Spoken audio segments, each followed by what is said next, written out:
Sorry, good morning. Good morning, everyone. Thank you for coming in so early, and I hope you had a wonderful first day and evening, hopefully. We'd like to start our first session for today. Luke, could you come up? He's going to talk about Rotunda. Thank you.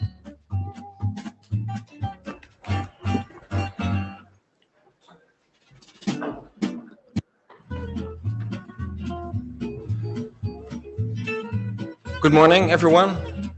Thank you for being here so early. My name is Luc. I'm with NLNet Labs. We make open source software. And one of the things that we make is Routinator, our RPKI validator. And I'm sure some of you in this room know about Routinator. And when people started using validators a couple of years ago, we got some messages from worried operators. They already had, enough trouble making sense of their BGP routing and what it did in their networks, and now they had to add route origin validation, which hooks into your decision process. So things were, becoming a bit more scary and a bit less tangible. And we thought, well, that's fair, right? We understood those operators. We didn't have a solution to help them out back then. At the same time, BMP started to become a thing. It was gaining traction. So we thought maybe we can do something. Maybe we can make something that takes in routing information, take in RPKI information, and help out these operators. And that something became Rotunda, which I want to show you today. But before we go there, when I say BMP, who is familiar? Can I get a show of hands with BMP, the BGP monitoring protocol? Okay, that's great. Who is actually using this in production on a somewhat day-to-day basis? Okay. I guess we can improve on that, but that's good. I will do a very short introduction on BMP, so we're all on the same page. Mind you, this is oversimplified, but it basically goes like this. Assume we're AS1.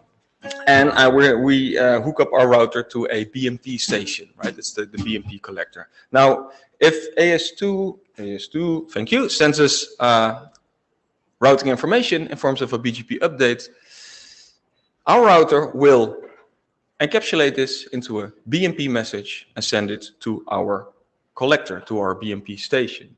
And it really looks a lot like the original BGP update, right? There's a lot of details that I'm omitting here, but the main message here is like we get basically all of the details that you could get from the BGP update all the way to our BMP station in forms of this BMP message. And you can see that there's an extra header smacked on there, so we can distinguish from whichever peer this information came. So if we then zoom in onto our router itself, the big one in the middle, there's actually a lot more going on there, because if we open it up, I'm sure many of you know that we have this logical division into multiple RIPs in there. And if we get information from our peer, it actually goes via some policy into our adjacent RIP in, and then it flows onto our lock RIP, going through the decision process, and eventually it goes out again via some local policy via the RIP out. And with BMP, you can actually look at all those different stages. So you get a lot of information about this one single route. You can actually get like 5 different views of this one single route. And it's not just for one peer, that is for all the sessions that you have on the monitored router. So this is a lot of information, and that can be very useful. Now, if we then zoom out a bit, if you have your BMP station configured and you have your router exporting the information to the monitor, why not hook up your other router and the other routers, and maybe that other odd router that's on its side leaning against the rack, and the other one that's mounted upside down in the rack. I don't know, I had space on the slide. So monitor all the stuff, right? That's the main message here. There is a lot of information that we can get via BMP, and it all ends up at this one single point, your BMP station. So what do you do with a lot of information? Well, you have to make sure that you can actually process that, right? You have to be able to ingress that at a certain speed, be able to process that, and ideally you want to have some flexibility there. And this is what Rotonda aims to be. So what does Rotonda look like? Everything in Rotonda revolves around our store. The store is an in-memory database we built from scratch in-house, tailored to store routing data. So think prefix-based stuff. How do we get data in? Well, surprise, surprise, via BMP. And as we know by now, we can get a lot of stuff via a lot of routers, and we can store all the different views that I just showed you, right? The RIP in, pre and post policy, RIP out, pre and post policy, etc. If you have routers that don't do BMP, we also have a very passive BGP speaker, which you can use as a poor man's BMP. It will never announce any routes. It will only take in information and put it in the store in our database. Perhaps less useful for operators, but for the researchers in the room, we also have an MRT ingress component, so you can feed in archive data, for example, from RIPE-RIS or route views. We also use this for testing. How do you get data out? HTTP API, giving you gigabytes and gigabytes of JSON. And then there is other machinery around there to send out events, so an MQTT bus or write things to a file. So we're missing one important part here to glue some things together and to give you this flexibility. I will get to that, but before we continue, some things that I want to emphasize. We do keep store, right? People often think when you talk about Rotonda, it's a BMP parser, and then you spit it out again to some other system, a database, whatever. We actually keep state ourselves. We ingress all the stuff and we keep the state. And if you have to explain Rotonda in one sentence, you could say it's actually a specialized database for routing information. It's also a very simple single binary written in Rust. Everything in the dark blue rectangle that you saw in the overview is actually one single binary. We don't rely on any third-party database or whatever. And the goals here are doing all the stuff, high volume, high performance, and with a certain amount of flexibility that is useful for everyone. And that's the glue I want to talk about. The flexibility we get from Roto. This is how all of the stuff is tied together, how we do our filtering on the ingress components. And Roto is our own programming language. Now, that's always a red flag, coming up with a new programming language, and we realize this, so we want to make this as easy as possible for people to adopt. But it has some really, really powerful features. So, first of all, this is what it looks like. I hope you can see it has a very high-level feel, right? If you ever did something like Python or whatever, you can make sense of this, I hope. This example might be a bit silly, but it's just to show you what level you can reason about in your filters with Roto. We have syntax highlighting. Of course, that doesn't make or break your programming language, but it's one of the least things we can do to make adoption as easy as possible on people, right? There's this cognitive barrier to pick it up anyway, so let's make it a nice experience. What's even more useful on this topic is it's a fully strongly type-checked language.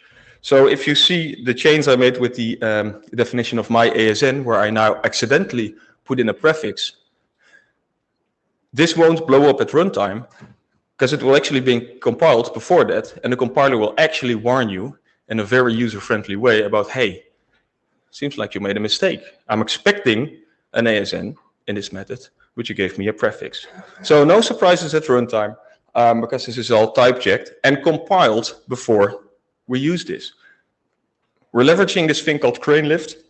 It's a compiler backend in the Rust ecosystem, which allows us to compile Roto into this intermediate representation that then actually is compiled to machine code. So this gives us high flexibility, but also high performance.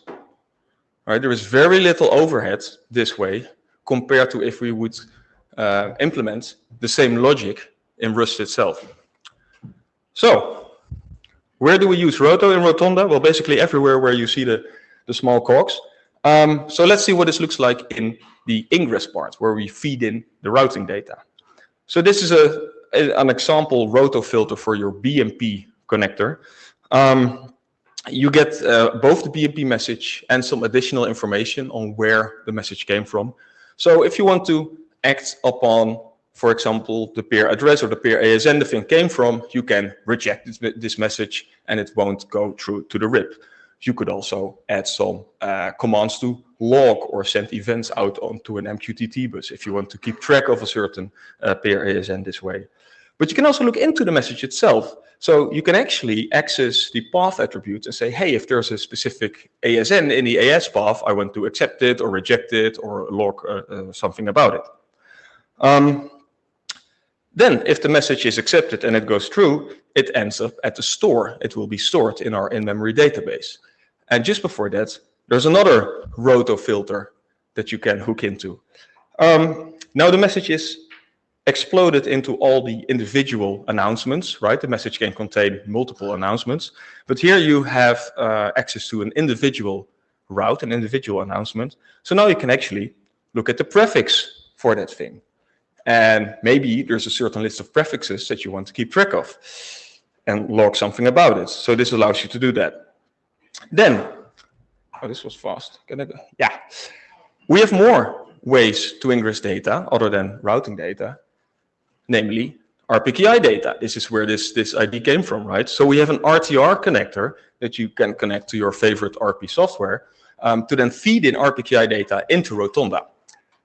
And now we can do more funky stuff with Roto, because now we have routing data and we have RPKI data. So if you go back to the filter that we used just before we store routing entries, we can now actually perform route origin validation on that very route. So this will mark all the routes that pass through this filter with either being ROV valid or invalid or not found, right? It's just your normal RPKI ROV. The main difference with what a router would do is if something is invalid, we won't drop it. We only mark it as invalid. So then later on, you can actually still see the route and use it in your analysis. So we have full-blown ROV, but there's more stuff we can hook into, right? We can also hook into whenever you receive an update from the RPKI. So maybe you don't even have BMP streams or BGP sessions. you could also just use this to monitor the RPKI. Perhaps there are certain ASNs or prefixes you're interested in, and you can keep an eye on them there. If you're not interested, you just leave out the filter and you don't do anything with it, right? That's the flexibility that this offers. And then the most interesting part, I think, is when we sort of combine these two. Assume we have routes in our store, and there is an update coming in via the RPKI. We have a hook here that lets you act upon all the changes that this RPKI update affects on your stored routes, right? So we have the specific type that contains the route that was just altered by the new RPKI information, which contains the previous ROV status and also the new ROV status. So for example, we can now check, has the status changed, and is it now actually invalid while it wasn't before? Then send out something over MQTT, or perhaps log something to a file or to syslog. So that looks something like this. This is just an example run, and I hope this is readable on all the beamers.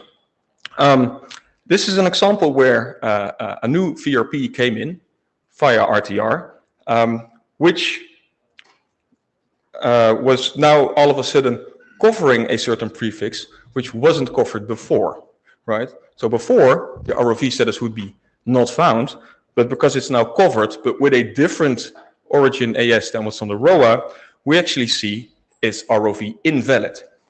And not once, but we actually had 7 versions of this route coming from 7 different peers. So that means for us there were 7 changes in our store for this.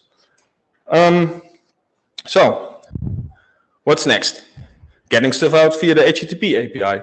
Well, I'm sure most of you have seen JSON APIs at this point, so there's nothing too fancy or exotic here. You can get all the information out about the connections that you have, so your BMP sessions and your BGP sessions, and of course you can get out the routing data per address family. So we'll see some example output there. This is a shout out to Route Views. We're collaborating with them. We get some of their internal BMP feeds feeding into a Rotunda, which is great for us while developing. This is really, really helpful. So the data you see here actually comes from them. So if you query for a certain prefix, you'll get something that looks like JSON because it is JSON. Nothing new there. One thing I want to highlight here is that for one prefix. But what we've seen before is that you might have like 10 versions of this, right? From different pairs in different RIP views. So you get back the prefix that you asked for, but you also get a list of all the routes that you have there, right? Everything that comes in via BMP or BGP is stored in this one big in-memory database in the store. So if you ask for one prefix, you get all the information that we have. Whether it came from BMP or BGP, you get the complete view. So that's why you get a list of routes. And you see here that you can still see where it actually came from, what type of RIP. You can see the RPKI, ROV status that we set in our filter. And of course, you get all the path attributes. We don't throw anything away. We're storing everything. So that means you have to do some filtering, right? Because serializing gigabytes of JSON is not fun on the Rotunda part. It might be even worse when you get it and you try to pipe it through JQ or do anything with it. So we need some filtering. The filtering in Rotunda in the HTTP API is simple, and that's on purpose. So you can filter on several fields and features, but you can only combine those by Boolean AND. But you want more flexibility, right? We realize that, and we want to offer the flexibility. But we feel that trying to cram in all the flexibility into an HTTP API will be very hard. And if we manage to, it will be ambiguous and cumbersome. So we'll leverage Roto again. You can actually write your own Roto functions that you can then use as a query parameter and call that. So an example of that, and this is an example where you can see where we can still improve on Roto, because this is a bit verbose, but I hope it makes sense to you. What we do here is we try to filter out routes that contain an OTC path attribute, an only to customer path attribute, also contain an AS path attribute, but where the OTC ASN is not in the path. That's what this logic does, right? If it's not in the path, we want to see this route in our HTTP response. Now, I didn't really think this through. I wasn't sure whether we would see stuff, but actually we do see stuff. And what you see here is the route servers of ARM6, which are transparent. So they are in the path, but you don't actually see them in the AS path, right? But they do set the OTC attribute, so now they pop up here. So this is an example of a filter which would be hard to describe in a query, in an HTTP query. But we have all this flexibility in Roto, so we can leverage that way. We have metrics. We have built-in metrics, but of course, you can also use Roto for your metrics, right? We don't know what you want to measure. We don't know what you want to alert on. So you just type it out yourself. This is an example inspired by the problem we had 2 years ago, where there was a certain, was it a deprecated path attribute that escaped and blew up routers of a certain vendor. Anyway, whatever the details were, you might want to keep track of whoever is sending you nasty path attributes, right? So here we have a roto filter for your BMP ingress component that checks whether a certain attribute is in there. And if it's in there, it will increase this counter, which eventually ends up in your /metrics endpoint.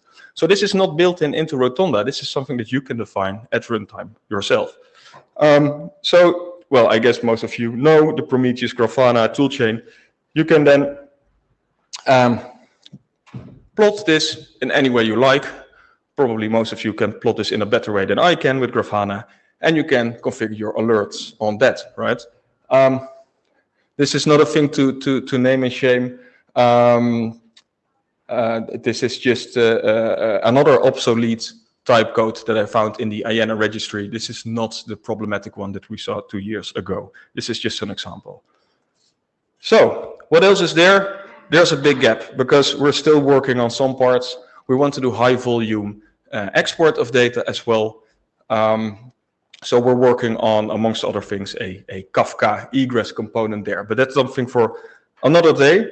So what Rotonda can do today for you is do large amounts of unicast routing data in and get it out via the HTTP API.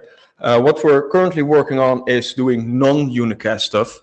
People ask us about EVPN, people ask us about BGPLS, and many people ask us about FlowSpec, and we're working on that. The first parts will land very soon, and we'll go on with specifically the FlowSpec stuff to do a lot of cool things, also with the support of FastNetMon.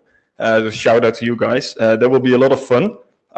We already store ASPA stuff coming in via the RPKI, so we want to expose that in Roto, also to facilitate the standardization of that, and to help people, get confident with that.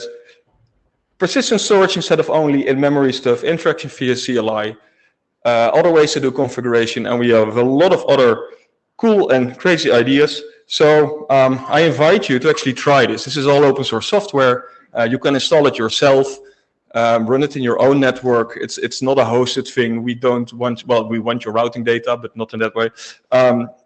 There's documentation, there's a GitHub, you know how this works.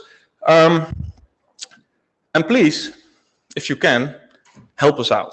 Because we're not operators, we don't have a network, and getting unicast data, that's doable. Getting non-unicast data is really hard for us, but it's crucial to get our parsers in the place where they need to be, and to make sure we can give you the tools to get the data out in a way that makes sense for you. So if you're doing anything with BMP, no matter what platform, please reach out to us. Also, because the BMP implementations per platform, they have their own peculiarities. So it's really good for the robustness of Rotonda if we, have a diverse input that way. And also because the protocol is still evolving. And on that note, if you want to talk about IETF stuff, I'm a co-author on these two drafts, and I'm not sure if Colin is in the room. If you don't want to talk to me, talk to Colin. He's also a co-author on these two drafts, where we try to figure out ways to store BMP and make it more usable in ways other than the on-wire stuff that I showed you today. So, please come find us. Please come talk to us.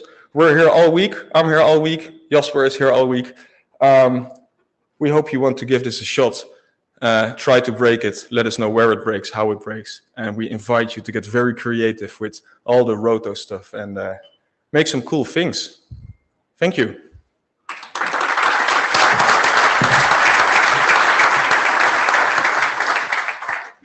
Do we have any questions? Hi, Michael Donovan, HGANet. It's not really a question, more a request. This is great work, I like it, and very willing to play with it. Can you stick a Docker Compose as well into the repo? I see the Docker file, it's well documented. Maybe a Docker Compose might help as well. Yeah, I think we can.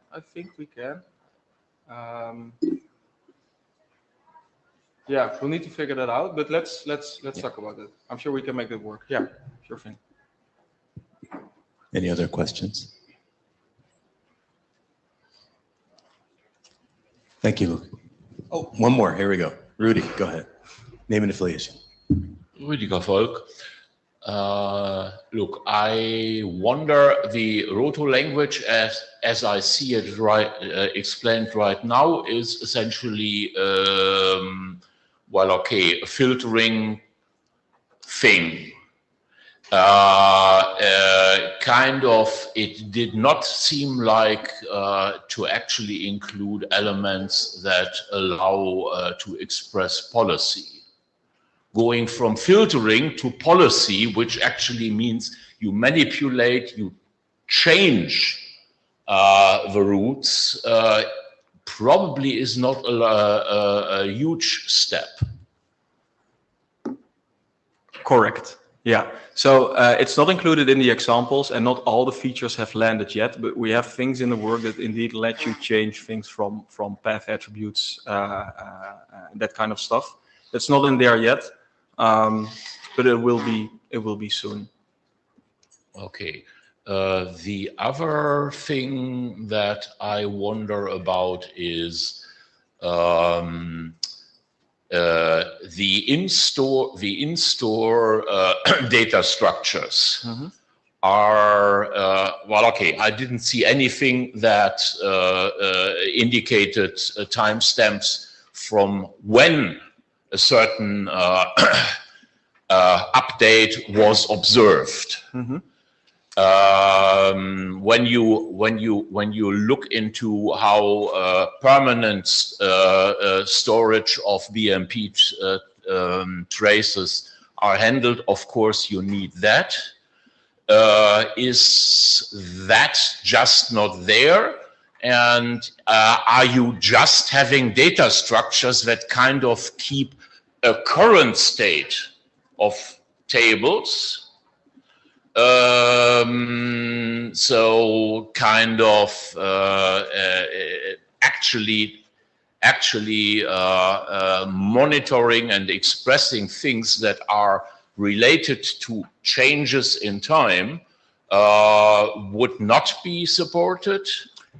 So currently, it's like you say, you have this in-memory view of what is the latest state, so to speak, right? The current state. One of the bullet points mentioned persistent storage. So what we've actually already implemented, but what is not exposed yet, is on receiving a route that will override an entry that's already in the database. It will write it to disk and create like an historical thing where you can then later query on time windows and see differences in time. So I guess that answers that part of the question. And when it comes to timestamps and BMP, as you, I guess, very well know, that's a whole can of worms on its own with inaccuracies and stuff like that. So that is on our radar. Honestly, I guess we can improve there. We have a concept of time in our store, but if you want to get into filthy details, That's your guy. Yeah, he's here all week. He's happy to talk to you. Yeah. Well, okay. Time is a strange thing. We know at least since Einstein. Any other questions? All right. Thank you, Luke. Thank you. So our next presenter is Radu. He's going to be talking about route collectors.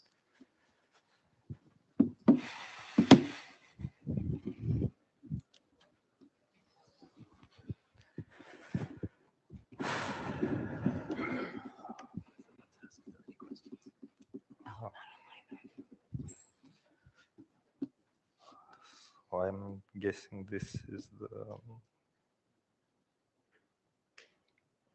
pointer.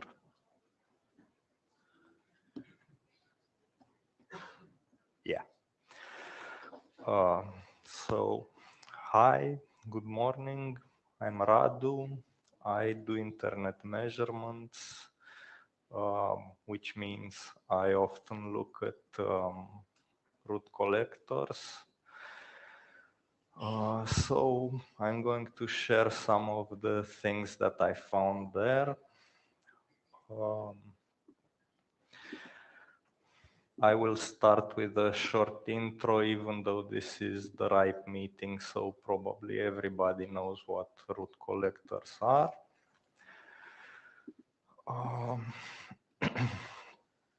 They are the memory of the internet. They keep historical information for everything that they see. But they don't see everything because they see things only from the point of view of a limited number of peers that feed them information. Besides this, we have the problem that the internet, what is the internet? So this ISP has this number of routes, that ISP has a different number of routes. Is this the same internet? Excluding when Cogent is fighting everybody, it should be the same, or at least in high proportion similar.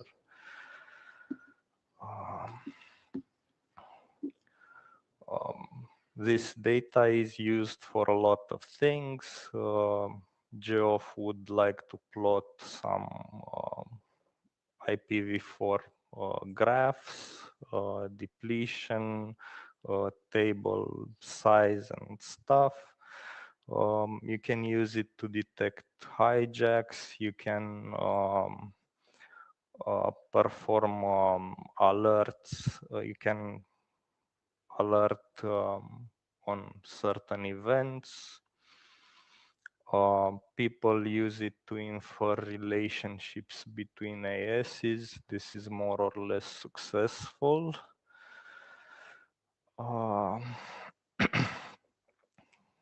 Yeah, again, what is the internet? The common thing with the internet is BGP. Routers have to speak BGP to understand each other. But BGP is evolving.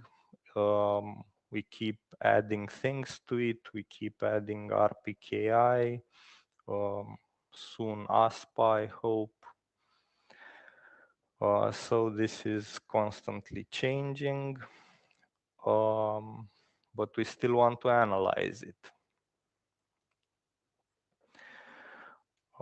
This is also something not for the RIPE community. The global routing table and default routes and everything.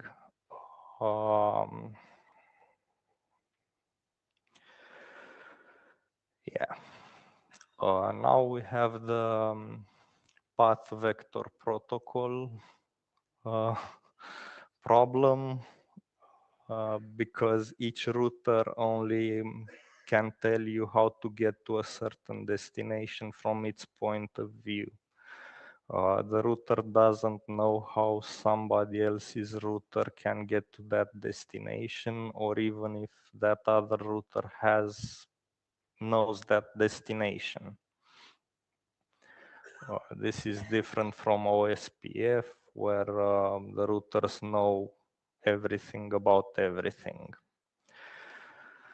But people still want to analyze the internet. So can we do it with what we find in root collectors? To a certain degree, we can. So in my work, I often use root collector data. So I will analyze the major root collectors, the public ones at least, because there are more, some are private. This will be a lot of numbers.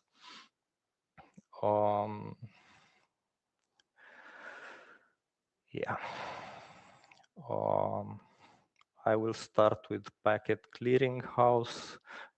They have, in theory, the most coverage of the internet. So they have over 300 root collectors placed at internet exchanges, which in theory gives them the largest number of peers.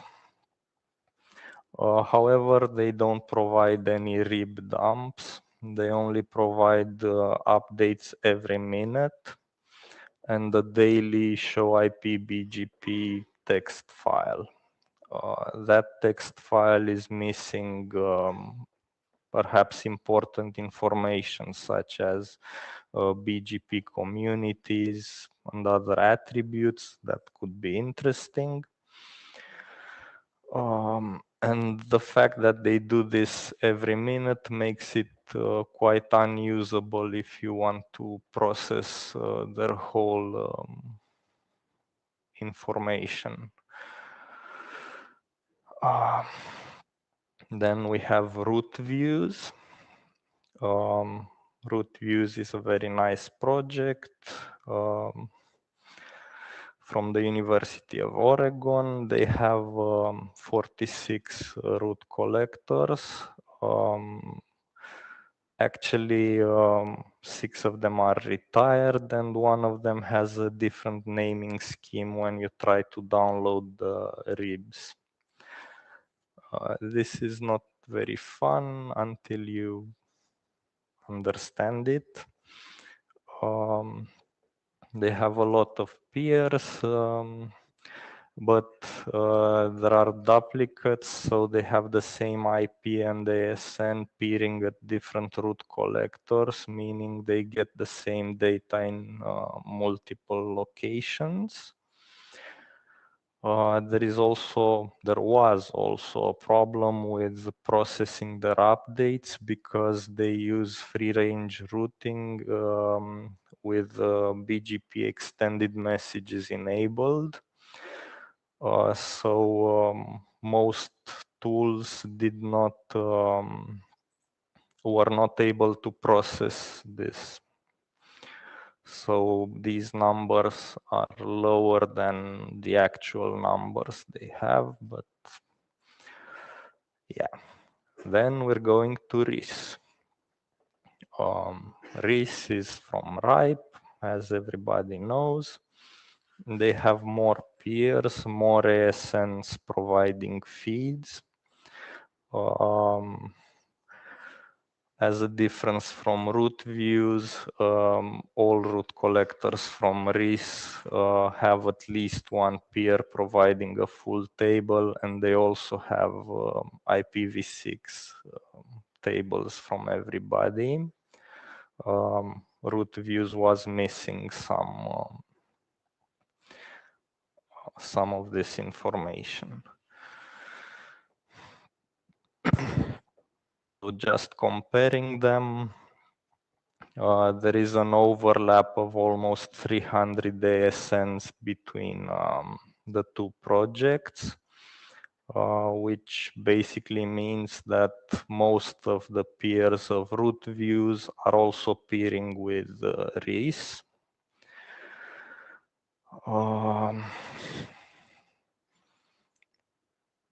Yeah.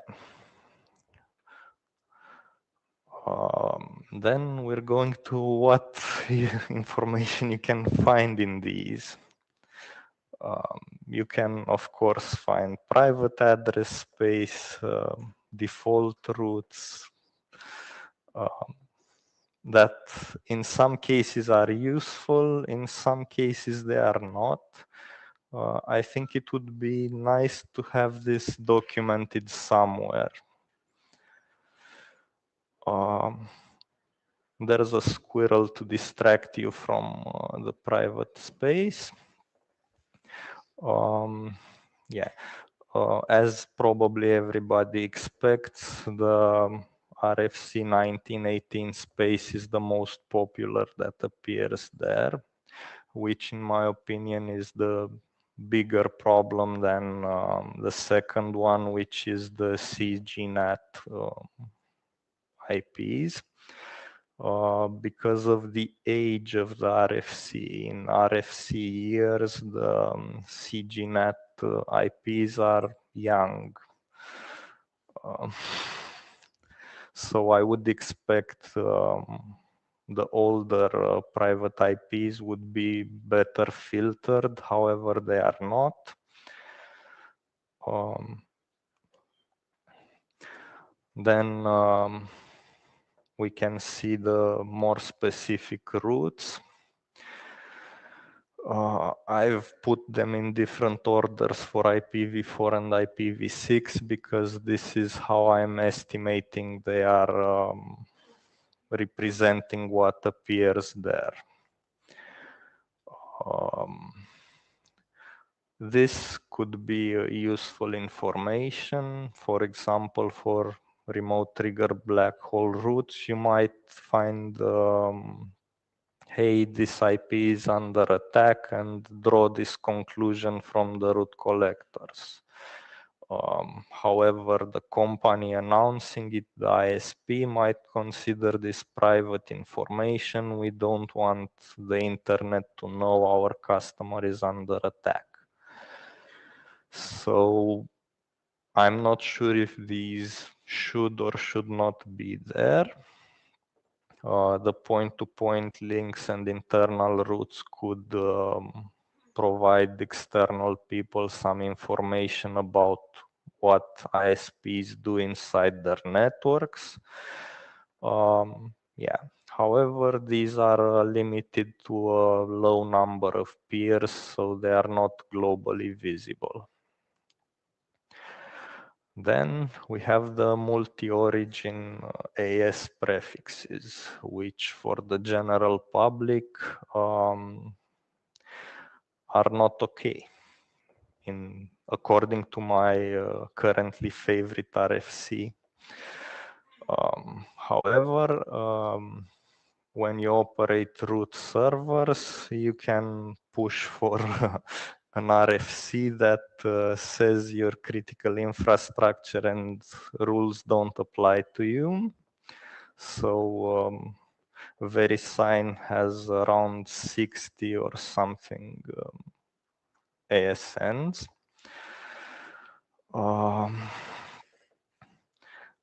Besides this, with IPv6, we have funny things, funny words in hex, which people consider funny to announce as multi-origin prefixes. Last time I checked, the most, there were 8 ASNs announcing such a prefix. There is a lot of China education ASNs that announce IPv6 prefixes as multi-origin. And here we have a small comparison that shows something weird for me. So for IPv4, there are a lot more prefixes that appear as multi-origin, announced by a lower number of ASNs. while for IPv6 we have less prefixes but way more ASNs announcing them. The number in brackets is the ones that professionally dual stack multi-origin. Then we also have the problem of misreading the information provided by these root collectors. Because these days you get internet news that some root leak happened, but it was actually visible to only 1 or 2 peers. So maybe there should be, before becoming internet news, maybe there should be some thresholds. Also a funny problem is what happens when you connect to an internet exchange and then you, in all these monitoring websites, you appear to have 20 or 30 more peers than are connected to the IXP. This happens because of the new trend, new as RFCs are new, of remote peering. Basically, a larger company connects to a lot of internet exchanges and then resells this to remote peers. However, they seem to find it useful to act as a root server from the IXP and remove their AS from the path. In my opinion, this is faking the data because it tricks people. There is a shorter AS path.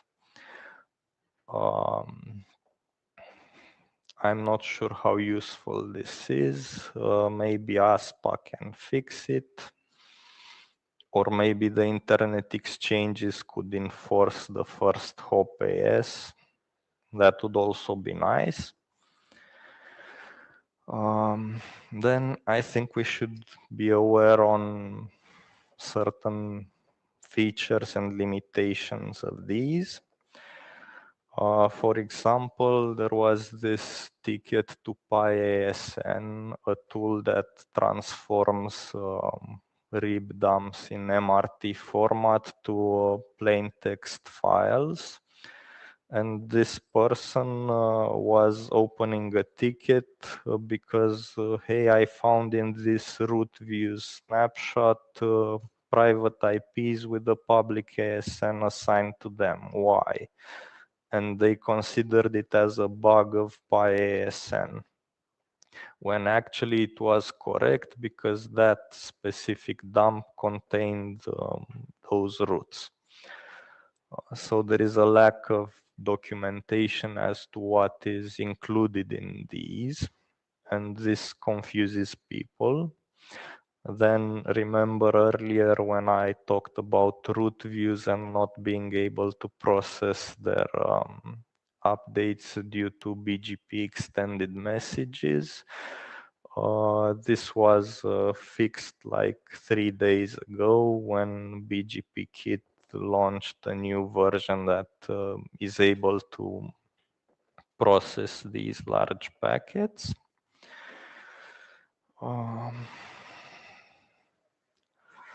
There are other developments surrounding these root collectors. So from only collecting rib dumps and updates, we have near real-time information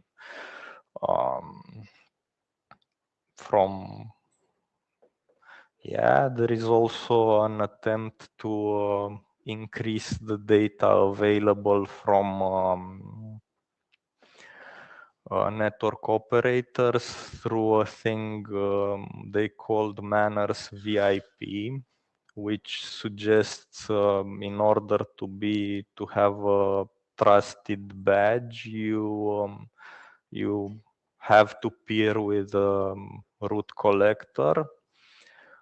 And somehow this is marketed as decentralization when it could also be marketed as centralization. Then we have GIL that attempts to deduplicate the data. Now this is my favorite slide about the licensing issue. Root Views has a very nice and open license, CC BY, while RIS for commercial use wants you to include their logo, a link, and a very long legal paragraph. Yeah. However, I have never seen this on any commercial site that uses RIS data. So if you can't enforce this, maybe this rule doesn't help anybody. Also for stability reasons, perhaps using it commercially is not such a good idea, even though RIS has a larger number of peers. Yeah, so my wish list would be, as stated before, for better documentation, what to expect to see in these. If some of these are considered issues by the root collector operators, they have the power to contact their peers and ask them to fix this. Like, stop announcing a default root to me because I don't need it. I don't remember the exact number of peers announcing default roots, but it was around 100, I think. There is also this RFC where you can ask for marked roots, so you can make a difference between a peer, a customer, an upstream. This would help people when they try to infer relationships between ASNs. Also the better peer selection part.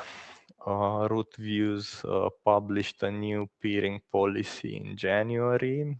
RIS is doing it since, I think, 2 years ago. Yeah, and these are my conclusions. The main one being that RIS needs a new logo. A logo, not a new one, because it doesn't have one. Yeah, thank you. Any questions?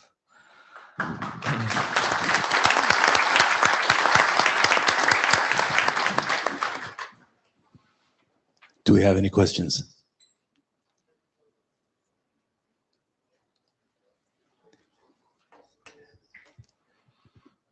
Name and affiliation, please.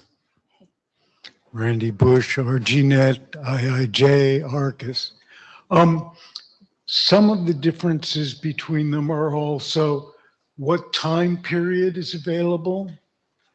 As a researcher, I sometimes like to go back as early as possible, and when and how richly they collected IPv6 data as opposed to just IPv4. And it would be nice to see, some comparison in that too, if you have the time. Yeah, I didn't have the time. I also had another slide where I was showing that root views collected data in the local time zone before 2006, and then if you want to process that, you have to actually guess what time zone the collector was in, if it's not documented anywhere. So yeah, it would be interesting to know the IPv6 thing too. Yeah, like Route Views was late to start collecting IPv6. RIS was a little earlier. Yeah. Also, how well they record outages and anomalies in the data, so that you don't have to kind of analyze the data to realize something's bad right in this period. And their recording of these kinds of metadata has been weak and is slowly improving. They're working on it, but you go back in history and it gets really ugly. Yeah. Any other questions? Thank you, Radu. So up next is Christoph Visser to talk about Apple Wireless Direct Link. Thanks.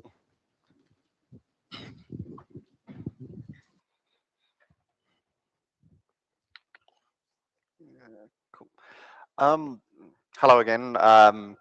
Still Christoph Visser from IIJ, and I guess I'm going to continue a bit on my theme from yesterday about giving you some doubts of like if you know what your network is actually doing. And in particular, I'm going to be talking about Apple Wireless Direct Link. And just a quick show of hands before seeing this presentation, has anybody heard of this concept or AWDL before? Oh, 1%. Okay, awesome. Cool. Before I started on this, I didn't know it either. So I am one of those very annoying people. I tend to play, I have a computer at home and I tend to play things on my iPad or my phone. But I noticed that I was running into this issue, and I hope the audio works. And you might realize that there's this strange stuttering going on.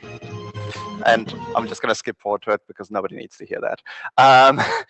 But while I was playing, it wasn't like all the time, but it was something I was encountering a lot. And it was another rabbit hole I decided to run into because it's this very strange rhythmic stuttering that's going on. So I'm trying to figure out, like, is this because of the application I'm using? Is this my device? And I was on a fairly new iPad at the time, so fingers crossed it wasn't that, because that just sounds expensive. Or was it my network? I mean, common sense says this is over Wi-Fi. Network Wi-Fi is usually the issue, but it's rhythmic, it's very precise, and that's not, congestion doesn't feel like that. So that brings me to the question, is it something else? So let's start with the application. So I use Moonlight as a free open source project, which means that, awesome, it has a GitHub. And I quickly realized that I'm not the only one that's running into this exact issue. So there's a lot of other people with this micro stuttering, rhythmic pattern stuttering. And if I look at the in-application statistics, I can see here that we're seeing stuttering, which would imply that there's like frames being dropped or packets dropped, but there's 0 packets dropped. So what is going on here? But what it does say here, and this is on a local connection, is I've got a 20 millisecond network latency, but a variance of 25, which seems oddly high for a local connection. And I swapped over to a wired connection, and the issue is resolved. So this feels like, again, a networking issue. But at the same time, this doesn't look like congestion. I know what congestion feels like, and it's not rhythmic like this. So I decided to dig a little bit deeper. iPads, there's not a lot of network debugging on it, so I tried another streaming app. And this is the Steam link that you can use for Steam, but they have a very nice network testing one. And here we can see very clearly this rhythmic increase in latency that comes through. So that tells me it's not just the application. I'm also not going crazy, but this does exist. And I also wanted to see if this is happening from my computer, where I have a little bit more control. And lo and behold, it does. So this is just a graphics ping running, hopefully. Yes. So hopefully it's kind of clear, but you can see there's this rhythmic pattern that goes up, and comes down, and then back, it starts to go up again. And this is going from all the way from 3 milliseconds latency to 92 milliseconds. Now that's massive for, again, a local connection. My computer's physically wired in. It's only my laptop or my MacBook that is wireless. So I got more into digging, like what is, and again, it's this very rhythmic pattern that happens.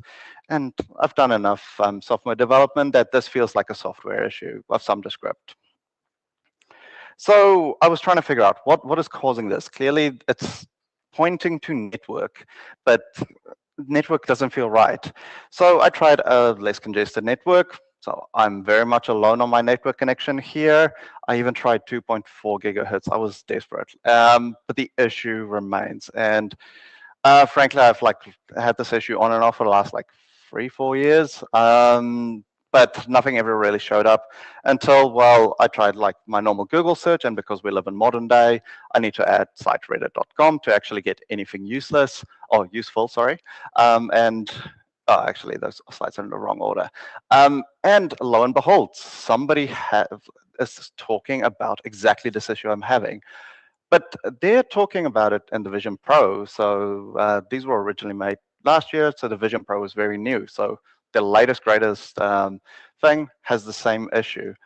But they're describing this rhythmic stuttering issue, and they're telling me to change my Wi-Fi channel to 149.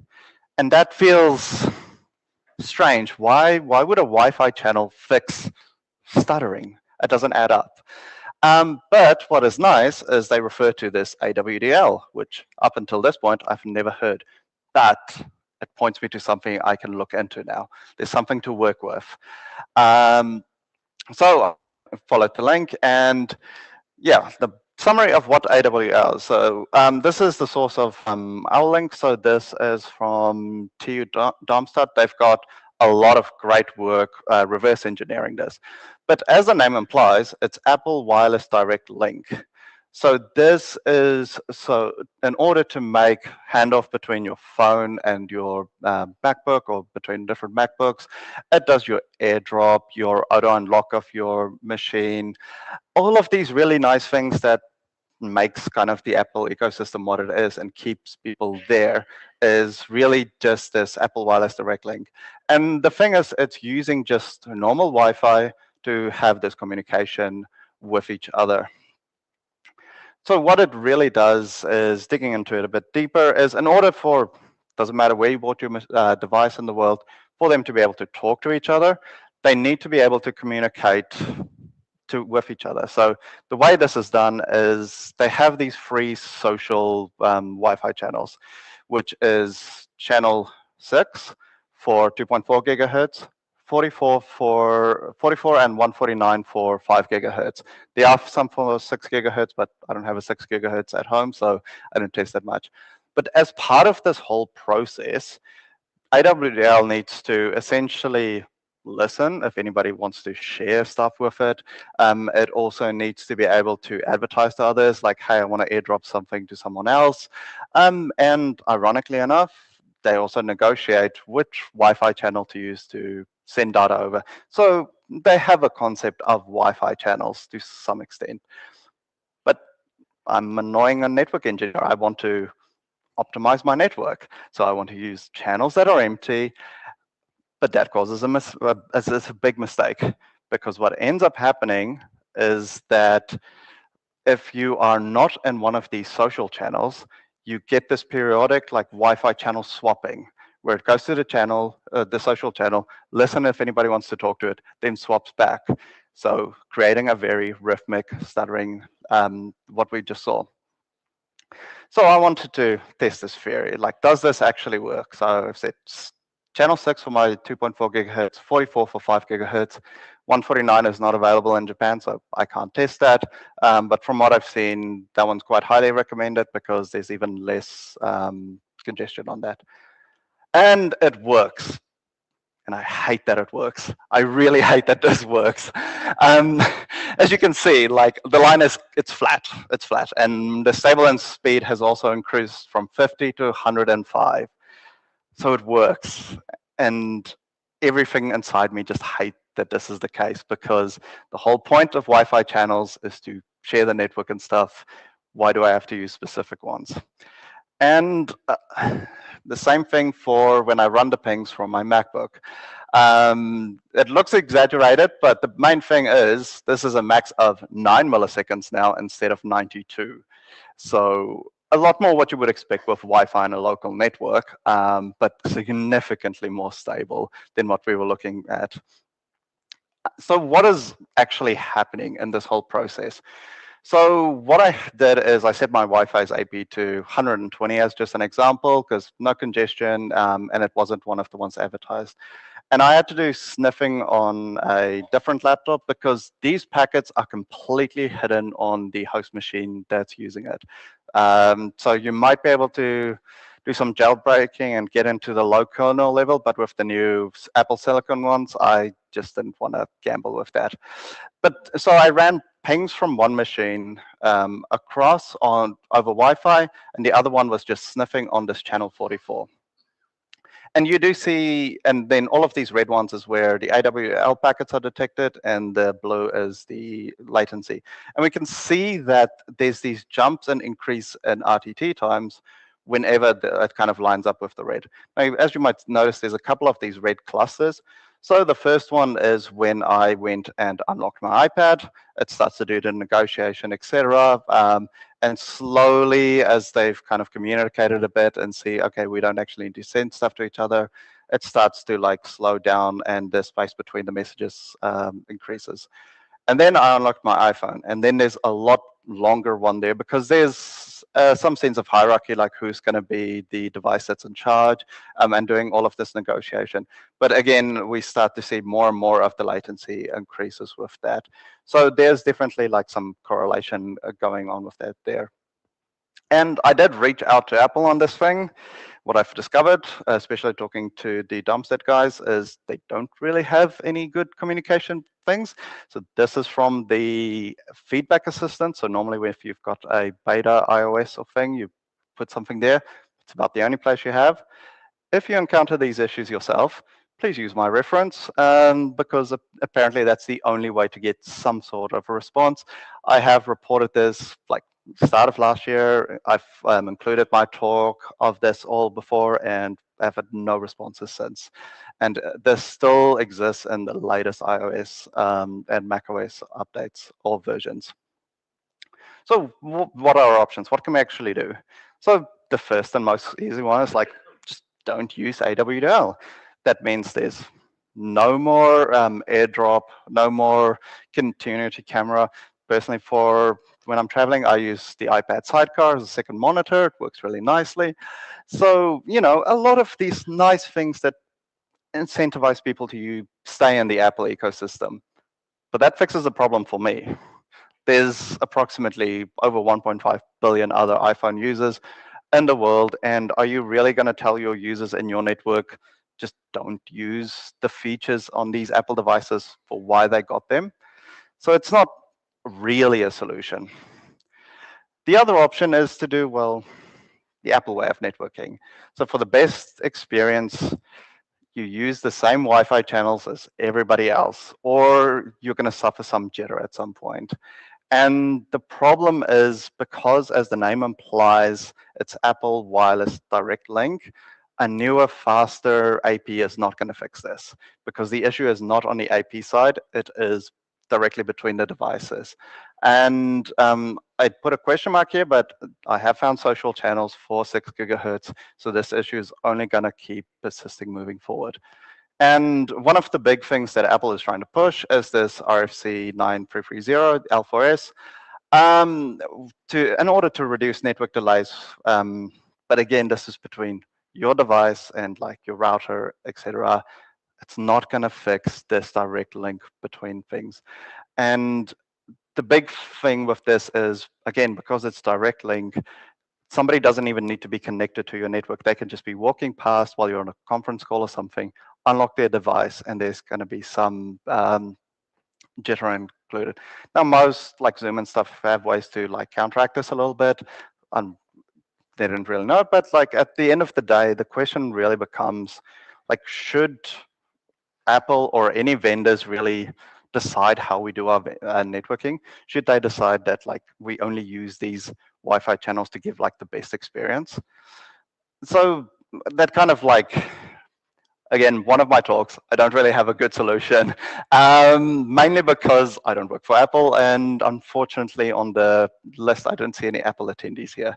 But it brings it to the question of like this Apple ecosystem. It's a double-edged sword. Like there's a lot of convenience, as I could describe, like that they use with this, and they're really pushing this more and more. Like you can now mirror your iPhone on your device, and it uses the same communication things, etc. So they're pushing this more. And the question is really like, is this convenience worth disruption? Like for most things, sure, it doesn't matter too much, but this is the big one here. Cloud gaming and remote gaming and stuff is growing bigger and bigger, and they're trying to push higher fidelity, bigger bitrate. If you're trying to do 4K HDR at 120 FPS, yes, you're going to start to feel these delays and packet loss more and more. And it really feels, and it makes me, it's why it makes me so uncomfortable, because it really promotes bad network practices to, like, you know, not use the best channels, to actually improve your end user experience, which doesn't really work in like a conference room or in a big office setting. But for your home use, if you have Apple devices and stuff, I would recommend use Wi-Fi channels 6, 44, and 149. And the other thing as well, and it's part of the magic that they have with their implementation, is there's actually no packet loss that's really happening. While it's doing the swapping, it's just putting things in a queue and delaying things, and then pushes it back on. So really, there's no, is this a problem, or is this just me being annoying gamer person, that my video and stuff isn't looking as good? And the thing is, the connection will stabilize. It will slowly, when there's not enough communication or stuff, it will stabilize, nothing going on, until another Apple device appears. And so, yeah, at the end of the day, I don't really have a proper solution. And this is more, I wanted to kind of do this as, especially for people from ISPs, etc., maybe share some of this with your help desk, because if your people are using one of these services, the people that they're going to complain about to is going to be these services first, then their ISP, maybe their router box, but not the, like that last, not in like final meters, etc. So this might, you know, help with some of the headaches that you guys experience in the help desk team, and to work with that. But yeah, that is it for that. So I will take questions as best I can.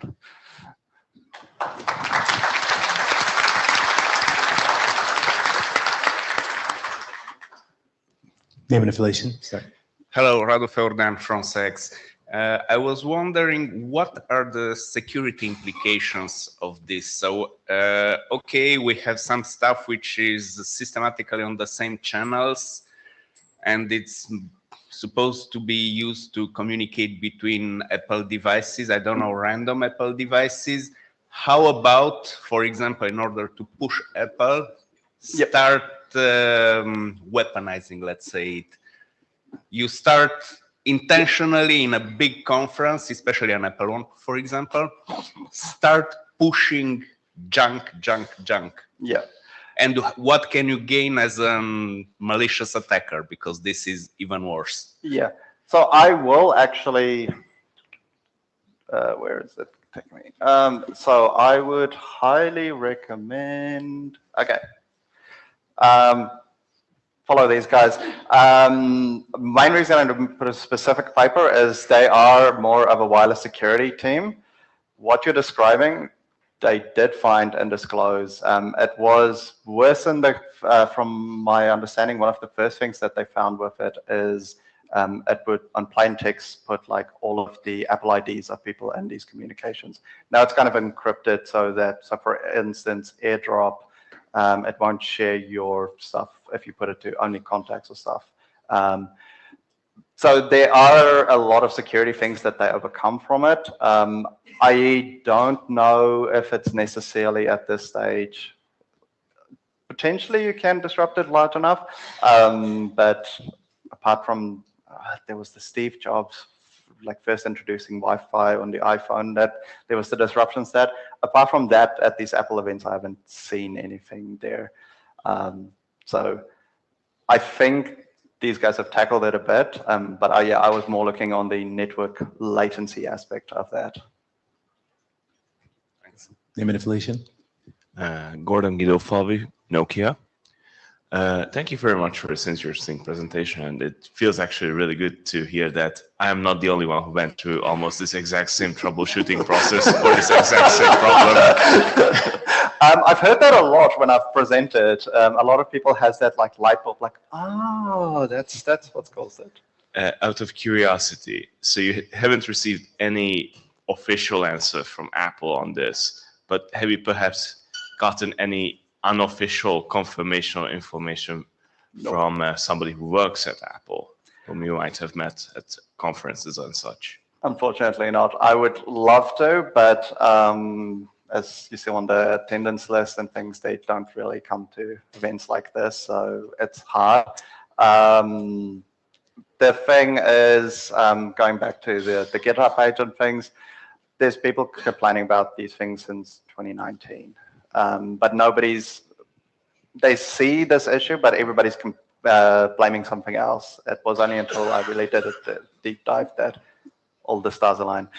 I would love to be able to talk to them. I'm not a low-level systems guy, but for instance, one of the things with how Google does their direct ones is these social channels and negotiation happen on Bluetooth Low Energy. The thing is, AWDL is older than Bluetooth Low Energy, so I think transitioning to that might be a bit harder. Thanks again. And if I run into somebody from Apple, I now have a conference talk to point to that you have a problem. Yes, yes. Please send them my way. Go ahead. Hello, Michel from Lukix. I actually heard of that before because I debugged a VPN issue where activating the VPN would stop this. Yes. I'm 100% not really sure how exactly. I've heard the same thing, but I'm not sure exactly how it. What I found is inside there's IPv6 local link, I believe, or something like that. Yes. So if the firewall gets to see that, which it should not according to Apple, but still if it gets to see it, it could block it. But my question was something else. Did you see anything as to the generation of NIC card, of the Wi-Fi cards? Because this seems to me like it could be taking more time depending on how fast your Wi-Fi device can switch channels. So it might have less impact with a modern card. It might be a reason why Apple wants to do their own chips. I don't know. So I haven't tried it on any. So my latest machine is M3, and then the first machine that I did the testing was the M1s. So the same issue existed on both of them, but I haven't tried it on one of the new where they're doing their own system stack. But I will say between the two devices, my experience was the same. And same thing, I've got like an M1 iPad. Same issue. Strangely enough, and this is something with just how they put their devices to sleep. I experience this more frequently on iPads because that tends to go onto a power save more quickly compared to iPhones that will still do a lot of background tasks before it fully shuts those things off. So yeah, it would be nice to see if they've done that, but yeah, I'd have to buy something new for that. Maybe put it in my budget for next year. Good, thank you. No worries. Go ahead. Hi, this is Andre. I see Apple people come to IETFs. They are quite nice and they talk to me. So seek me out and I can, if you have like the feedback idea or something, I can just like try pushing it. Oh, absolutely. Yeah, no, I'll come see you because it'll be. It takes them time because I wanted to remove a single word from one page for dig, and it took like a year, and like a top tier, Stuart Cheshire had to get involved into removing a word from the man page. Yeah. So it takes them time, but things happen. I also there was a kernel crash that I can cause with bind, and it's only got recently fixed, but it's happening. So yeah. So get in touch with me, and I can connect you with the people who comes to IETFs. That would be awesome. Yeah. Thank you very much. Any other questions? Thank you, Christoph. Do we have questions online? Thank you, Christoph. Thank you very much.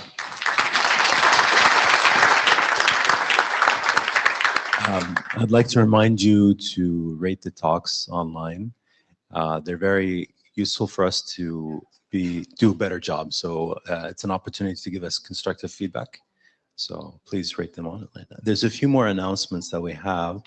The PC elections, the deadline to nominate yourself is today at 3:30. And also to register to vote for the NRO-NC elections is at 2 p.m. And also the social tonight, the buses, the shuttle buses will be leaving at 8:15 and 8:30. And we should be back here at 11 after the coffee breaks. We have an extended coffee break. Anything else, Claude? All right. Thank you, everyone.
Prova, prova. Prova, test, prova.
Hello, good morning.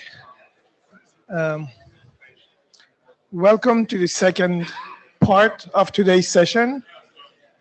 Please have your seat. We are about to start.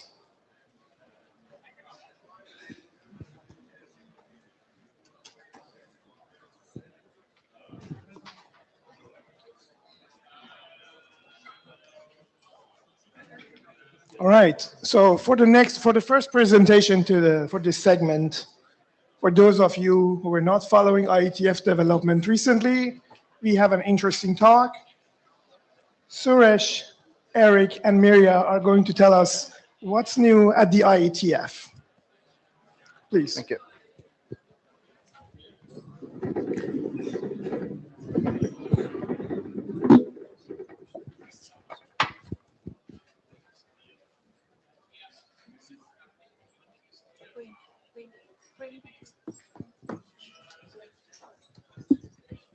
Hi, welcome everybody. So I'm Suresh Krishnan. I'm a member of the IAB. I work for Cisco, but I'm not here for Cisco, talking as IAB.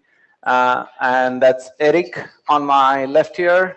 He's an Internet Area Director, and he also works for Cisco, but again, as Int AD. Actually, I am paid by Cisco, but I work for the IETF. That's different.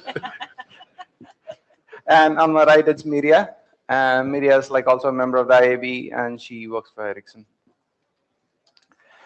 So just to talk a little bit about the ethos of IETF, I think it's like pretty well known to a lot of you, but in case you're new, like we do want like newer people to come into. So the ethos of the IETF is that everybody can participate, all our working product and the final results are all freely available and free to participate in.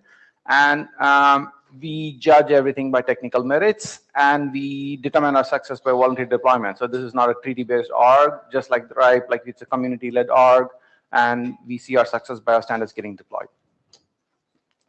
And this is like a stack slide we like to show. There's a bunch of like regular stack stuff, like, we have a whole bunch of areas in there. And this is not supposed to be read through, but like, to be perused at your free time. But we do have a bunch of technologies that we show up. So if you look at some technology and it looks interesting, you can go back into what area it is and look at other things in that same area. That's kind of just to trigger your curiosity a little bit. So this is like a set of topics we thought could be interesting to an audience here who's like operationally very well versed. And we just start putting it up. At the end, I do have a question to see if these are the kind of things you want to see further or not, but I'll leave it till there. So the IETF recently started working on AI, just like everybody else, and including my friend Eric here, who's got some AI-built pictures in this slide, and those are the ones with typos. So if you look at like really bad typos and stuff like that, it's from the Gemini AI.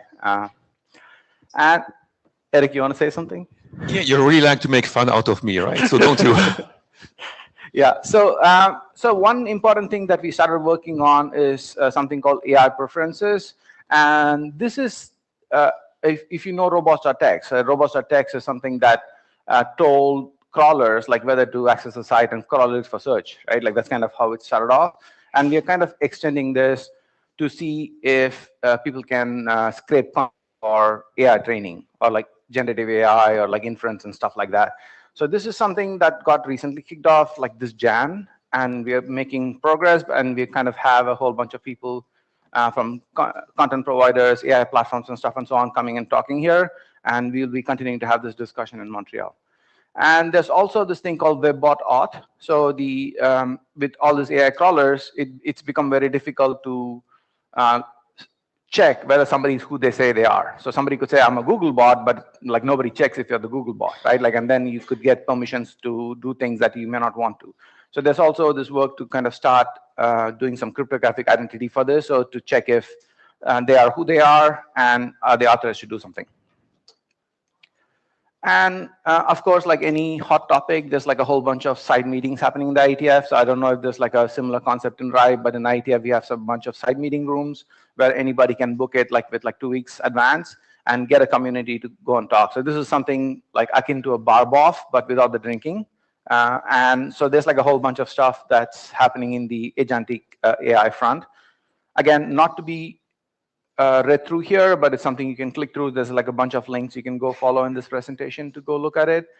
And also Myriad chairs like MapRG, and there was like a session at the last IETF which talks about how crawler traffic is impacted by all these. And what is MapRG? What it stands for?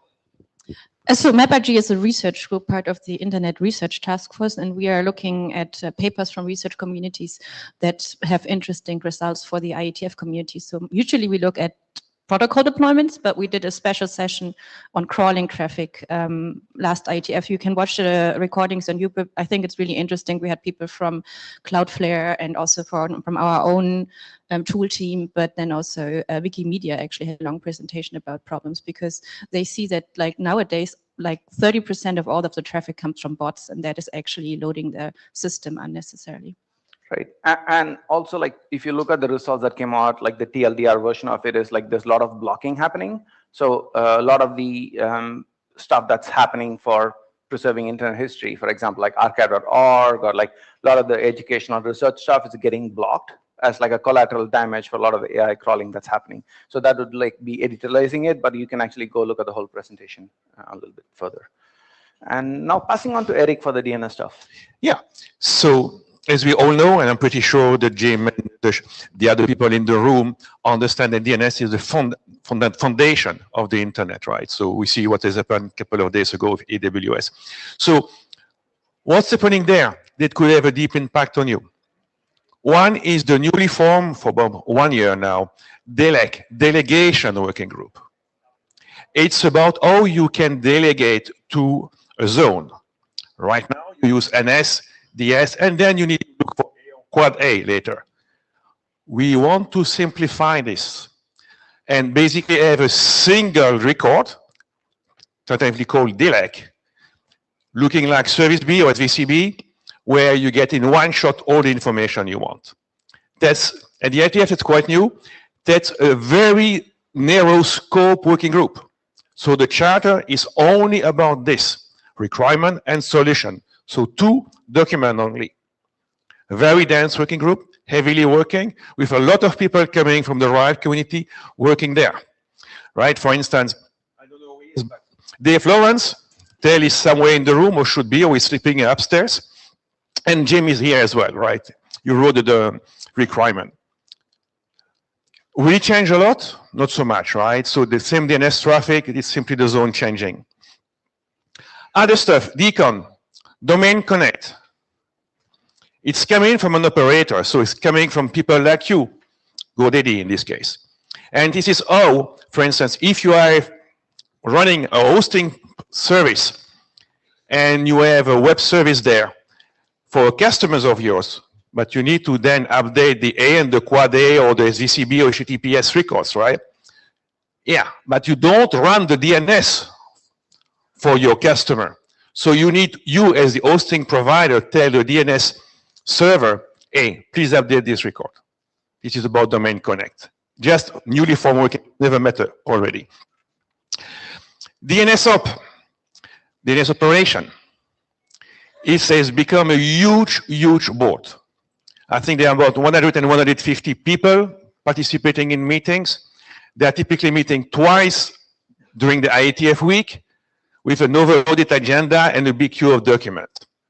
And it's actually a mix between operation and the name DNSOP, as well as protocol maintenance and extensions, like DNSSEC.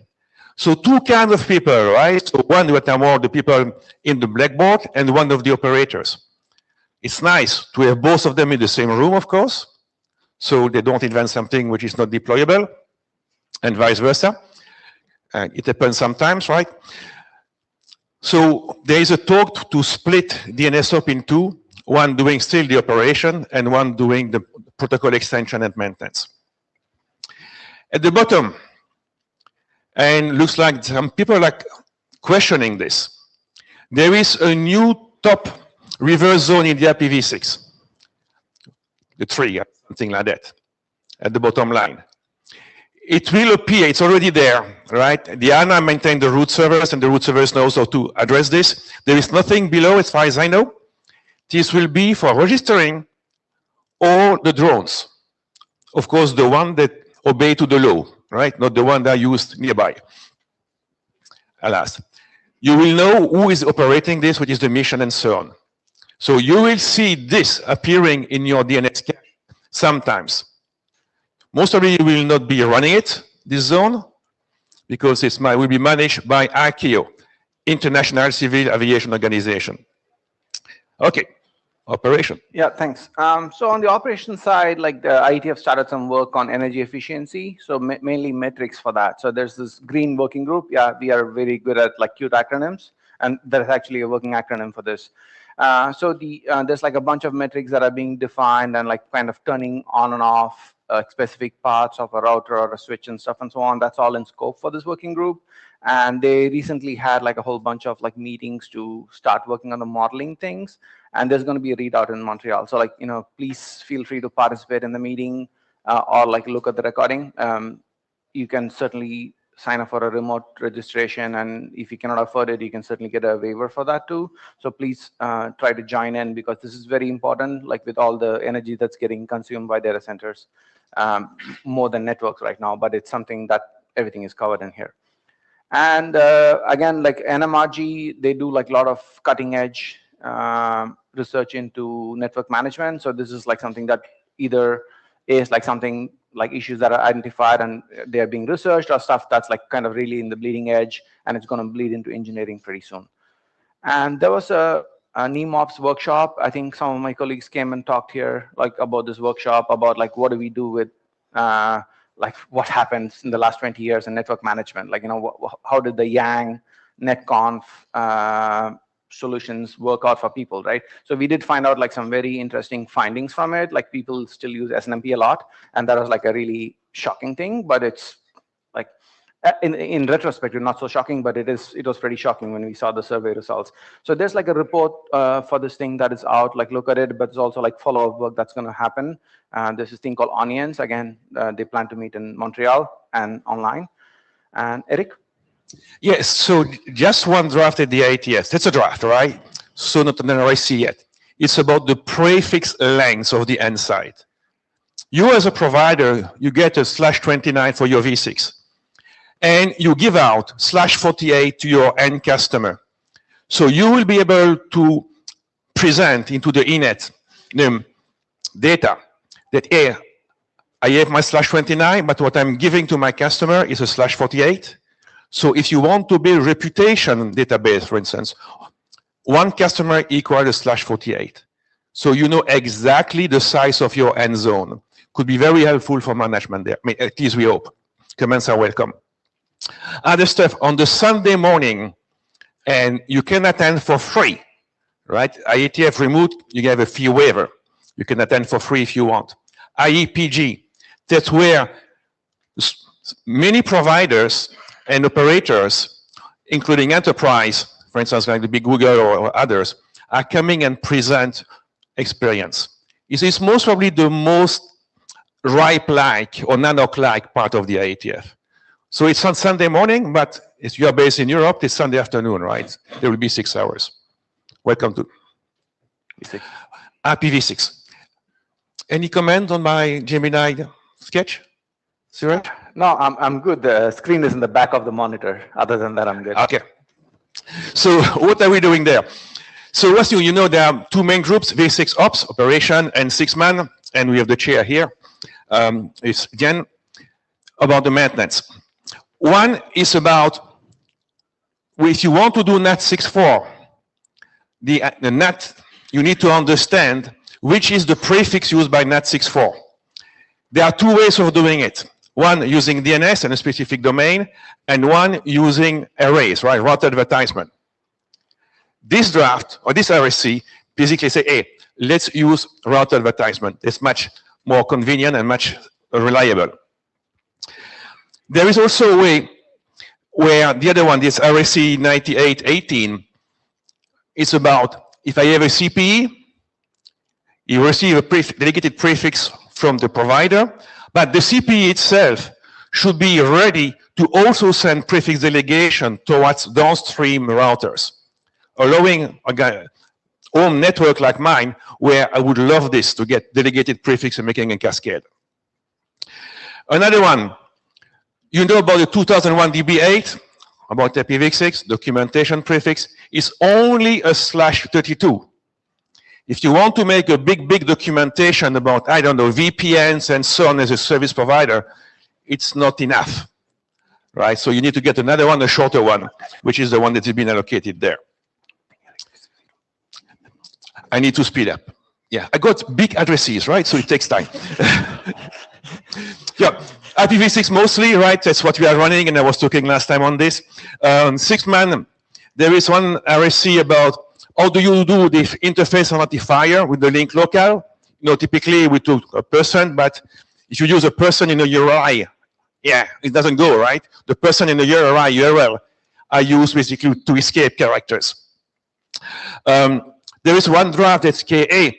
If I want to do DHCP PD in my network, yeah, but it's nice to talk to the host, hey, you can do PD there, right? So you can request a delegated prefix. So yes, a flag there. And source address selection, the nightmare, right? It always takes me 1 hour or two to understand how it works after 1 year. They want to update it and basically prioritize ULA compared to IPv4 in some case. Thank you. Was it fast enough? Yeah, thank you, thanks. And there's like on the routing stuff, there's updates to BGP4. I think that would be like pretty interesting for you to follow and contribute to. So BGP4 is getting updated. So there's a draft for 4271 bis. And Grow really works on BGP scaling. And if you're interested in like BGP monitoring protocol, the BMP stuff, the work happens there. And CIDR is really about RPKI. And like, you know, how the certificates are there and how you do the origin validation and stuff and so on. So that happens in CIDR-ops.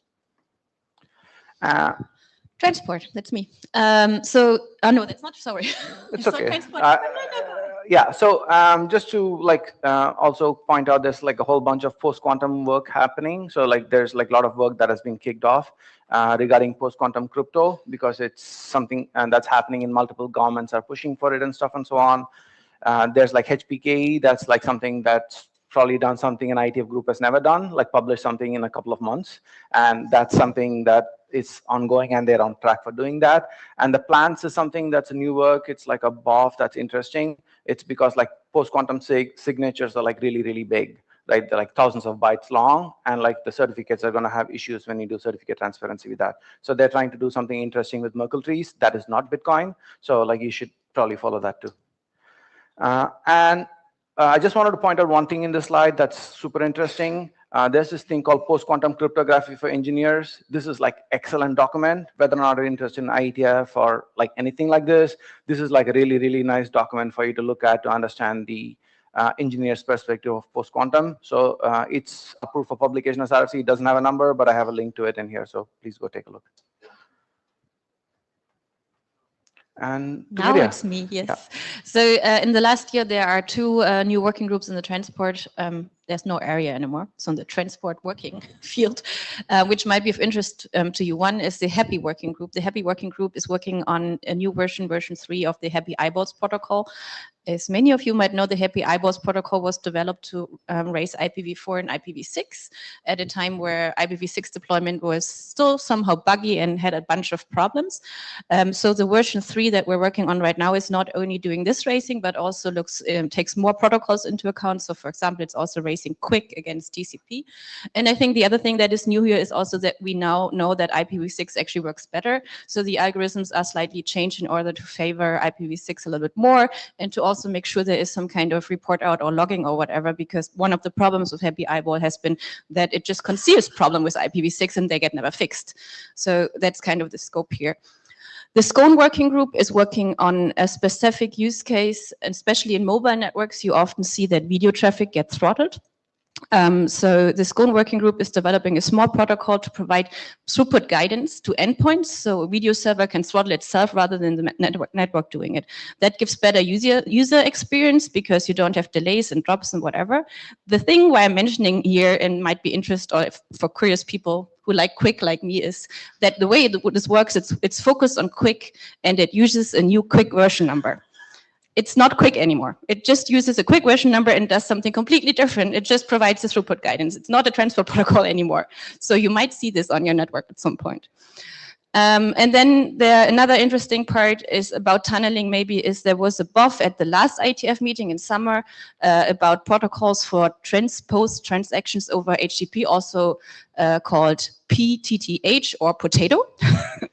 And this is kind of a set of collections where somehow proxying is used in a different way, either reverse proxying or for peer-to-peer protocols. And this effort is still ongoing to create a working group here that extends different protocols, HTTP, but also discovery of proxies and so on to support these use cases better. So that's ongoing and will be coming at some point. Quick updates on existing working group.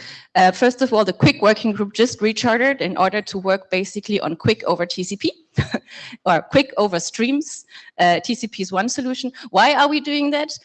Because that enables application to always use HTTP 3, use quick underneath, but still use it even if UDP or quick is blocked.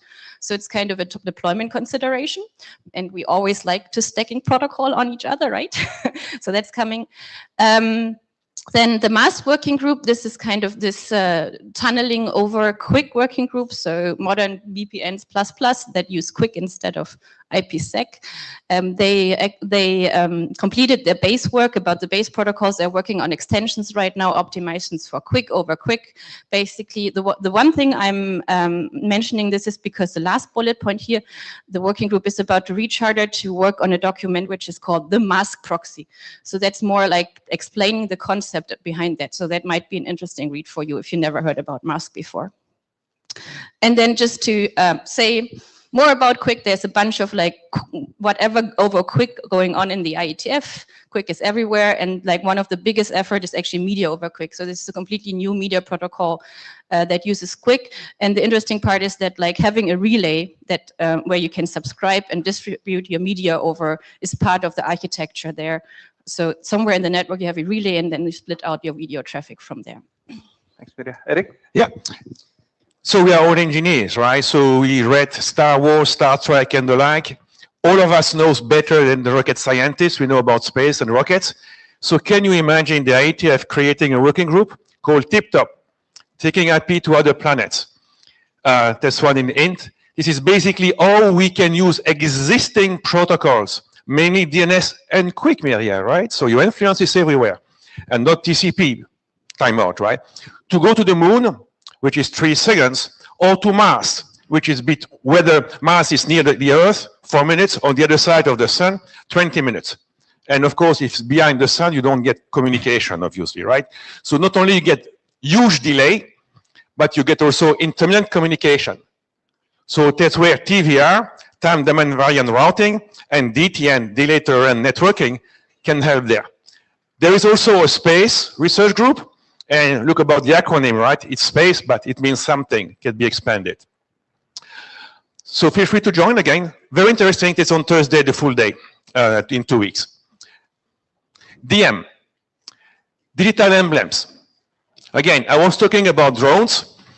And drones, normally, even military one, should not target ambulance or hospital. Of course, we know, right? It's not true. But if you target an hospital with a Red Cross, a Red Crescent, or whatever, on the top of it, this is war crime. It does not protect the hospital per se, but it's a war crime.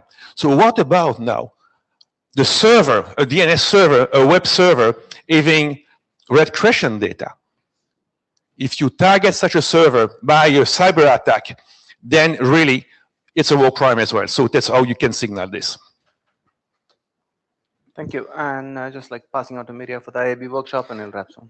Yes, the IAB does workshops from time to time about upcoming interesting topics. We recently had one workshop on age restrictions. I won't say much, but this is a hot topic in the policy space. So we're trying to connect policy and technology here. And we have an upcoming workshop in December on IP geolocation that might be more interesting for you. You know, a lot of servers use the IP address for geolocation, and it doesn't always work very well, especially if you have tunneling and mask and whatever. So we're looking at the problems then, figuring out what we can do better. Yep, sounds good. Thank you. And so just to kind of close on this, so we put together these topics because we thought this would be interesting for the audience here. And of course, like we kind of speed ran through the whole thing. And we would like more feedback from you on like what you found interesting and what you didn't find interesting, so we can go into a little bit more detail in a future meeting.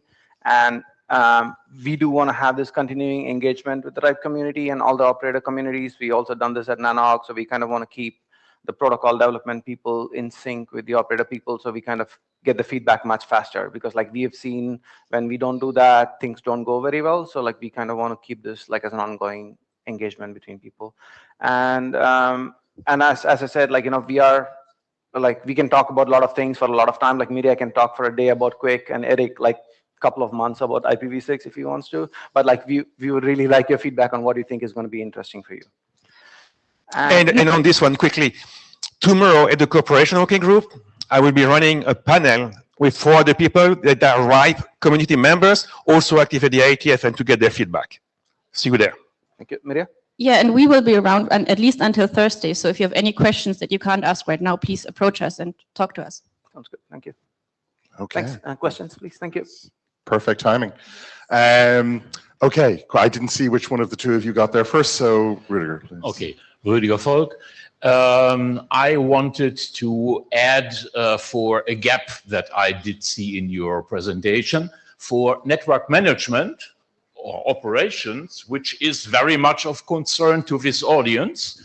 I missed the mentioning of the NMOP working group, which actually in its initial discussions kind of triggered the NEMOPS workshop, which of course was important and is important, but kind of the NMOP working group is doing really relevant and active work at the moment, actually with a major European participation. That's really practicable stuff, and actually the NMRG is doing interesting stuff, but that's really for the far out future. Mm-hmm. Perfect. Thank you, Rudy. Thank you. Okay. Thanks. Please. Wolfgang Dremmel speaking for myself. I wonder why you didn't mention that UDP got its first major update after about 40 years. The extensions, you mean? Yeah. Okay, I wouldn't consider this like really news because we're working on this for 10 years or something, but you're right, the RC got published.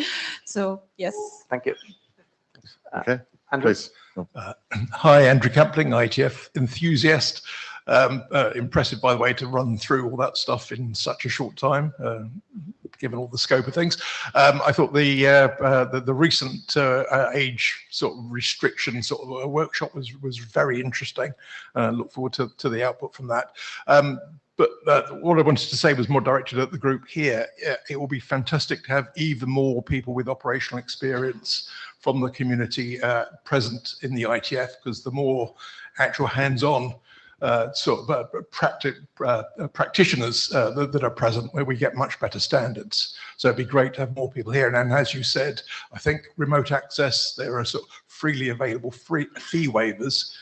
So it attend at no cost using MeetEcho. So the remote experience is very simple for anyone from RIPE. Or just contribute to the mailing list. So yeah, you don't have to show up in person at a meeting to participate. Yeah, thank you. And that's like a really good point. And we do want everybody to come to the ITF too, but we're also coming here to also collect the feedback, because it may not, like time zones may not work out on all those things. And sometimes it's better to meet somebody in their home turf, because it's easier for them to be like more open about like the issues and stuff and so on, right?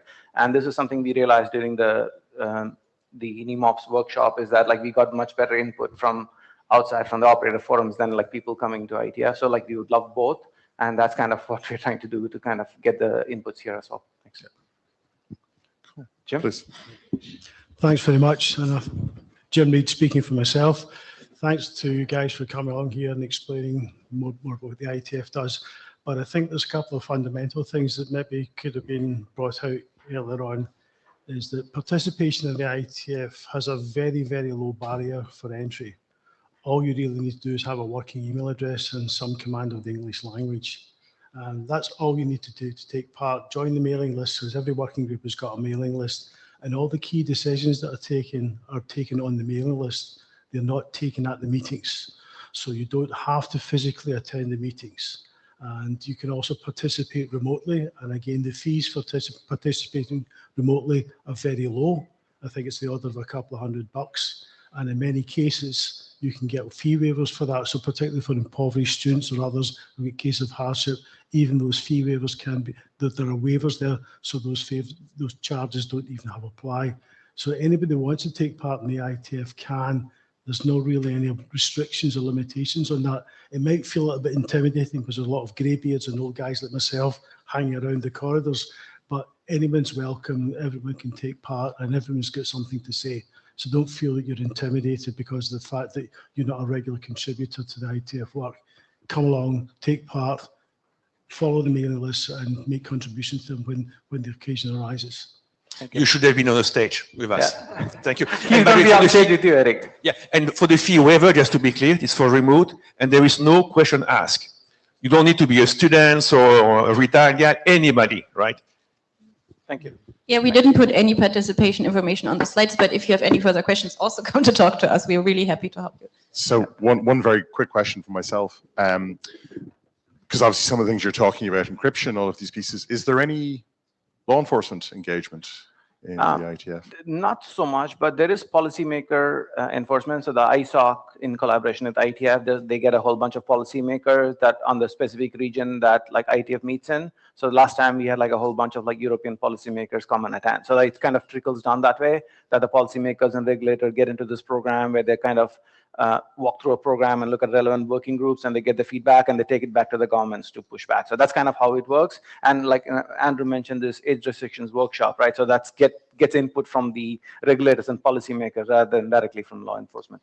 Cool. Okay. Thank you very much. Perfect. Thank you very much. Thanks a lot. And come grab us. Thank you.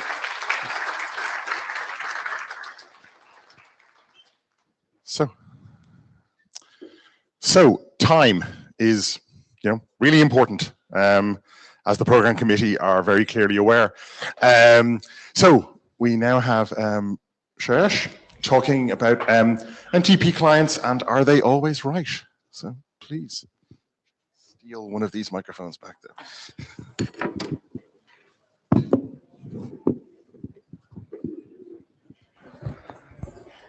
All right. Hi, everyone. Good morning and welcome to this PC talk and about NTP. My name is Shreyas and I'm going to present my master thesis, which I did in TU Delft in the Netherlands. Also, this is my first RIPE meeting.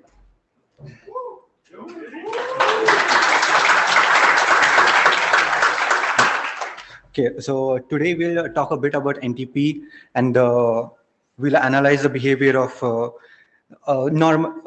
NTP clients in normal operations, optimal operations, and then we'll look at the two types of attacks I did on the NTP clients. I do want to mention that this project was done in collaboration with SIDN Labs and TweeterGolf. Yeah. Okay. So we all know time sync is important for many essential applications.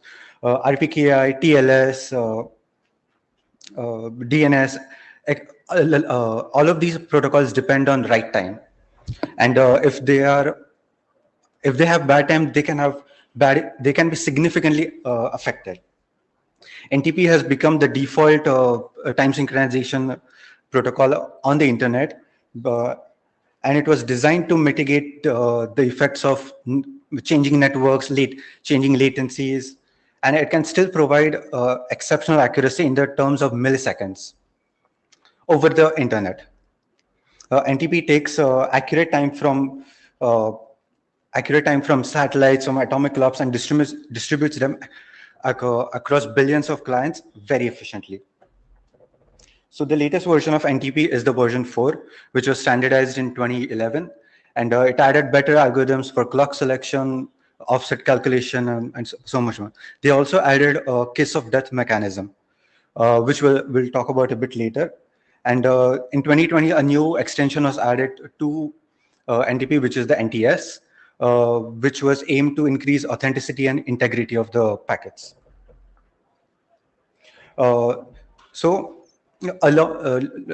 talking about the background of the research which has been done in this field, a lot of research has been done on the protocol itself and the servers, but very little work has been done on the client side. And this client is actually the main judge. It's going to decide whether or not to trust the servers, whether or not, how much to change the clock by. And if there is any issue, any vulnerability at this point, it can undermine the best of infrastructures out there. In total, we looked at 8 different clients. Of the 8, there are 3 which are the system defaults for Apple, Windows, and Ubuntu. So a quick summary of what we will discuss. We measured the behavior and analyzed the behavior of NTP clients under completely normal conditions and see how they perform. And then we expose them to 2 types of NTP attacks, time shift and kiss of death. So, come on. So before we get to any attacks, we need to understand how NTP clients perform in optimal conditions. That means how often do they query the NTP servers, how many servers do they use at any given point of time, and how does it compare to everyone else. So we created a virtual environment using virtual machines, and in that virtual environment we had 3 systems configured as NTP servers, and these servers were synchronized with external time sources from Apple and Ubuntu. Yeah.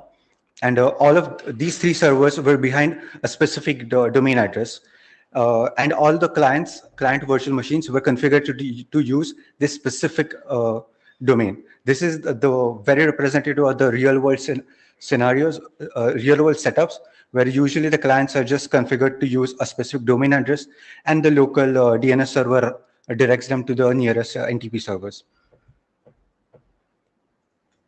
So when we run all of these experiments when we let the clients run for about 60 hours, we can get to analyzing the data. Here, the first 3 which you see are the SNTP clients, which is simple NTP. Also, they are the default clients. You can see that they send significantly less queries than everyone else. They generally have a fixed polling rate, and which is usually and send out queries every 15 minutes ish. If you look at the other normal NTP clients, you also see a wide variety in their behavior. For example, NTPD, which is the reference NTP client, pretty much the reference client, it sends out queries about 12 queries every an hour. But all the way at the other end, NTP DRS, which is actually developed by Tweedegolf, sends out up to 250 queries. This is significantly higher than the rest of all of them. But when we talk to the developers, they mention that the client actually dynamically tries to understand the network, the network conditions, the latencies, the jitter, and if it senses, it finds us a NTP server which is close by, it generally sends out more queries to improve accuracy. So this data, the previous data, this slide was aggregated on the 3 servers we had. I mentioned we had 3 NTP servers in our virtual environment, and this data is aggregated on the 3 servers. But if we split that data, we can make another observation, and that observation is at the last row. TimeSync only used 1 server. You might think this is because it's a simple NTP client, and the RFC does mention that these clients should only use only 1 source. But if at all this 1 source is malfunctioning or even malicious at that point, it becomes a single point of failure. macOS and Windows both are also SNTP clients, but both of them utilize all the servers, so they're less dependent on just single point of failure. Talking about the rest of the NTP clients, all of them utilize all of the servers pretty much equally, and they also use all of them at the same time. Now, here in this graph, we can clearly see the difference between a normal NTP client and a simple NTP client. The top one, you can see it starts off with a low polling rate, which is the time interval between consecutive queries.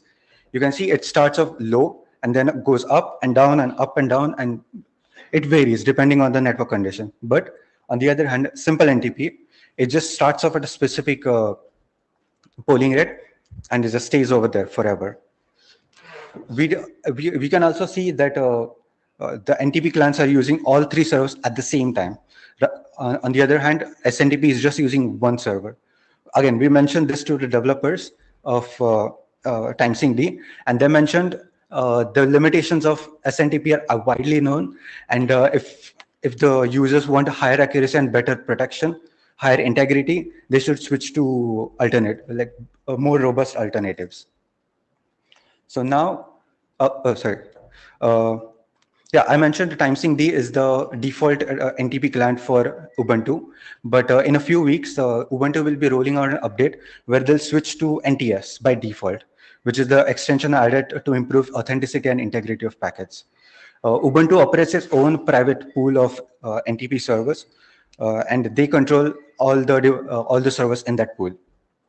So NTP packets are generally 48 bytes, which is barely anything, and but NTS packets, on the other hand, are over 250 bytes, which is 5 times increase over the normal packets. Plus, we saw TimeSyncD sends significantly less packets than normal NTP. So how does it reflect on the increase in the surge in traffic to these NTP servers? Turns out quite a lot. Switching to NTS, there will be a 25 times increase in the amount of network traffic, and a 11 times increase in the number of queries sent to these servers. We reported this to the developers at Canonical, and turns out they had not thought of this. And fortunately, they, along with this update, they will also be rolling out additional servers to handle the surge. So now we get to the attacks. So the first one is the time shifting attacks, where the attacker tries to manipulate the client into changing its time. A similar situation happened a few years ago in 2012, where one of the NTP servers at the US Naval Observatory had an unexpected incident, and it reported the time significantly wrong by about 12 years. And all the servers and all the services dependent on this specific server, all of them had outages and disruptions. This was not an attack as far as we know, but it highlighted what would happen in the case of a successful attack. And this is one of the most feared situations for the network operators.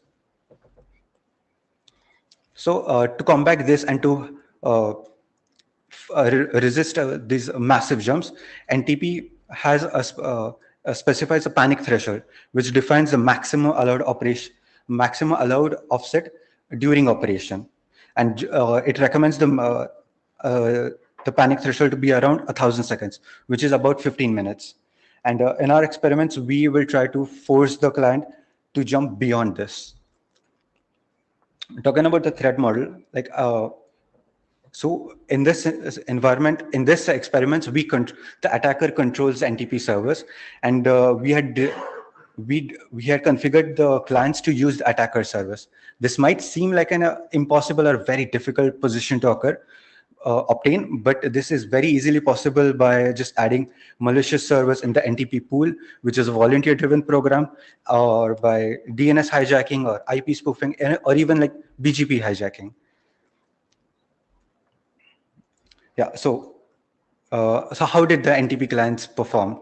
Turns out not that good. At least the SNTP clients, all of them were vulnerable to time shifting attacks to a certain level. Keep in mind, the SNTP clients mentioned over here are the system defaults. So billions of devices are affected. macOS was I was able to change the time for macOS from anywhere from 15 minutes all the way up to 2 years. For fun, we also tried an offset of 30 years, and in a predictable amount of time, it changed to 1993 very easily.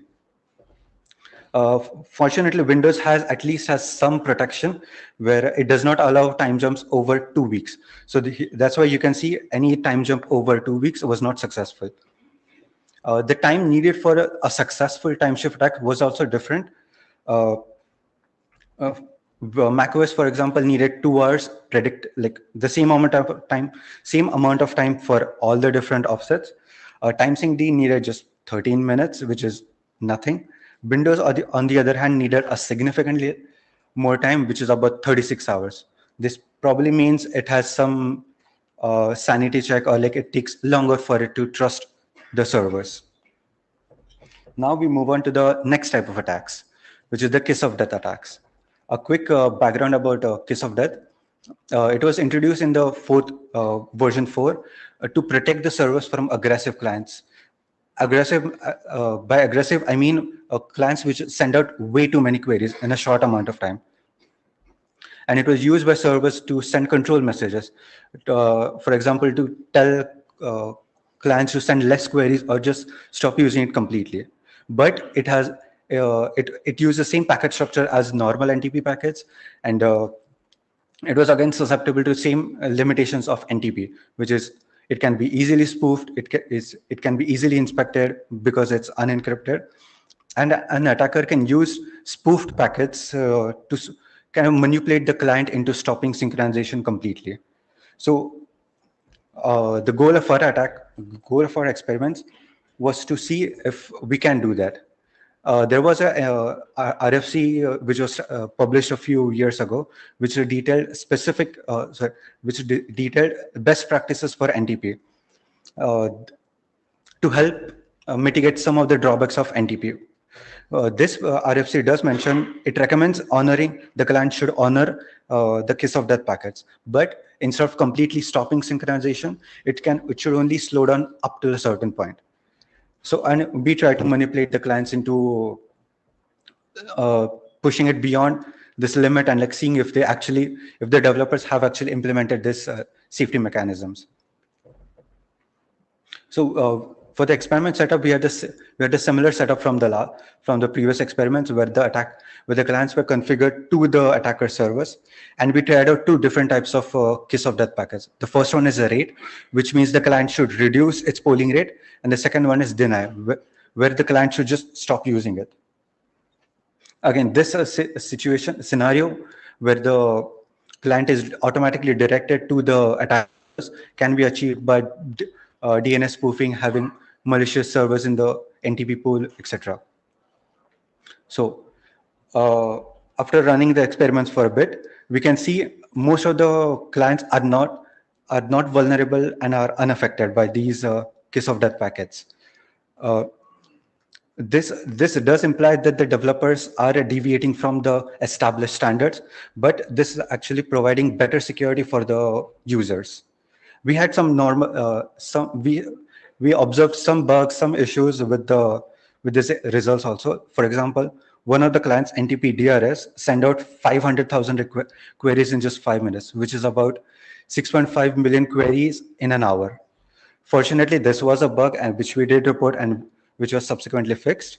And NTP-D, which is the reference implementation, had a weird behavior. It stopped querying when it was told to slow down, and it sent too many queries when it was told to stop completely. So closing off, we tested 3 different, so we see that the 3 major OSs have vulnerable SNTP clients. Fortunately, one of them will be going out of the list, which is Ubuntu, when it switches to NTS with Crony soon. The time shifting issue we saw with Apple, I did report this to them, but after 6 to 7 months of back and forth, they were not convinced this is a problem and concluded that this is not a bug or a problem anyway. We do recommend like both macOS and Windows deploy stronger NTP clients, or at least add some alternatives, some sanity checks to help secure the use, because these are the system defaults. So billions of users are dependent on them, and most of them are not like us, who understand NTP, who understand the protocols. Lastly, every system D-based Linux distros which use timesync D as their NTP client should strongly consider moving away from timesync D and switching to more robust alternatives like Crony or NTP DRS or many other options. So, sorry. So in total, this project found about 10 issues/bugs. Most of them were reported to the respective developers. Finally, quick takeaways from this project. NTP lurks in the background of all modern computer systems. It plays a key role in its well-functioning. The default defaults for major OSs are vulnerable, and it's creating unnecessary risk for billions of users. So if you want to learn, understand, if you want more details on my research, want to see more data, more fancy graphs, you can follow this QR code to a tech report. So thank you very, very much for having me here.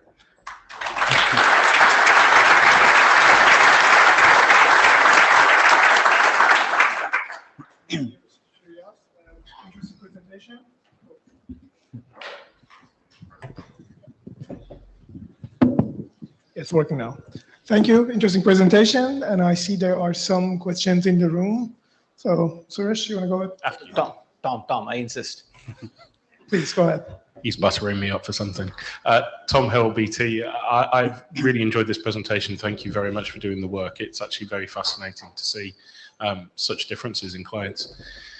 The graph that you had comparing timesync D to Crony and the Ubuntu releases, there was obviously quite a big difference in query time, but was any of that attributable to NTS rather than simply the differences between timesync D? Yeah.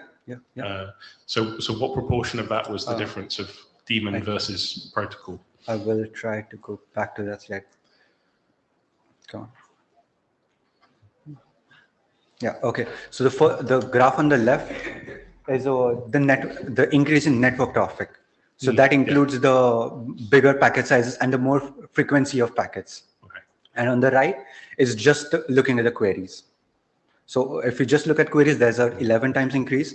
But if you look at the network traffic in total, there's a 25 times increase. And sorry, before it was not 11%, like 11 times increase. Right. Sure. Fascinating. Thank you very much. Thank you.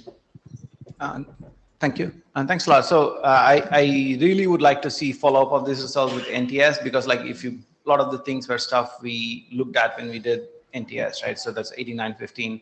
And one thing that I'd really be curious about, we defined a new kiss of death code with NTS, which is the NTS snack code, right?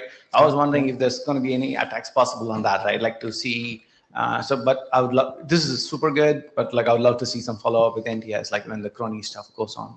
So we did look at that also, where, so NTS NAC is basically a server who is, server who cannot decrypt your authentication packet, and it sends out a normal NTP packet with a NAC.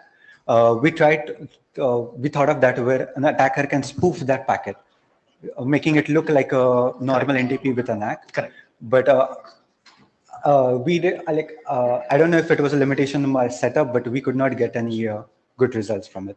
Okay, perfect. Thank you. Thanks a lot. And the traffic thing is super interesting, but the goal was to fit it in 1280 because that's the V6 MTU, right? That's the kind of goal we are working towards, but it's really good to see like the numbers like pretty high, but we need to know like how that scales. Thank you.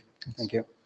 So just from online, we have David Tatliso from Ionos SE.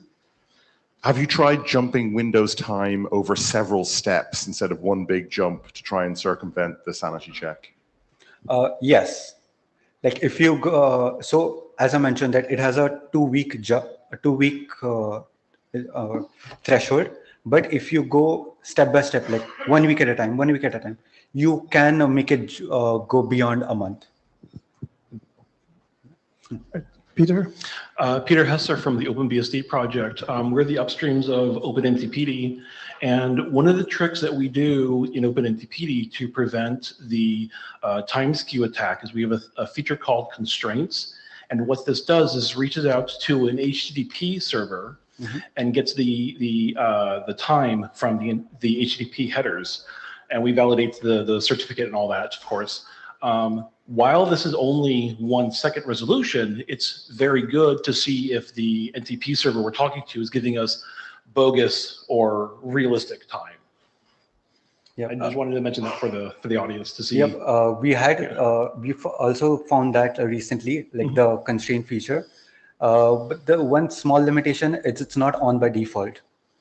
So you need to manually configure it to a website. So that is, so in OpenBSD, that is configured by default.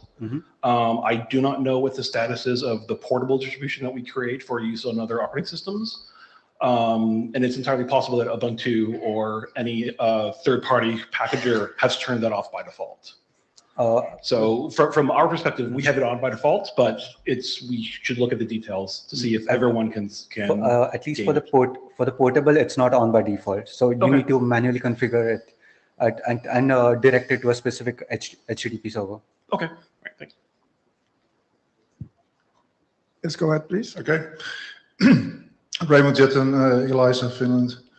I don't know if you have time for this in your presentation, but I'm missing the GPS jamming, which is a very current subject in northern eastern of Europe. And as you know, GPS jamming can cause the clocks to think they're somewhere else. Have you had time to have a look at that? Unfortunately not. Like that GPS jamming part, it fell a bit outside of my project scope, so we did not look at that. Okay, thank you. All right, then I think we have one question, one person in the queue, right?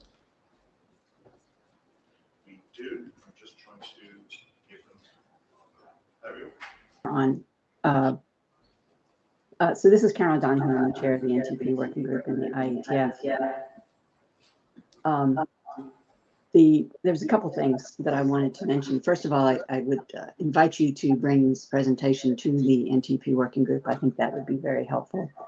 The second thing I wanted to mention is I don't think the concept of a reference implementation is valid at this point.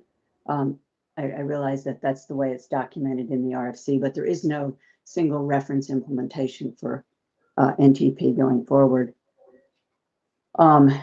And then the third thing, and I have to understand it's 4 a.m. here, so I might be half asleep, but the distinction between NTP clients and SNTP clients, I think SNTP was never intended to be as robust as the NTP clients are. So I think a little bit better clarification between those two.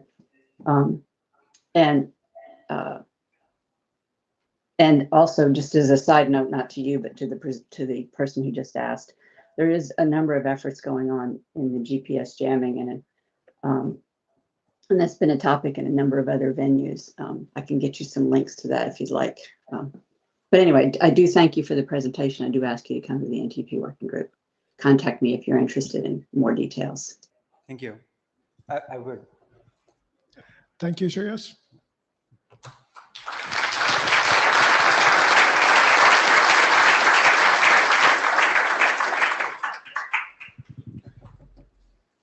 Next up, we have another talk about NTP.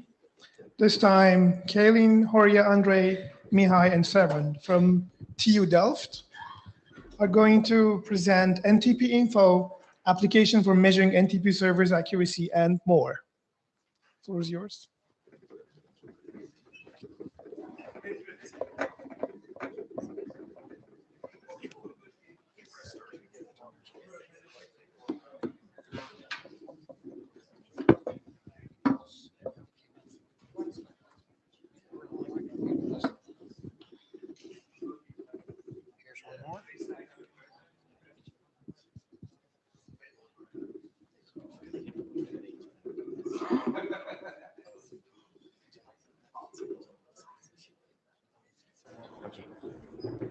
Ja?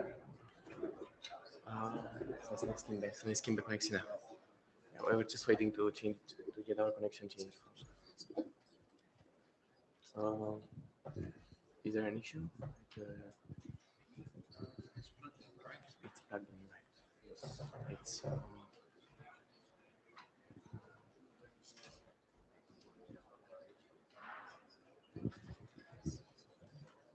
doesn't detect anything.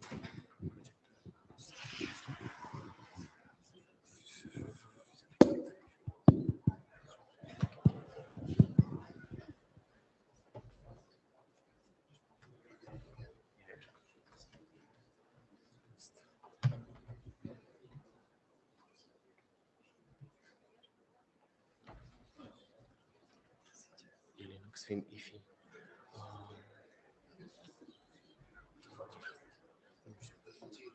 It doesn't see the screen. Release a button on Windows. It doesn't see the display for some reason. I don't know. It might be a Linux issue. Maybe try putting the Windows. Okay. But it has. You can try rebooting if you want. We can also just load your presentation and upload it. Of and course. then someone reboots it and then you plug it in later. We could do that. Or like, yeah, we could do that. We have the live demo. Yes, exactly. But, yeah. Okay. Okay. Thank you. Then you all the restart. Don't point to the slides for now.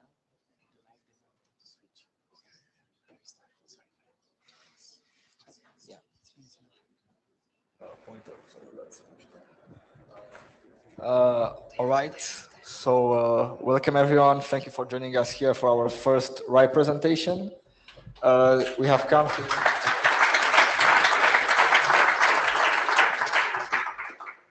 we're here today to showcase our new application NTP Info, which is a tool that allows users to measure the accuracy of NTP servers. So this tool was built by us, a team of 5 students at TU Delft. Only 4 of us are here because our colleague George is doing a minor in South Korea, so that's a bit far away. So you're stuck with only us. So just to give an outline of what we're going to talk about today, we're going to introduce you a bit into the problem and understand the problem at hand to better understand why our application is important and give some context into how it came to be. Then dive a bit deeper into the research that we've done to ensure the best results, the most accurate results, and to get all the features right. We're then going to have a live demonstration of the application and finalize with some community feedback and some final thoughts. So first of all, as an introduction, why is such a tool needed? Why is it so important? Well, time synchronization is essential in most modern systems, especially in the online medium. It allows trains to run, and it ensures security in financial communication, financial transactions, and online communication. On the internet, worldwide clocks are synchronized by the network time protocol servers, also known as NTP servers or time servers. Despite the importance of NTP, there are currently very few available tools, publicly available tools, that allow the users to actually get accurate measurements for NTP servers, and even those offer very little relevant data. A failing or inaccurate NTP server is a huge security risk, and as an example, as was said in the previous presentation, in 2012, the US Naval Observatory had a problem where all the clocks were set back to the year 2000, and everything that was related to logging failed across multiple systems in the USA, affecting millions of people. So now that we've understood the problem and why NTP is so important, let's dive a bit into our solution. This is a preview of what you will see in the live demonstration. So our tool offers the following key features. Users can perform a live NTP measurement and get information about the accuracy of the server, such as offset, RTT, and stratum, from a time.nl synced server in the Netherlands. A second set of measurements is performed by RIE Atlas from the probes very close to the location of the client, so it's more relevant for the user. After that, the user also has the option of visualizing the historical data of the server and measurements done in the past via a few nice graphs, and they also have the option of downloading said data. And some newer features are analyzing whether the server supports NTS and what NTP versions it works on. I will now let my colleague Mihai give you a bit of context about how this application came to be. Thank you, Kalin. Now you can see we did this project as part of our software project course in the end of our year 2 university. We were coordinated by a teaching assistant where we held the weekly meetings with him. We had a coach and we also had a client for whom we actually made the project. We are a team of 4 students. We worked over 32 hours per week on a 20-week period with the goal of producing a working product at the end of the project.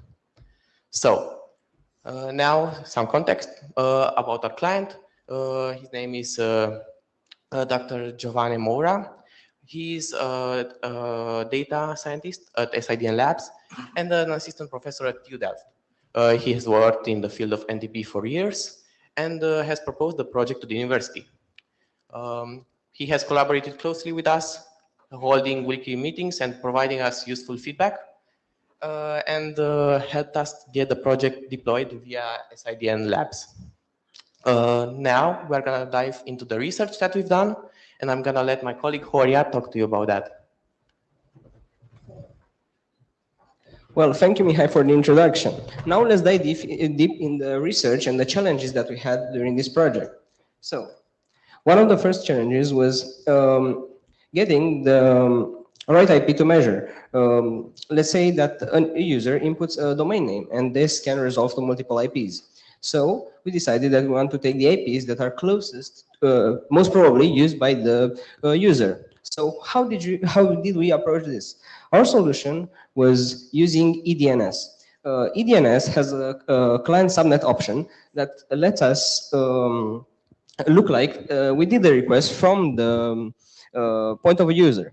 And for doing this, we also masked the IP of the user because of privacy reasons.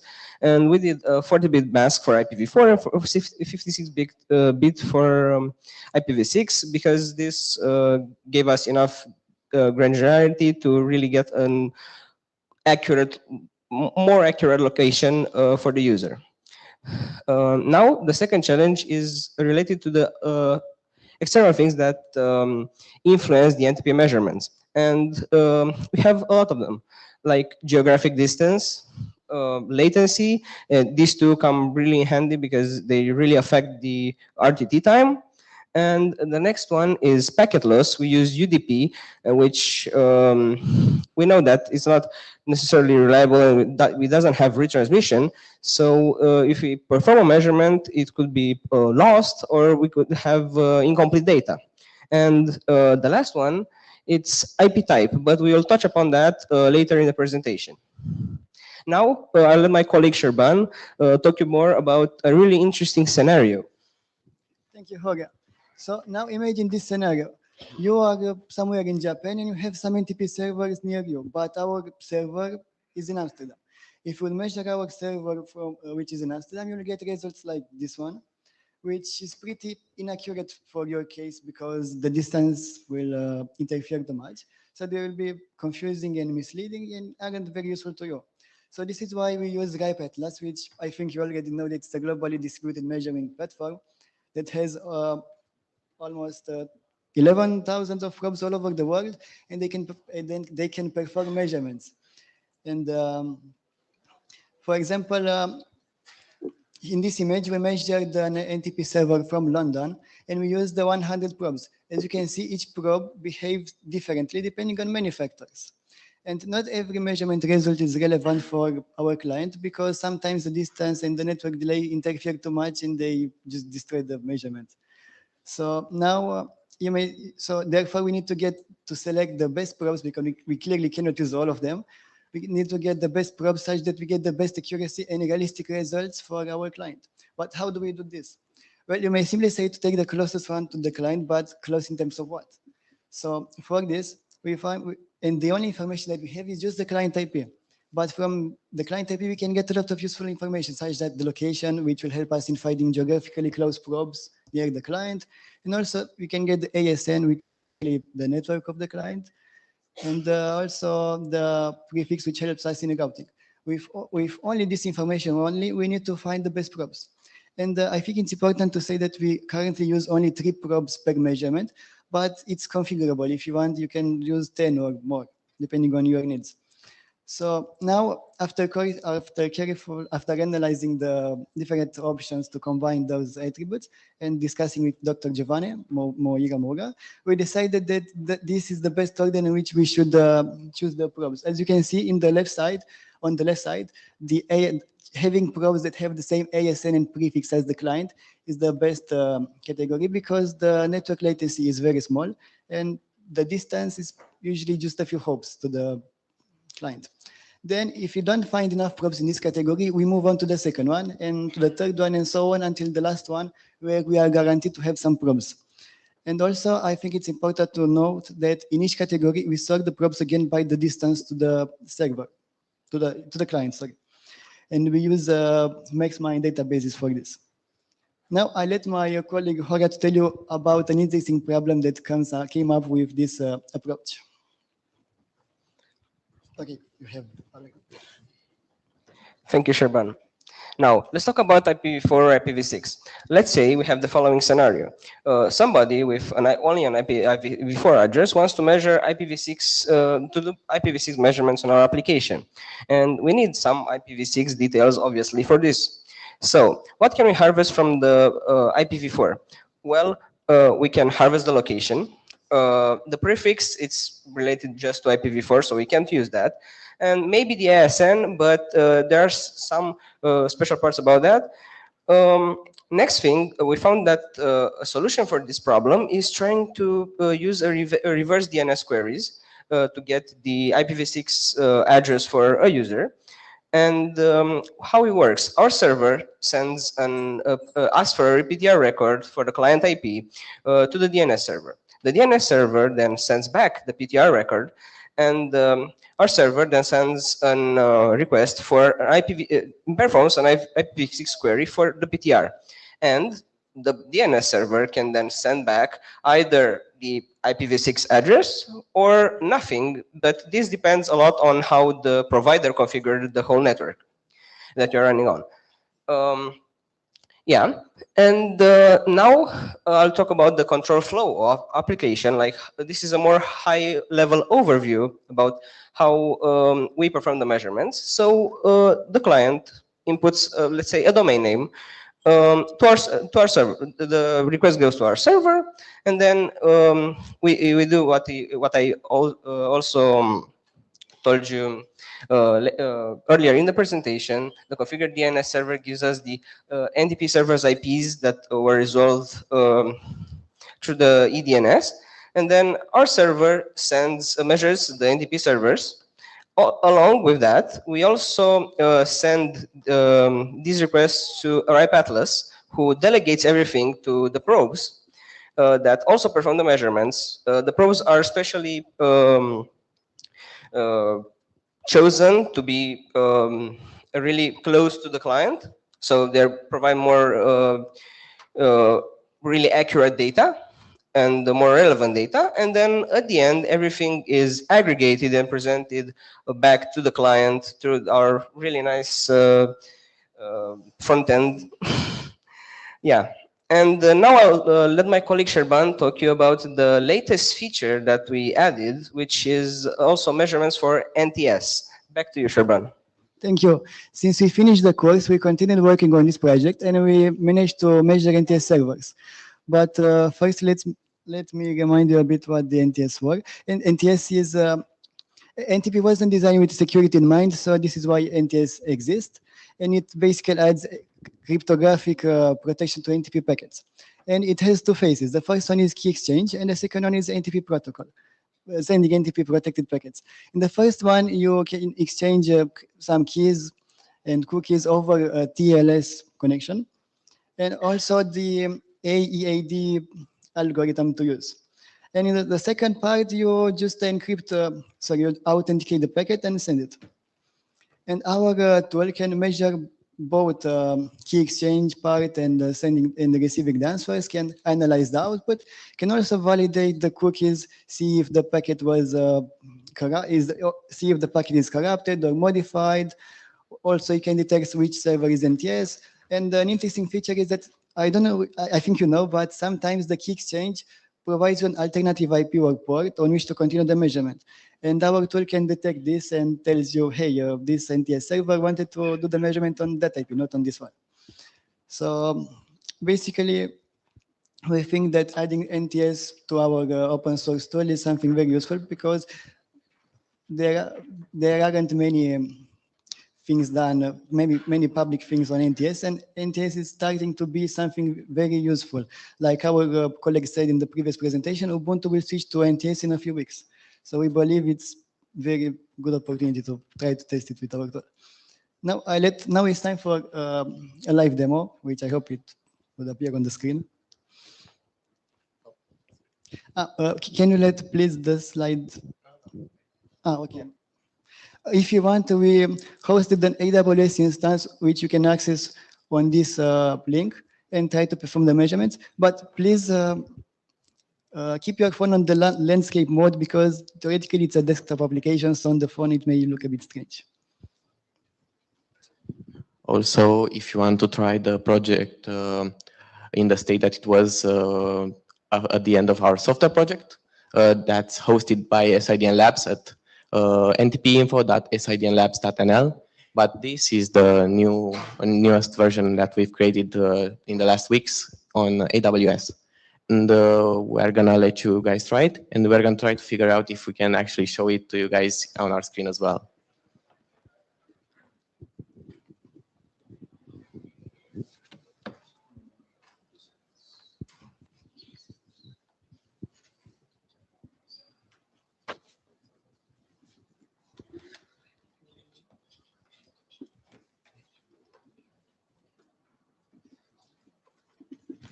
Until they configure the file, do you want to measure a specific NTP server?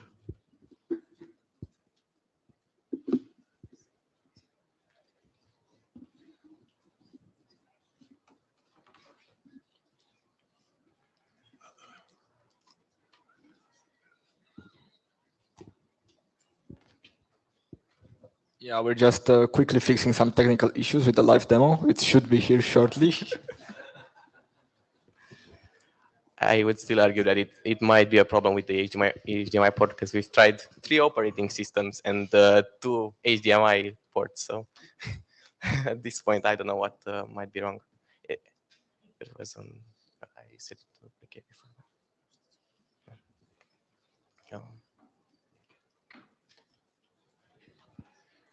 If it makes you feel any better, this is a rite of passage for Right Meeting presentations and live demos. So, welcome to the club. That's great to hear.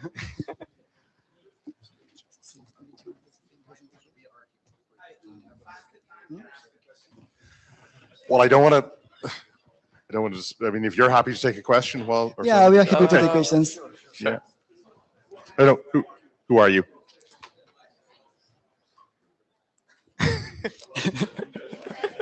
Here, yeah. Thank you. Suresh Krishnan. So one question I had is did you have any IPv6 support in this? Yeah, we support IPv6 measurements on both NTP and NTS. Okay, perfect. I would like to see a measurement for the NTSD server at NIST, if you can. Thank you. So, NTSD what? Can you repeat the NTS server? The NTSD? Okay. Oh.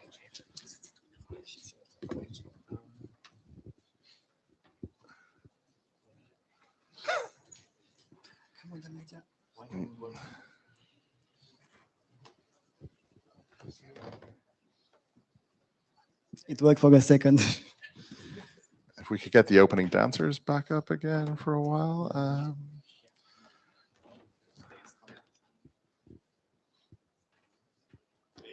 Okay. All right.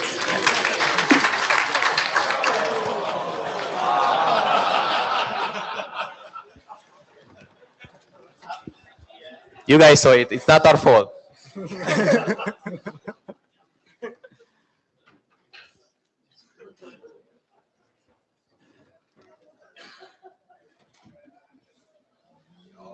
Yay. Okay, just live demo back on the menu, baby. No. Okay.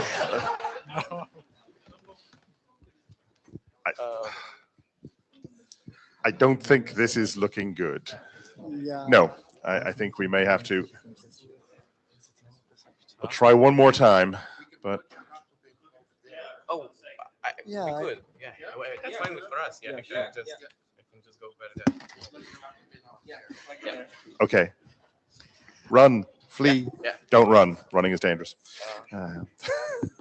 Until they finish this, we want to say that in future we also want to add the ability to send measurement links. For example, to send links to the measurements on our website of all the measurements, to be able to, I don't know, share with others. For example, hey, I discovered something here, and look, this is a problem, and so on.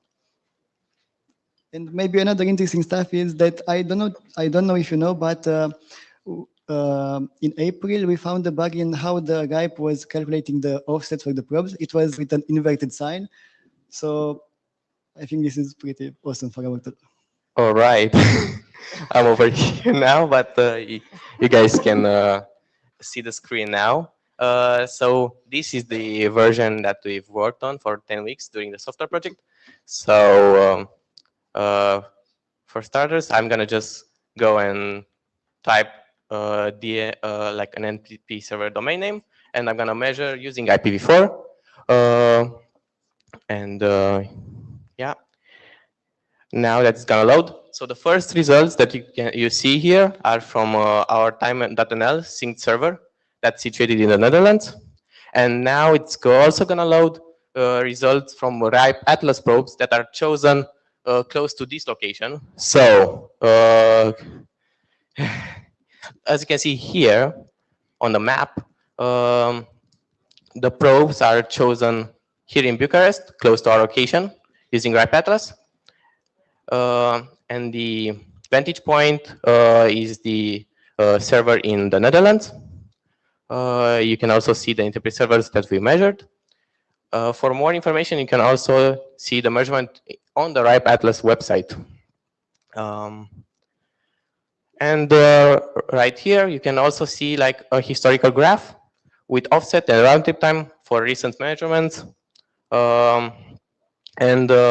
If you want to see more historical data, you can see them here, and you can choose whatever time interval you want to see trends over time. And if you want, you can actually compare servers. For example, I'm gonna compare time.google.com with time.apple.com. And you can see that it displays it very nicely. But what's more interesting, I think, is the new features that we implemented here. So this is the AWS version that we've shown you the link for. I'm going to run, for example, time.apple.com again, but this time using IPv6, for example.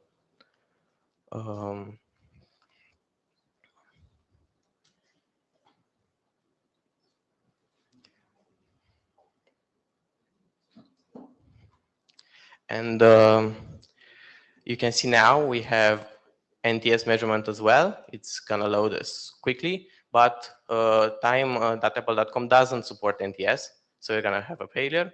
You can also download the results in JSON or CSV format, and we can also see NTP version analysis for different NTP versions.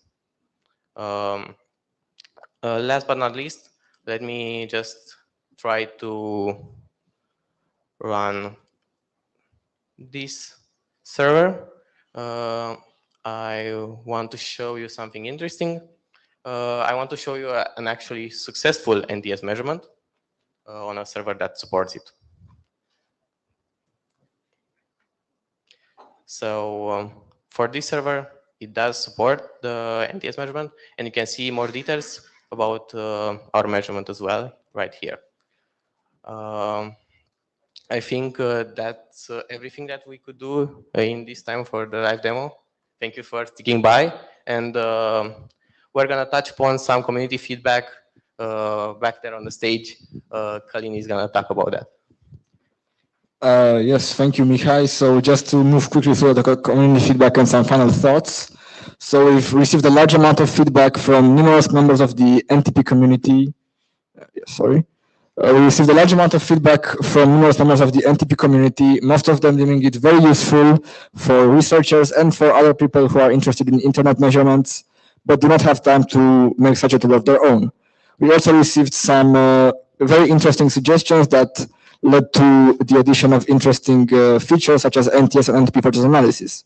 So overall, we would like to thank the NTP community for their continuous support and feedback that allow to improve our application. We unfortunately don't have any more time, we're sorry, but we'd like to extend a special thanks to SID and Labs, especially Dr. Giovanna Mora, our client, for the continuous support and for hosting the app, and for providing the services, Atlas services we use in the app, and for giving us the opportunity to be here and present this to you.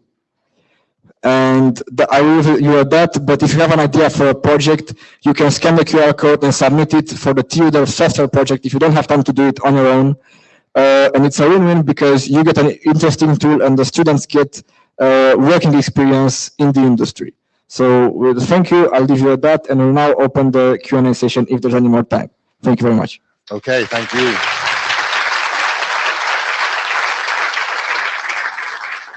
So first off, I think we have Karen online. Want to give her voice? Yeah, no, that's yes. Here we go. Cool. Hi, I'd like to thank you again for this presentation as well. Also invite you to the NTP working group. The question I had was with respect to you're measuring individual servers. You're measuring against individual servers, and I was curious if you had any aggregation types of data. Like I'm always curious about what percentages of the internet are supporting various versions or various, I'd like large scale data sets, and I was curious if you all had any look at any of that. So for what we input in the input field, for the NTP versions analysis, we perform an NTP measurement for each version, but it's important to note that NTP v1 is deprecated and no longer in use. And NTP v5 is still a draft version, and we use the draft 05. Currently, our server is configurable to be able to use other drafts, but yeah, basically we use the draft versions for NTP v5, and this is why some servers don't accept it, some servers accept it, but the ones that accept it, they usually just pretend they accept NTP v5, and in reality it's just NTP v4 but with some modifiers. Okay. Well. Atlas Ambassador, thank you for that. That's really cool. I was wondering if you got a bunch of free credits from the Atlas community. If you need more, we've got a bunch, I guess. Thank you. We got a lot of credits. We were almost billionaire in credits. At one point, we were billionaires, yeah, in credits. Thank you very much for the openness and for making this project possible. And we really would like to thank the whole RIPE community that helped us get along this, and also for giving us the opportunity to be here. And we also thank RIPE Atlas for temporarily increasing our limit on our account, so you guys can test it without worrying that we might break something. I'm sure we can find a way to break something. Okay, thank you very much. Okay, cool, thank you. Okay, so that was the third presentation. Thanks again to all of our speakers. Just a very quick reminder, if you would like more awesome academic content, we have, for the first time in a long time, posters. So poster session during the coffee breaks, Tuesday, Wednesday, and Thursday, by some of the RACI team, the RIPE Academic Cooperation Initiative team. So they're out in the foyer. Quick reminder to rate the talks, and that there is still time to volunteer for the PC elections. That stops at 3:30 this afternoon, local time. And yay, and there are buses at the social this evening, which are all in your packs. It's information you can read yourself on the internet. Enjoy your lunch. Thank you all very much.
Can you hear me, or is it? Oh, okay, yeah. I'll be careful what I say in the next 15 minutes.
Valentin, nice to meet you.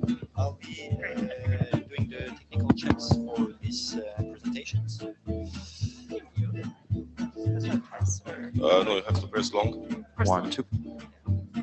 This is good. It's not muted.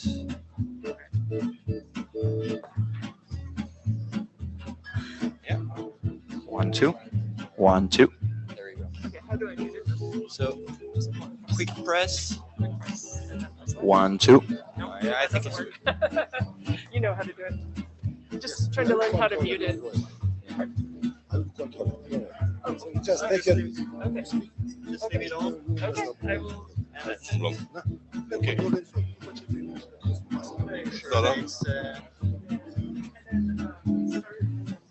So you can start and let it run. And once the code is done, it'll just reset to the normal value. You can always adjust the time here, and that's it.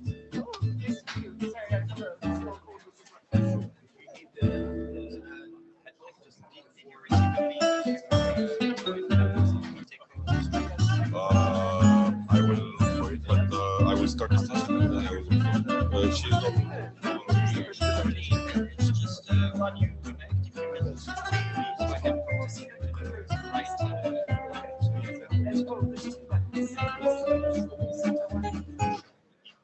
Okay. There's no point here, right? Okay. I might use that to do like the point. Yeah. So just expect that there's confusing buttons. Thank you very much.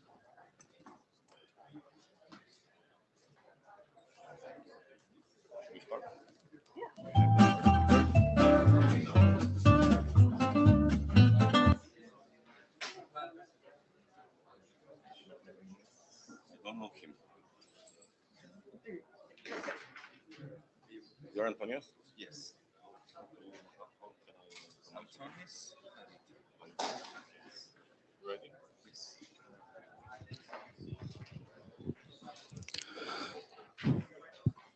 Hello? Hello, hello, it's good. Welcome back from lunch. So we will start this this session with Antonios Haiton from Cisco with the BGP clock and the BGP observatory hunting stock routes. So the floor is yours. Thank you very much.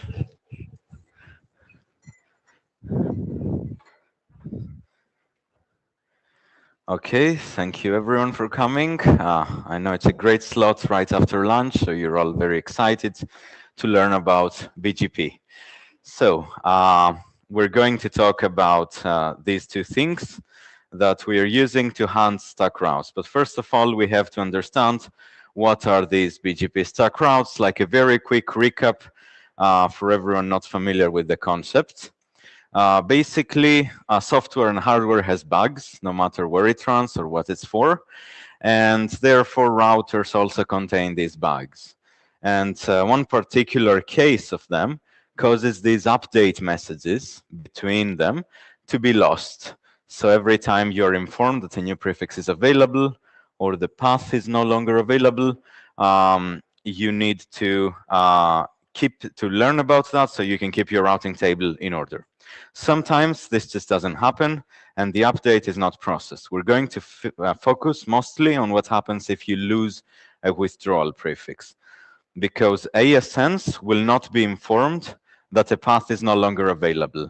So if, for example, a link died, a cable was cut, you're not going to learn about that and you're going to still send traffic to this destination. Or if a link is congested and someone tried to do some kind of draining and move traffic to other links, you're going to keep sending everything to this congested link. and this is going to cause packet loss. And of course, if you have downstream customers on BGP, they're not going to be informed about any of that either. So they are also going to send the traffic to the wrong destination instead of using the BGP best path selection algorithm and finding a path around this failure. This happens, according to our research, hundreds of times a day on the internet, possibly more. And we have some new standards that are trying to reduce the impact of that. This is a very recent RFC that was published, the send hold timer, that will hopefully make some of that impact go away. However, it needs to be supported by vendors. Software BGP stacks tend to have it. And now we need hardware routers to support this as well. So if you have a support contract and you can talk to your vendors, it would be interesting to ask about support for this RFC. It could make this problem better for everyone as more and more AESs start to deploy this.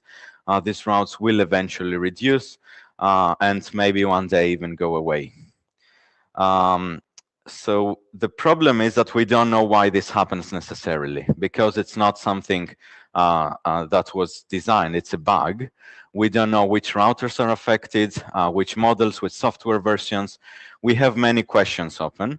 And this is something that we started to do last year, which was to study this problem and figure out what are the potential causes and understand it so we can know how to face this problem. The RFC is one step of the way, but eventually there are more steps that will get us there to having these routes disappear from the internet. So what did we do? Last year, we were in Prague, where we told you about the research that we have done. It was presented at RIPE 89, and we told you some findings that we had and what we discovered, like AESs or impacted implementations and so on. And what we did back then was every 15 minutes, we advertised an IPv6 prefix, and then we used sources like RIPE-RES, where we looked that after this prefix is withdrawn, like 1 or 2 hours later, after it shouldn't exist anywhere on the internet, are there AESs that still see this? And they have a valid route towards this destination. And basically, we discovered that months after we stopped this, there were AESs that still had this route stuck into them. And we even converted the space to RPKI invalid, just to see if anyone will remove it, and the routes were still stuck. I think our record was 9 months with routes being in a few AESs. So that was not reassuring about what's to follow. Now, because we listened to you and we listened to your feedback, you had some suggestions last year around. The first one is what happens to IPv4. Some people still care about that. So we wanted to have a look into that as well. Now, the previous study was IPv6 only. IPv4 is expensive. We could not get enough space committed at the time, at least as much as the IPv6 space. So this study was IPv6 only. The other thing is that we had this beacon, this prefix going on every 15 minutes. And some people asked us, hey, can you keep advertising this? Because we only did it for a few weeks back then. Can you keep doing this so we can check our networks and see if we see those routes? Basically, we had operators. They wanted to see if these prefixes appear in any of their looking glasses or internal tooling. We had academics and researchers. They told us, hey, we want to study this. We have resources. We can commit, some students or some researchers. We want to look into that, maybe publish something. So it would be helpful if you can keep doing this. And the other thing was just people from the industry, from the community, basically, who wanted to understand the problem better. And this beacon would help them collect the data, because we are advertising everything from a single location, and then all of this is stored in route views, in RIPE-RES. Whoever collects BGP data, they have all of the paths and all of the information to study this phenomenon. Maybe go start asking operators, hey, what kind of equipment are you using, and so on, that we didn't have the capacity to do. And the answer to all of that is yes, we can improve on all of your feedback from last year, and we have done this. And the first step is the BGP clock, because now you can learn the time from BGP as we encode it in these prefixes with a simple command on your routers. You don't need NTP anymore. Yeah. Yeah, we're slowly replacing everything with BGP here. So what is this thing? Well, basically, there is the IPv6 prefix. It has improved. It has a field. It's going out every 10 minutes, and it contains the index of this 10-minute period within the year. So on January 1st at midnight UTC, prefix with 0000 goes out, and then 10 minutes later, this prefix is withdrawn, and prefix with index 1 goes out. We start at 0, of course. But this time, we also have IPv4. You calculate, you take the hour in UTC, modulo 8, and you can see which is the IPv4 prefix that corresponds to that. This allows us to look further into the IPv4 space that we missed in our previous study. So if you want to learn more, because information changes, we have documentation that's readily available right here. If you run the whois command, the inet and inet6 num objects, they contain everything you need to know. And our documentation is version controlled as well. If you go to ftp.rive.net, you can find the older versions of the objects there. So if you look there, you don't have to read all of that, but we document exactly what happens, which communities we're adding, to allow everyone to be able to study these routes in more detail and tell us what they find. Like, we're looking forward to people and their results that will come out of this. So the dash R on IPv4, I don't know why, but on macOS, like if you ask the IANA whois server and its legacy IPv4, it doesn't work. So you have to add the dash R to query the RIPE server. Just a minor detail. What's the process like? These prefixes are originated from my personal AS 4601, just they were last year. Something important to note here is that this is something that I am offering personally. This is not something that Cisco is doing. I'm using my personal AS, my personal IPv4, IPv6, and my own connectivity and routers and servers. And I plan to continue to offering this service to the community for as long as it's valuable. So everything is originated from that. Eventually, I want to move it to a dedicated AS. So whoever wants to operate a clock of their own, they can maybe reuse the IPv4 at least. That would be more helpful. IPv6 is recycled yearly, so we can study the routes, whether they're stuck even up to periods of as long as a year, minus 10 minutes. And we can see about cases that are very difficult to detect in other beacons, like the RIPE-RIS beacons that basically recycle every 4 hours. For IPv4, it is updated every 8 hours currently. We found that this was a good trade-off. So you can study what happens after the 4-hour mark, which is usually where it starts to stabilize. Whoever has it 4 hours later is likely to keep it for weeks or maybe even months in some cases. But it also allows us to recycle these prefixes frequently enough, because what we've discovered is that in some software, there is a certain probability of the route getting stuck. Let's say it's 1%. And the more frequently we do this, basically we roll the dice more often. And this leads to this phenomenon being more visible than if we did it every day or some longer period of time. And the prefixes are announced at the top of the hour, and they are withdrawn 10 minutes later. And then at the next hour, you have the next prefix, and so on. I have thought of a way to extend the use of IPv4 space. Like if you have, like you can advertise everything as 8/24s and then go to /23s and go to /22s. But eventually what we need, I think, is some more IPv4 space. So if someone is willing to offer us some temporarily, it would be very useful to get more data and insight into this. In any case, how do you check all of that? Like I operate this service, how can you see if you're affected? You need to run whatever command your router has. I have here Bird. I also have, whoever uses Rotonda for monitoring, they can look into that as well. iOS XR, I think this is the current command for this month. and Juno S, but you can figure the command that you're using basically on your equipment. And you search for the IPv6 prefix, you search for the IPv4 prefix, you should see up to 2 routes. If you see 3, 5, 10, 100, that means you have a problem. Any old route you see, you should investigate and see which equipment it is. And if you can reach out and let us know about that, it would be great, so we can aggregate the data in a single place. If you can reach out officially, that's best, but if you have any more information that you want to share, I'm happy to learn about that outside in the breaks. So you got the picture, right, for Rotonda? Great, moving on. Okay, so what we were thinking were that there are some existing collection networks, like we use RIS, there's route views, we have our own data as well, and between them there are probably thousands, like maybe 1,500 unique BGP peers.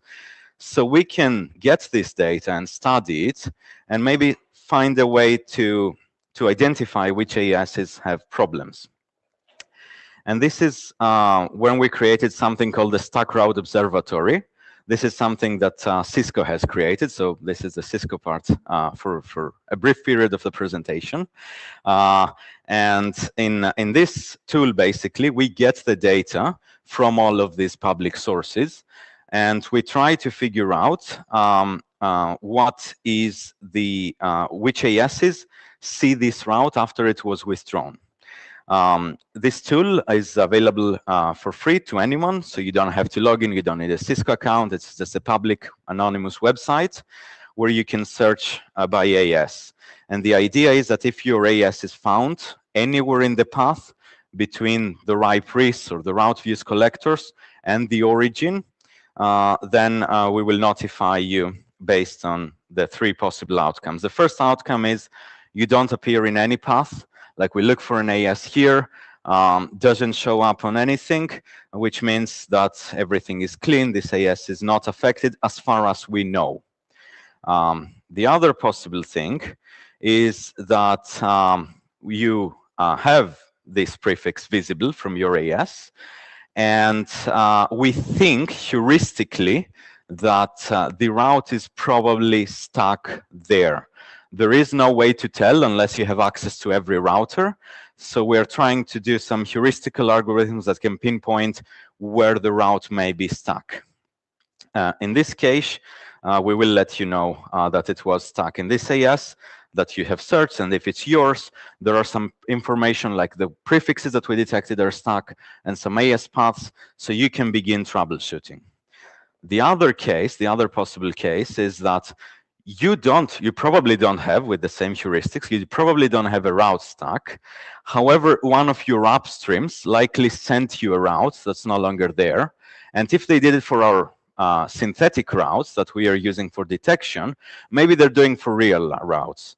And we're giving you which AESs we think, oh, it's still the old slide here. Oh, there it's the right one. So in any case, yes,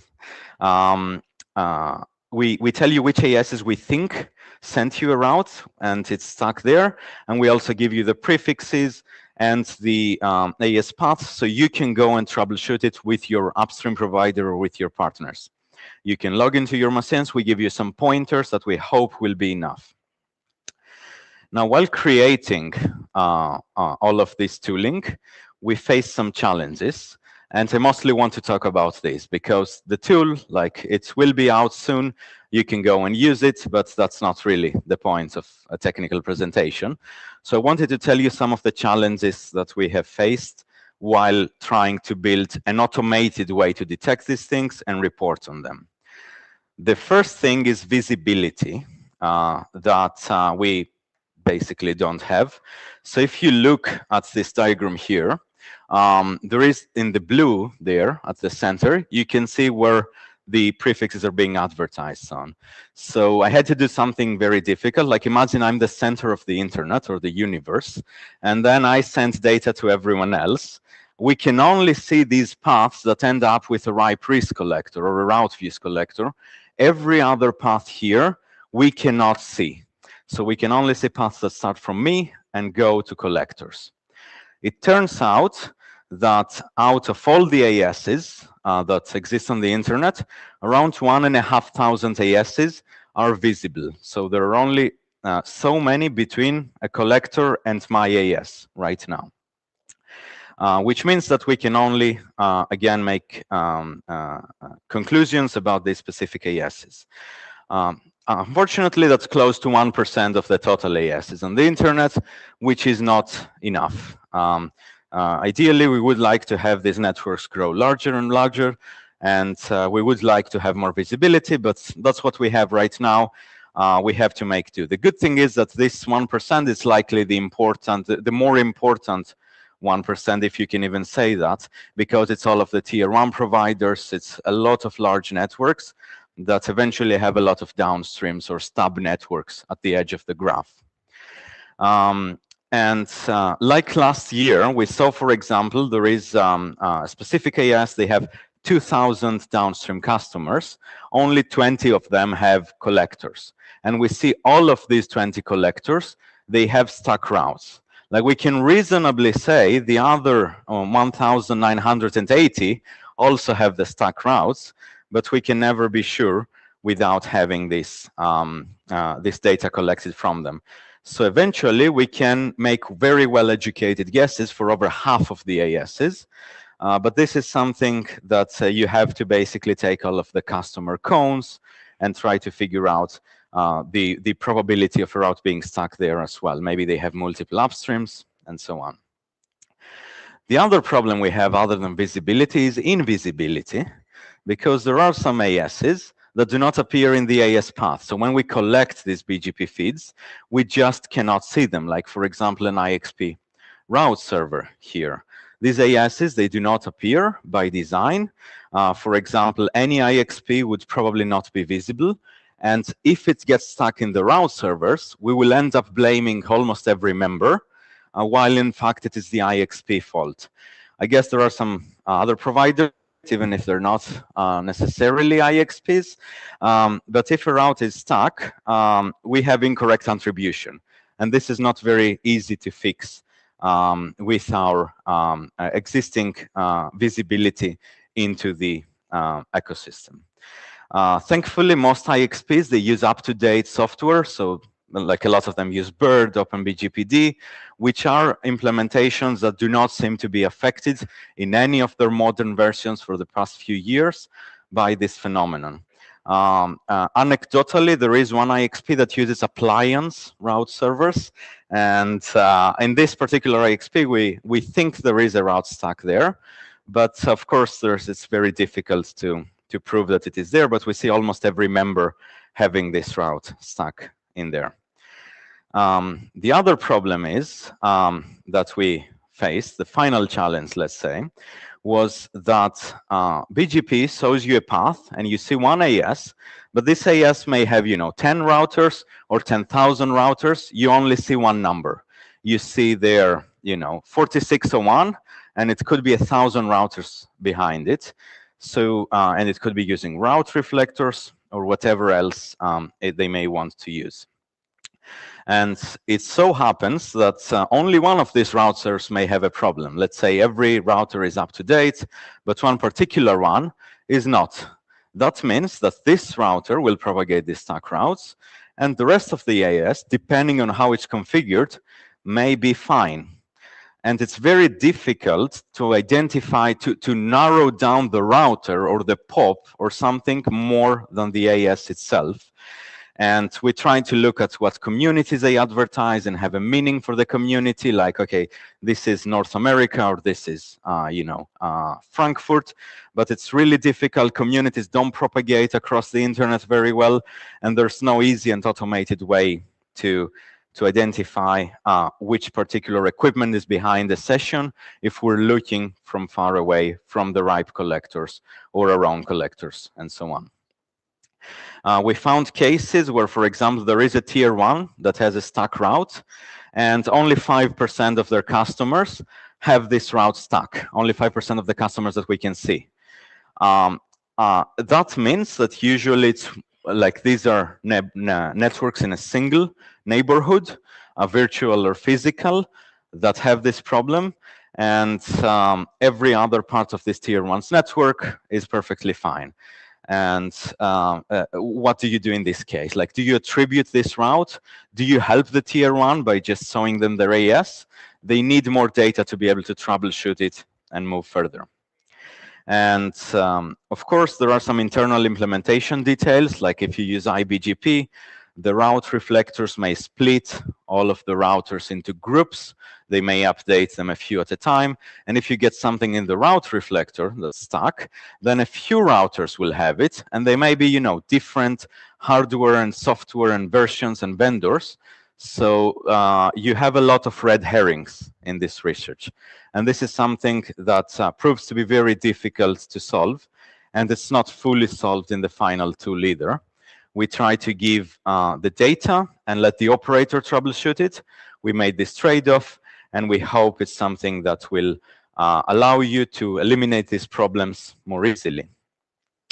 And finally, yes, we spoke with some operators. We told them there are stuck routes, and they even have trouble identifying which machine that was within their network.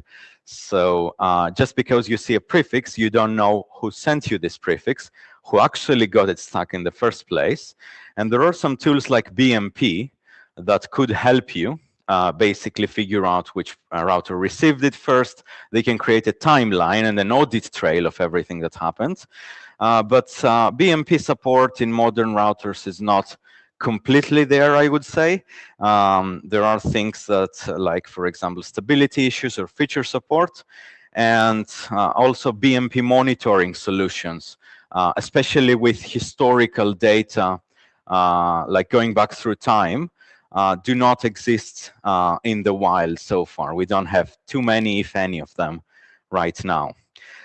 So these were the challenges that I wanted to mention that we faced while we were studying this phenomenon.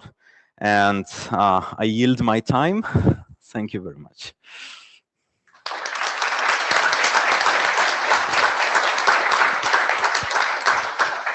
Okay, do we have questions? Tom Strix, Cloudflare. This is really interesting. Thank you. I was wondering if, from a community perspective, there might be a way that we can think through this like we do for AS112, where we have a bunch of community operators running, the PTR side of things. If we could do this for the BGP clock, I think there's a bit more coordination that would be required, because obviously if everyone is running a clock at different intervals, then you don't get the clock. But I think that's maybe worth having a conversation about from the community. Yeah, that's a great point. And this is why I wanted to move it to dedicated AES and be able for other people to use the prefixes. So I issue one RAW, and then everyone can use this AES, and they just have to change the IRR, basically.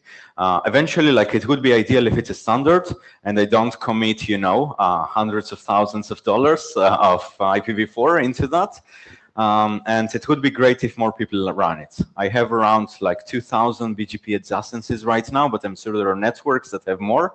And if they're willing to run this, it would also be great to have more reachability, because we detect more things, as well as it doesn't depend on me. So I'm very happy to have this conversation, and I would like this to be a community project. I'll reach out to you after this talk. Thank you very much. Awesome, thank you. Any other questions? No, thank you very much. Thank you.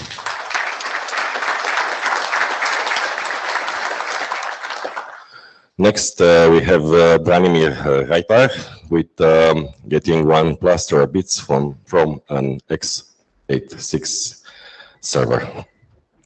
Hi, thank you, Eric, for the introduction. So thank you all for coming. So I'm going to be talking about how do we get as much performance as possible from a single x86 server. So first about me. So I've been working in a telco deploying like Cisco, Juniper, Huawei hardware in the first period of my career. And then I started basically to to work on a side project, like a hobby project, building a virtualized BNG in my spare time and putting it at GitHub basically. So, and just for record, don't use open browse as your name. So it might be a bit misleading when you type it into Google. This actually all led into founding 5 Networks, where I'm currently the CTO. And as the company grew, I actually did less and less of the coding and just getting smart people to actually to do most of the work, let's say. And I'm also like a chair of the creation on the NetNog, Network Operators Group, where we have some beers, and if we're lucky, we have some presentations at our meetups as well. So first of all, what is a BNG? So it's part of it's actually a network function which not a lot of people know that actually exists. So it's short for a broadband network gateway. It terminates fixed line subscribers basically. So if you have like a modem or CPE at home, it brings up a PPPoE or IPoE session to the BNG at the ISP's network, which then in turn provides layer 3 connectivity to the internet. So contrary to the popular view, once you connect to the modem at home, you don't directly go to the internet, but rather you pass through a BNG that enforces your bandwidth speed, access lists, does AAA, etc. And basically, then from the BNG, you go to the internet, and vice versa. When the traffic goes to the internet back to your home, it has to also traverse the BNG, which counts the packets, also does some like basic security, etc. So in a nutshell, that's a BNG. Every operator needs to have it, yeah, but not a lot of people actually are aware that it exists and it's required. Just for context, our product, I'm not going to make this in a marketing slide, but I need you to understand the context why why do we need performance gains from a BNG. So our system is a virtualized system, so it can run in a virtual machine, it can run in a container, and we have what's called cups, control and user plane separation, where we have like 3 levels of hierarchy. So we have the dashboard, which is like the overarching management system. We have the controller, which does routing, which does AAA, so authentication, authorization, and accounting of the subscriber sessions. And we have this forwarder, which actually does the forwarding of the packets. And the idea behind the performance gains is basically if you have a lot of bandwidth and you needed 5 servers for this, you need to charge your customers 5 servers. But if you can make optimization gains, then for example, maybe instead of 5 servers, the customer needs to buy 3 servers or 2 servers. And basically, the lesser the price of this hardware, the lesser the TCO, and therefore our solution is acceptable, the better, more competitive for the end customer, for the end ISP. So basically, this topic is really interesting for me from an engineering standpoint, but also this is a business-driven decision actually to go into full performance optimizations on the x86 server. And basically what you do is you have a server, you run KVM or OpenStack or VMware on top of it, and you have on top of the virtualization platform, you have a VM which is running the components of the BNG. In this case, we'll focus just on the forwarder part. So how do we do, first of all, what is the setup of the server? How do we get the packet inside the virtual machine? First of all, we have something called single root input output virtualization, so SRIOV, which basically takes a physical NIC, network interface card, and can take a physical port and can slice it into multiple virtual folders, let's say. And each of these virtual folders can be then mapped to the different virtual machine, bypassing the host OS, kernel, IP tables, whatever. So basically, this is how you map the virtual forwarding instance of the physical NIC to the virtual machine. So basically, when the packet comes into the server, it goes immediately into the to the virtual machine, bypassing the whole host, operating system, everything inside. And it's not supported by all hardware, but I would say like nowadays more or less all newer NICs supported it. It's become actually like a standard feature of most modern NICs. So it used to be like really rare, but nowadays it's more or less supported, and it's like really widely used. Once you get the packet inside the VM, you need to also bypass the operating system on the guest OS. So we used Intel DPDK for that. So that's short for Data Plane Development Kit. So it's an open source project, which basically maps the interface on the virtual machine to the user space program. So it's basically something it's a C library. So it's a library written in the C programming language, which basically asks the network device constantly, are there any more packets for me? Are there any more packets? And are there any more packets? And this causes actually 100% of the CPU load on the device because it's a pull mode.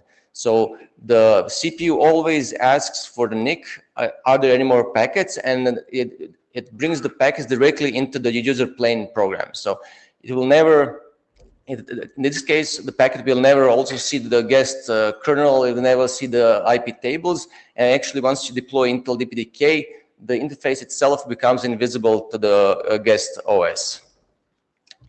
And now you have the packet inside your C program, and now you can start performing some actual optimizations. So we started actually by building the small VM concept, saying that, okay, the forwarding plane of the BNG, let's give it a like small number of CPUs, like 4 CPUs, 4 gigabytes of memory. And if somebody needs more performance, let's just scale horizontally, which was okay, because like you had optimal resource utilization, you had like a small number of CPUs, each instance can have unique configurations, and it's really a small number of resources to get started. But if you have a big deployment, that could lead to a large number of instances. At that point of time, this looked like a okay, how do I call it? Okay sacrifice for us, because we had some really cool features like zero-touch configuration, a lot of automation. And we said, okay, we can have a large number of instances, but they will all be automatically configured, automatically managed. So who cares? Even though like all the other vendors went with the concept of a really big VM consuming as much resources as they can, we went in the totally opposite direction. And initial performance on the Intel Xeon Generation 2, so the Generation 2 is like, I would say, 6-7 years old. We had 16 folders on a machine, and we got roughly, without hierarchical quality of service, we got roughly 40 million packets per second. That's roughly 160 gigabits per second for 500 byte packet sizes. We are measuring everything with the 500 byte packet sizes.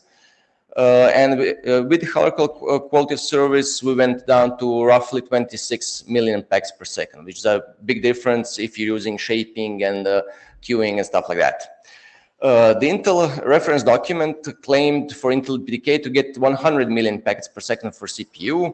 That is a newer hardware, a simpler application, but we said that internally, yeah, it's still a significant difference in performance. We need to do something about it. So because like I said, the more performance we get, the less hardware need, the more price-wise our solution is competitive. So first of all, we moved to newer hardware. So we optimized the appliance for new hardware, and initially we got 30% performance gain. Great. Then we did some in-depth DPDK tuning. So we need to understand the BIOS, how the PCIe works, what are the CPU options, some tweaks on the network cards. That actually also brought us like 30% performance gain. This is actually really time consuming. So every time we change something, we need to retest everything, and that takes a lot of time. So you'll see in the end, like every change, it's a lot of resources invested, and basically there is no end to this. We could optimize it for the next 20 years probably.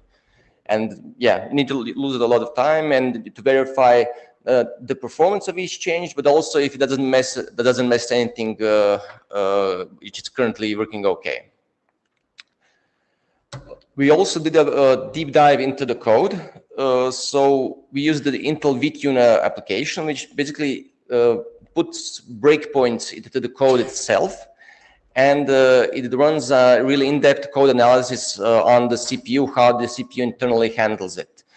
The problem with this is that the monitoring the exact performance of the code impacts the code itself, impacts the performance, because you are using additional CPU cycles just on monitoring itself. But we found some really, really cool stuff. So basically, we saw significant CPU weights in some parts of the code, so we need to rewrite code to avoid those weights. We need to rewrite loops to use multiple execution units because the loops were not really optimally right. We need to rewrite in order to get better bench prediction, and we also tested using different compiler optimizations. It's also something that is just a story for itself. So each time a new version of GCC or CLang comes out, you need to verify, check some new compilation options, how they work, and basically, yeah, it's an ongoing process. And in the end, this part gave us roughly, I would say, 20% performance gain. So it gets, step by step, we get there. In the end, what we saw from all this experimenting is that the CPU cache was the main problem in our code. So there was a lot of CPU cache misses, a lot of CPU cache waits, and we needed to really dig deep to find what is, how can we optimize the usage of the CPU cache. So the CPU actually has a limited layer 3 cache. So it's like, I would say in modern CPUs, if you're a better CPU, let's say from 60 megabytes to several hundred megabytes on the upper end of the most expensive CPUs. And basically, once it doesn't fit in that space, it will push it to the RAM, and if it doesn't find locally, it will get it from the RAM to the layer 3 cache. And this is where we actually lost the majority of the performance. So we need to rewrite our code also to accommodate for the difference in this write and read operations. So the memory page block is 4K bytes. So we need to rewrite the data in order to accommodate that size. And also, when a CPU reads memory, it reads in a cache line, which is usually 64 bytes. So we need to fit all or most data objects into a single cache line. So in order not to waste multiple CPU cycles to get multiple cache lines. So this is something, we needed to really work hard on to rewrite everything, and we spent a lot of time rewriting everything and checking how everything works. Yeah, so we separated the read and write data sections, read and write threads. We separated what was frequently used, made it as small as can be possible, and some data structures like counter, etc., which were rarely used, and then we pushed it to a bigger data structure, which is not that often pulled into the CPU cache. We identified additional PCI bottlenecks, so we grouped and rescheduled PCIe transactions, which is really a low level. And we introduced the more advanced hashing algorithm. So it's maybe not that important once you have a default gateway, but for example, if you have like MPLS and a whole BGP routing table, it really amounts to big gains. So we use this technique where we reduced the lookup cycle to 1 CPU cycle, and we reduced the routing table by 90%. So just to put you into perspective, so we can fit the full internet routing table, which is roughly, I would say, at the time when we were testing it, it is 800,000 prefixes. We were managed to fit it into 4.7 megabytes, which is really, I would say, really good. And we were able to get roughly 77 million lookups per second. So this is with different source addresses and going to random destination addresses. So there was really a big change from the previous routing algorithms we had. And while we were doing this, we actually saw that the small VM concept is inefficient. So basically, if you have like multiple BNG instances on the same machine, there will be a lot of information, and there will be stored multiple times in the cache. So routing tables, the interface tables, etc. For example, the routing table is a good example for this, because if you have like 16 VMs on the same physical machine doing the exact same thing, the routing table will be the same on all 16 VMs unnecessarily. So it will like use the amount 16 times more memory than it's supposed to. In the end, yeah, we saw why the other vendors were doing the big VM. So we combined we threw away actually the small VM concept to utilize the whole NUMAs and the whole CPU of the server, and added to the QS mechanism and the route lookup improvements. And we got, you see the bolded number at the end, basically 1.6 terabits per second from a single server. So, and this is on the, so I must say, it's a really powerful CPU. So it's like the latest Intel Xeon generation with 144 cores. This is only one, so one VM can handle 200 million packets per second. So it's roughly 800 gigabits per second. But when scaling to 2 CPUs on the same server, you get to 1.6 terabits per second. We don't have actually the capacity to test the whole server because it's a lot of ports. But you can imagine a single server with 2 CPUs as basically 2 separate servers fused into one box. So we can approximate the capacity of the whole server by just testing on one CPU.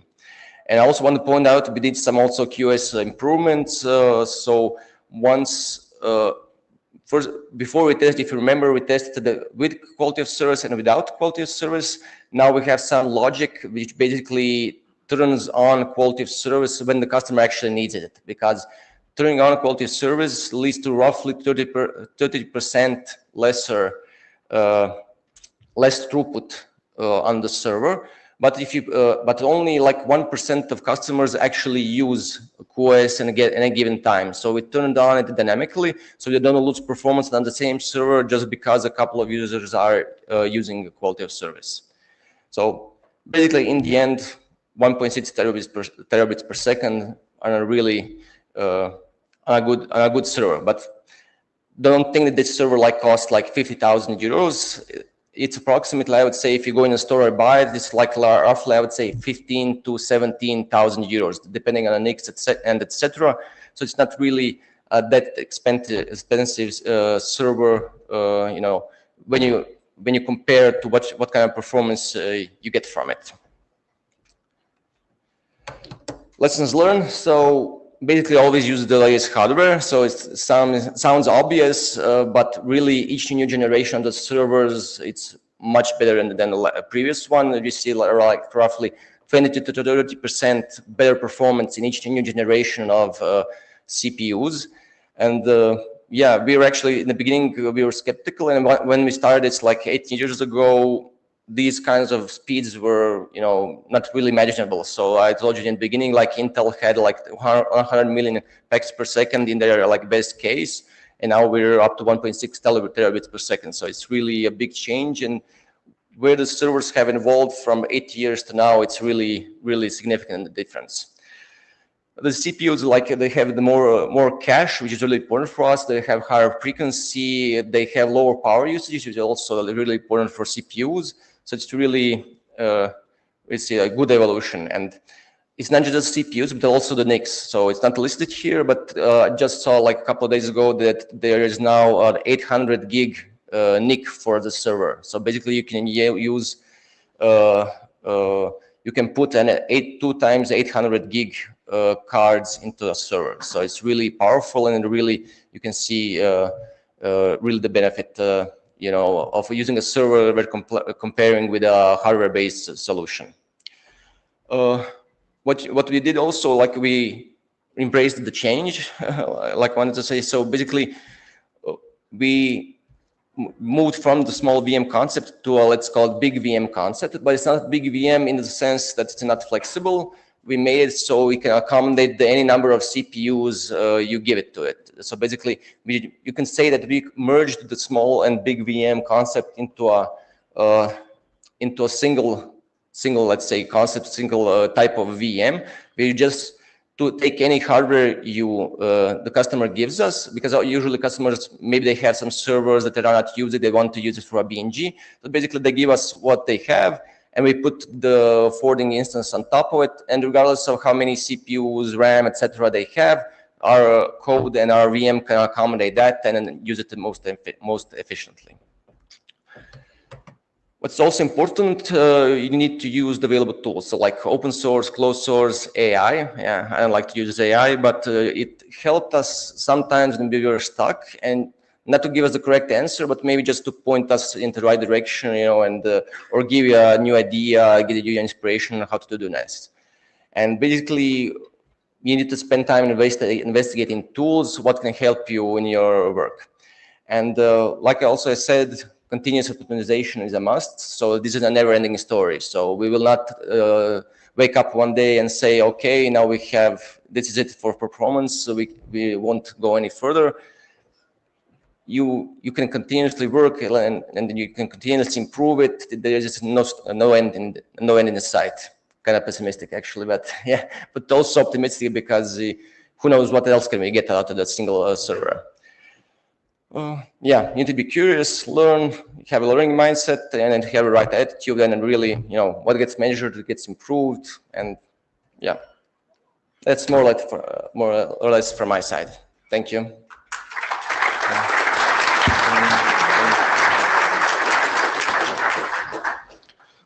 Questions? Hello, Andrzej Vejček. I have Bert. I have two questions. First, the performance you measures are between two different cards or one card sent to the same line, because usually it is much faster just forward packet back to the same interface with different VLAN than forwarding between two different cards. Yeah, we use an Ixia for this. So we have an Ixia testing tool. So we connect the server to an Ixia, and that's how we test. Yeah, but like the server has two interfaces, two network interfaces, or just one? To actually use 8 interfaces on a single. I think we managed to fit 8 interfaces on a single NUMA zone. So yeah. Okay, and the second question, you mentioned that you scale to two sockets, like two CPUs, but I generally the network card is connected to one. Usually PCI Express. What is the difference when the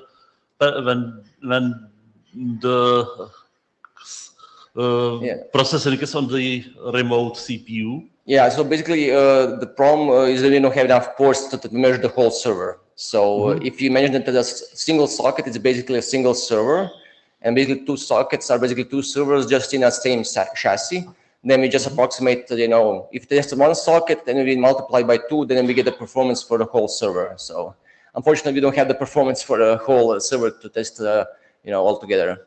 Okay. Yeah. It's not perfect, but yeah, I think it's a good. If you have two chassis, then you have to have two network cards, like one connected to one CPU, second to the second. So in production, when you deploy, you will have full capacity on both sockets. One NICs on one socket and NICs on the other socket. But for performance testing, we're only using one socket. Okay. So the other socket is empty, doing nothing. Okay. Yeah. Next question. Yeah, so hi, David Tadlizo for Ionos. I've got a couple of questions about your L-core architecture. So are you using different L-cores for the different queues within the same network card, or are you using one L-core for all of the queues? How do you spread it? What is your architecture like? And also, since you already mentioned that you're trying to move all network cards in the same NUMA zone, what does your MBUF architecture look like? So your RT MBUF, do you have one per queue, one per network card, one per L-core, of course, one for TX, one for RX, but what do you do there? We actually completely separate. So we use different L-cores for RX and for TX.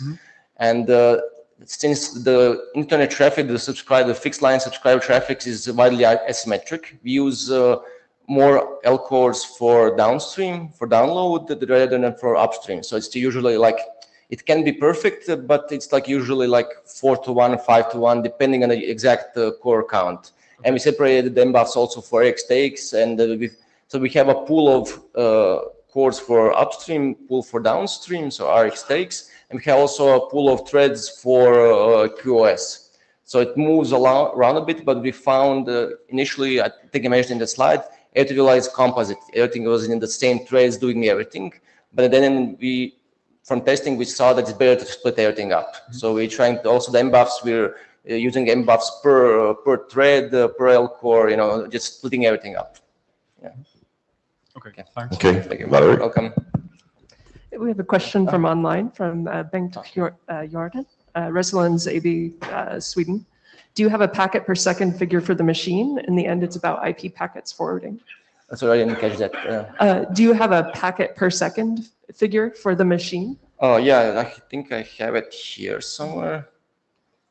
200 million packets per second. So that's per socket, per CPU. So. Great. Yeah. I have a question myself. Okay. Valerie Aurora, Bauschack Systems Consulting. I noticed that you are very upfront about significantly changing your design. Do you have any tips about doing the organizational aspect of that? I know many people here have had the experience of committing to a design early on and having a hard time getting management to change it. So any thoughts? We're a small company, so it's not difficult for us. So we are actually too small to be specialized in anything. So actually our teams are cross-functional, let's say. So, and we adapt as we go. So basically, if we've, like recently we found that like the program language Go is like better for something, and we decided, okay, let's write in that, So basically once we are too small to be addicted to have a legacy, or, just because we said like 3 years ago, this is the best way, we don't have to do it. So I think it's different in a big organization. So I was a part of a big organization, and I know like it's, somebody, if they change after a few years, somebody has to admit that they were wrong in a big organization. So that's the the biggest problem, the big organizations have.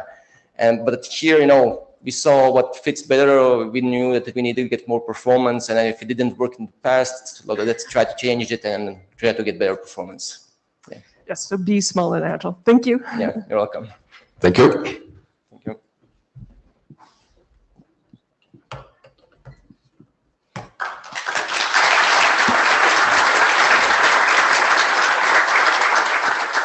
Okay, so next we have Mike Joseph from Meta with Thorn in the data center, hyperscale for management and console.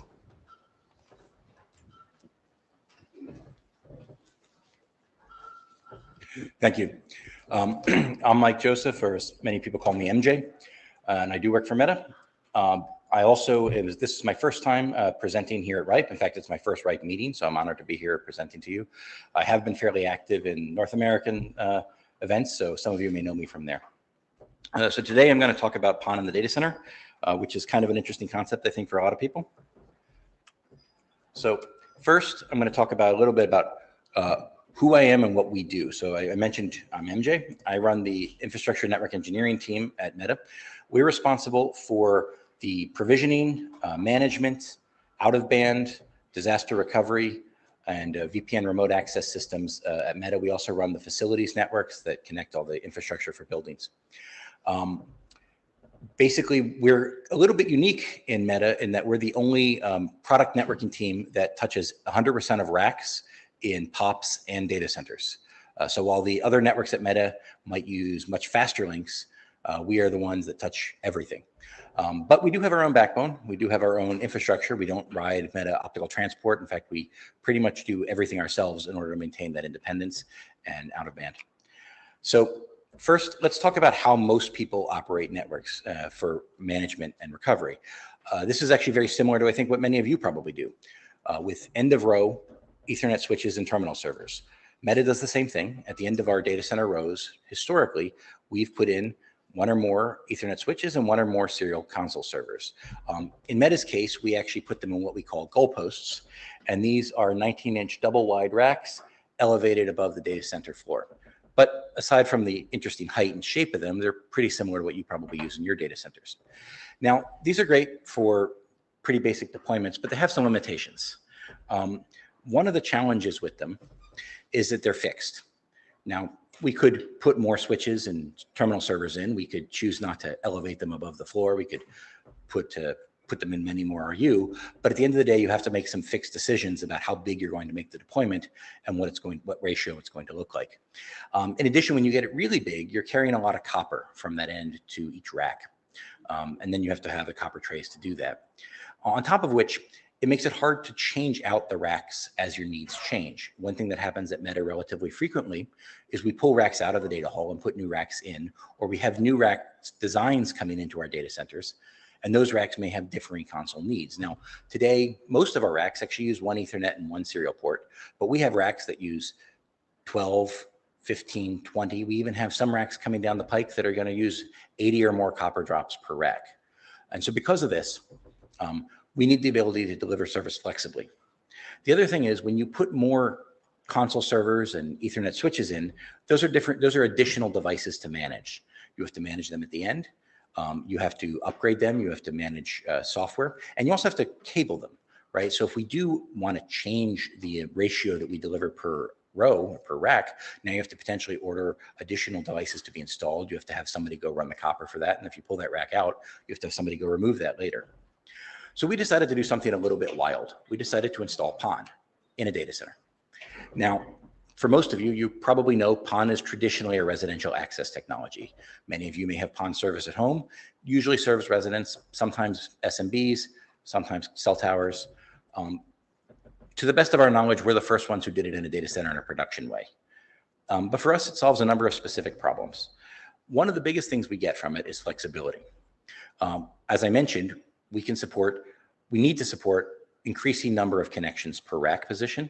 And with our current PON deployment, just in our current generation hardware, which I'll showcase in a moment, we can deliver 40 drops per rack position, which we generally split 20 Ethernet and 20 console, but we can vary that split by changing out the cards in our chassis to get up to a 32 Ethernet and 8 console per rack. We're also actively in the process of developing additional products to support higher density racks. I mentioned those 80 copper drops per rack. Design, some of those are some advancing AI racks or high density network racks. We're working on that. So we're working on some next generation PON technology devices that I'll showcase later. We also increase scale. So I mentioned at the beginning, we have end of the row devices. Now, if you put in say 2 pairs of Ethernet and 2 pairs of console, you might get maybe almost 100 ports per row. In our current design, we can get almost 2,000 ports per row. And that's just with the current generation of technology. And in fact, we can use a single OLT aggregation router to handle 12 rows at a time. And because of the nature of PON, which I'll talk about in a moment from its central management philosophy, that one device can effectively manage all of the ONUs in those 12 rows together. Now, it also improves our workflow. One of the great things about the way PON works is that it was designed for rapid deployment in residential services. ISPs don't want to have their technicians spending lots of time in your home mucking about with your residential gateway or your PON ONU. So from the ground up, PON has been designed to automatically provision ONUs as they come up, and most of the systems that are designed to support PON support this kind of deployment model. We leverage that in our data centers. At a metadata center, when a rack comes in, it ends up coming pre-built off a truck in a loading dock. The rack is unwrapped in that dock, scanned by data center technicians, and then delivered to its position, either by a human or more commonly at Meta by a robot. Once it's put in its position, it goes through a process called set level and energize, where the rack is dropped into place. It's raised to a particular height. It's powered on and cooling containment is placed around the rack. This process is actually relatively fast, and our goal was to introduce no more additional time or no significant additional time by deploying PON. So we've gotten our PON deployment time down to less than 5 minutes per rack when a data center technician has to bring it up. All they have to do when they go to the rack is they can put a canopy on top, which I'll show you in a moment, plug in 2 fibers, being dropped to every rack position pre-staged when the data center is built, and then scan the PON equipment with their barcode reader. That automatically enables PON for that rack. marks in our system that that rack has those particular ONUs at that position, and then triggers a push just to that one pair of OLT aggregation devices. And that allows all the ONUs in that rack to come up. It's also completely non-disruptive for adjacent racks. And so this rapid deployment really fits well with the way Meta brings on racks in general. Now, we also get some efficiency gains. Because we deploy in these small ONU footprints, we're able to deploy in 4-port increments. This means that we can support small racks. Like I said, most Meta racks are 1 and 1, so we can support that easily. We can also support large racks. We can support those 20 plus 20 rack configurations just by deploying additional ONU and console cards. And as I mentioned, we're working on some future development of even newer, higher density devices. But we get cost efficiency here. We also get power savings. But one of the reasons we chose 4, because this is a common question that comes up, is the PON ASICs that are in our ONUs. Generally speaking, off-the-shelf ASICs, you can get a PON BOSA and 4 Ethernet max pretty easily. So by using a 4-port increment, we get those 4 ports pretty cost effectively without having to work with ONUs that have additional Ethernet chips to increase the capacity. But we do have some ONUs that do have that for our higher density deployments. We also get some additional efficiency on the physical deployment, which I'll show you in a moment when I get to that section. I hear the hassle of deploying lots of copper in your data centers. In order to avoid that, by deploying fiber directly to the rack through PON, we don't have to carry copper at all. In fact, all of our new Meta data centers are being built without copper trays whatsoever. We were the last network at Meta to use copper in the data halls. Now that we don't have to put that in. That frees up an entire tier. If you look at modern data centers, you typically have tiers of cable trays to handle the different services that run to the racks. We free up an entire tier. And it's worth noting too that copper trays typically are bigger and heavier than fiber trays because they have to carry a little more weight, a little more bulk. So we actually free up a lot more capacity in the cable tray space by eliminating copper entirely. The other thing that's really nice is we design all of our PON solutions to have a very well standardized handoff. Internally, we tightly specify the drops to each rack position as 2 or 4 fiber. And we design this in a particular way such that we can have both forward and backward compatibility. So not only do we have support for all the racks that Meta is making now, we can make a rack in 3 or 4 years from now, knowing that it will work not only in data centers that we're building then, but even data centers that we're building now, as long as it adheres to the well-defined specification of those 2 fibers that we drop today. And because, again, the handoff is so well defined, it gives us that flexibility to be able to iterate the rack design independent of the data center design. Now, another thing that's really helpful is because PON uses a whole suite of standards that are well defined, we can iterate new product designs quite quickly as well. For example, we can take on new individual models within our existing vendors. We can add in if the vendor changes out a PON chipset, we can handle that very easily. We can even onboard a new PON vendor quite easily on the ONU level because we don't actually configure the ONUs. And I'll get to how that's managed in a moment. But the nice thing is because both the configuration layer and the operations are all centralized and managed through existing PON standards, we can onboard new ONUs relatively quickly. Now, we still have to do the basic NPI for fit and function, but we don't have to do any of the systems onboarding functionality and integration that we would normally do when we onboard a new platform. This also helps Meta greatly with our supply chain diversification efforts. One surprising benefit of PON also is it improves our staffing answers. For example, we can hire people coming out of carriers. We can hire people coming out of cable operators who may have experience in the PON space, may not have experience in sort of web scale space, but they may be a very good fit for my team. We also enable cross-training within Meta. A lot of people in Meta may have interest in adding sort of industry skills to their resume, and by coming to work in INE, they are able to train up in those areas and get that experience. Now, we do get a lot of efficiency, so we don't need a huge team, but we do still have the ability to bring people in when we need to. And by the way, even though it is a small team, Meta is hiring, so come see our booth. Now, let's talk a little bit about PON fundamentals. Many of you are probably familiar with PON, some of you, but for those who aren't, or those who want a refresher, I'll give a brief primer on how PON works. So as I mentioned, PON is primarily an access technology for ISPs. It's a shared medium, similar to DOCSIS. At one end, you have OLT, or the optical line terminal. That's the head-end device that controls the PON.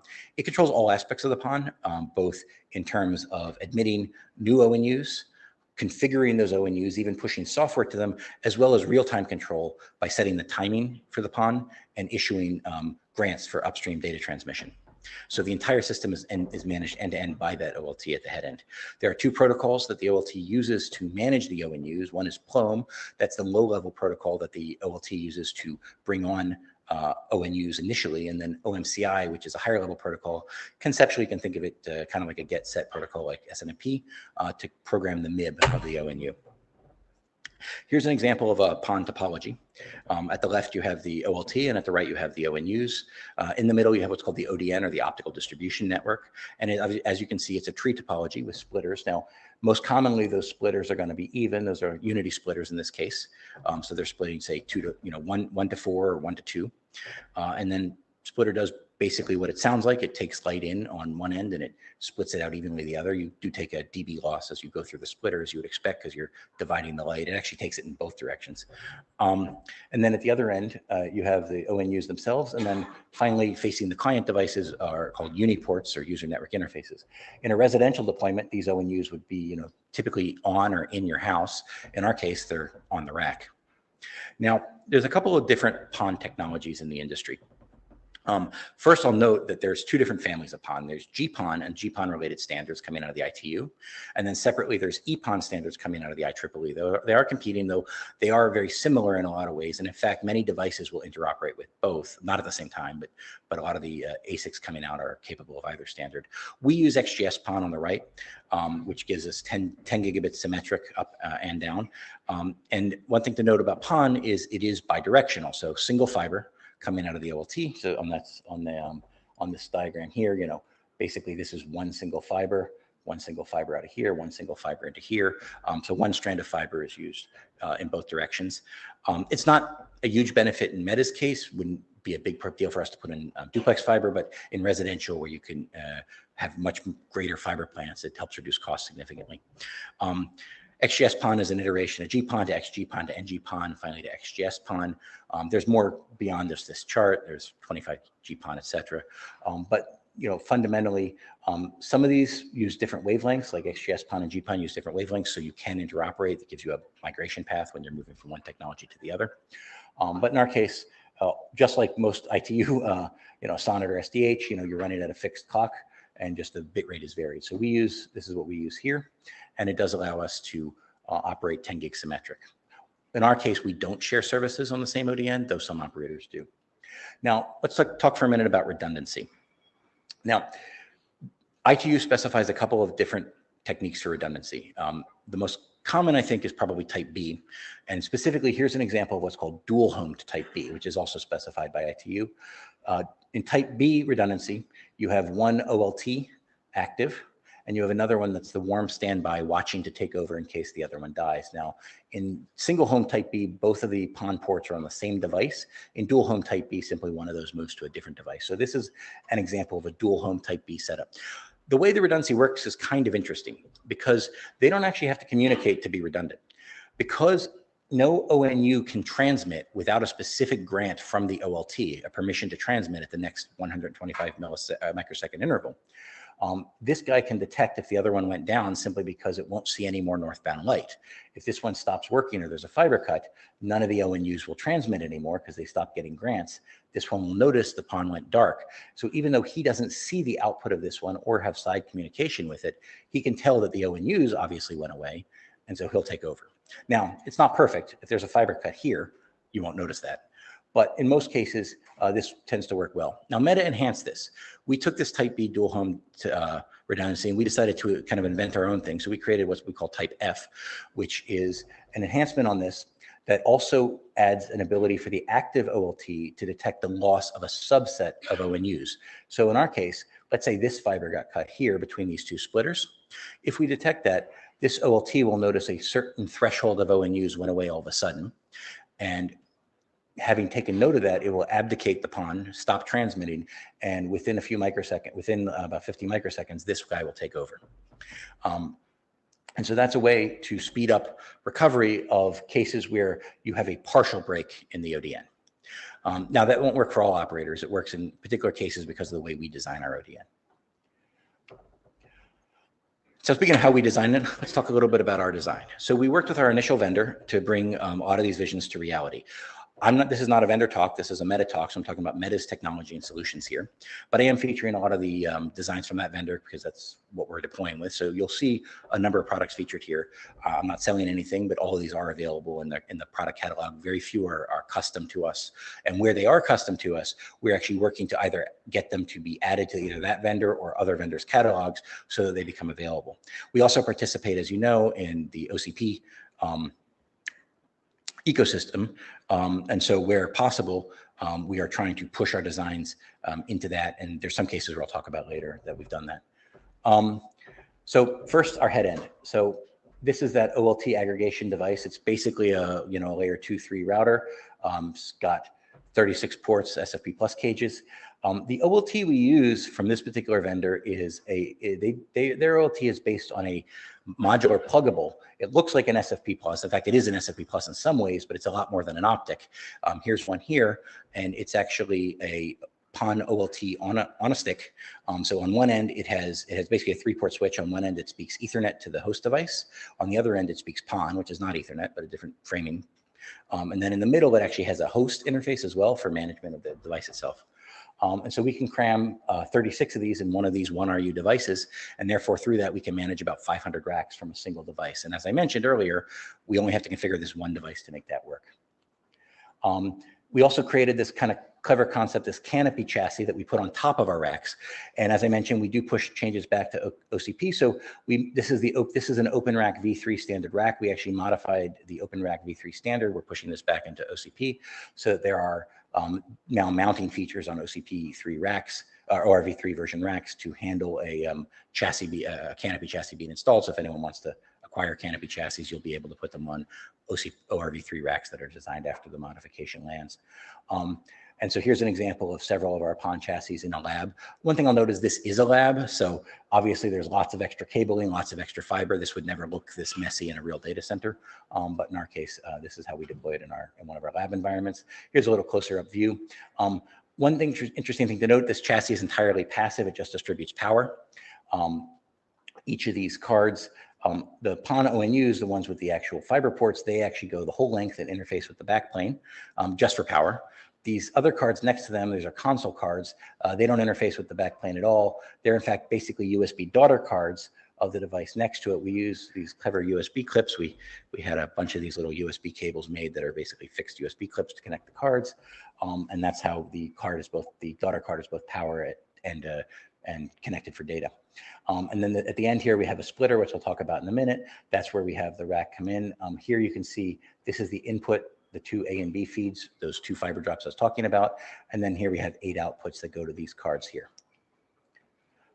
Here's a close-up view of those ONUs. So those cards. This is the ONU. You can see it's much longer. It has the fiber for the PON, has the 4 Ethernet, and it's USB for the daughter card. And here we have the 4 RS-232 ports and the USB uplink. And again, these are managed exclusively over PLOM and OMCI, so you can't SSH to this thing. You can ping it. We do arrange to be able to ping it, but you can't SSH to this thing. There's no way to get a console or interface on this thing. Again, full management through its upstream device. Oops. And here's an example of some splitters. Here's a close-up of those 2 splitters that we put into the canopy chassis. I mentioned that we have a 16-way split at our goalpost. Here's an example of a cassette we load into our goalpost splitters. And then here's a standard LGX cassette you guys are probably familiar with. This type of splitter we use mostly in our head-end for a limited use case where we have to do head-end splitting. This is a very high-density splitter. This actually has 3 16-way splitters in it, and these are MMC connectors to break them out. I mentioned 16-way splits. In our goalpost, we actually peel one of them off, so we only go to 15 racks per PON in the goalpost. The 16th we peel off locally to use for monitoring ONUs or as a test point for technicians. Now, in Meta's case, we actually run 2 different types of PON networks in our data centers. We run a normal availability network, which uses that type F redundancy that I talked about before, where you have 2 OLTs, you have 2 16-way splitters, and then you merge into a 2 to 8 or 2 to 4 splitter in the rack, and then go to single ONU and consoles for each device. So this ONU can handle 4 devices, this one 4, etc. And this is what every rack and metadata centers get. However, this does have some single points of failure, right? You're spoffed here, here, here, here, here and to some extent here. So because of that, we have some devices that need a higher level of redundancy. Now, most of our devices don't matter because this device, this client device, is probably something like a switch or router, and it probably has an in-band management port you can get to over its loopback. But Meta uses some devices which don't have in-band management, for example, cell-based switches, which may not have any way to manage in-band. And so in order to handle those, we actually developed a high availability solution. In this case, we still use a pair of OLTs at disparate head-end locations, just like with the NA network. But with the HA network, these OLTs are actually completely independent. They don't talk to each other. They're not redundant for each other. They're both active-active. They have their own ONUs in each rack. And in a given rack, because it has two sets of ONUs, the client device has Ethernet to each ONU, which has its own connection up to the OLTs. So it still uses the same chassis. There's not redundancy of the chassis, but it is a path chassis, so it's less of a concern. And this way, this device has 2 independent paths for management. Now, as I mentioned, we care a lot about redundancy. Now, in the last decade or so, a lot of the OLT vendors have been moving in the direction of off-box controllers. That might work well in a residential access ISP where their priority is sort of customer activations, billing, et cetera. But for our solution, we need our PON to be much more survivable than that. So in order to arrange for that, we actually worked with our vendor to implement on-box controllers. So the OLT itself embeds a PON controller, and it's actually redundant with its pair, so it does synchronize its database. We also have a lot of automatic workflows. As I mentioned, when a rack comes in, it's scanned. That automatically causes a config to update and push to those OLTs. And so that process is pretty neat. And as a result, we actually use a NetConf and GNMI. I know you guys saw a GNMI talk yesterday where we use heavily NetConf and GNMI throughout Meta, but we especially use it in our PON topology because we have to push really large configs and we have to maintain really large stats. If you're interested, by the way, in learning how we do this in a continuous deployment method, my colleague Kang did a talk about this a couple months ago. It's available on YouTube. So finally, where are we now? Well, PON is the plan of record for all of our data centers going forward. Pretty much every new rack and data center we build is going to be PON enabled. And in fact, we have a number of our data centers up and running with PON now. We have over 400 ONUs active already, which may not sound like a lot for a company that has thousands per data center, but we're just getting started. Our very first data centers are coming online. Our initial rack rolls for new data centers tends to be a little bit slow as they bring racks in very slow at the beginning and then ramp up much faster as the data center gets built. But it's still an important milestone for us. So we are actually using this today. And as I mentioned, every new metadata center being built and under construction now is PON enabled from the get-go. Finally, where we're going in the future. Well, as I mentioned, we're working on developing new rack products with our current and new vendors. We're working on developing things like higher density ONUs, higher density chassis. Everything I showed was open rack standards, so 1 OU designs, or sorry, on top of rack, we're also working like on 1 or 2 OU designs. But in order to work outside of data centers, in POPs or in other places, we need to develop an RU-based device. And then finally, we are looking to expand PON.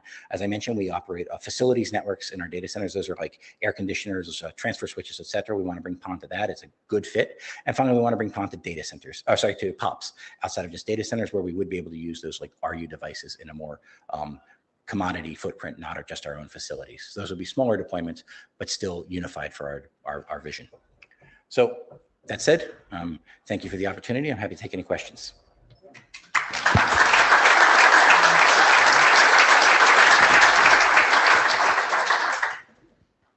Any questions?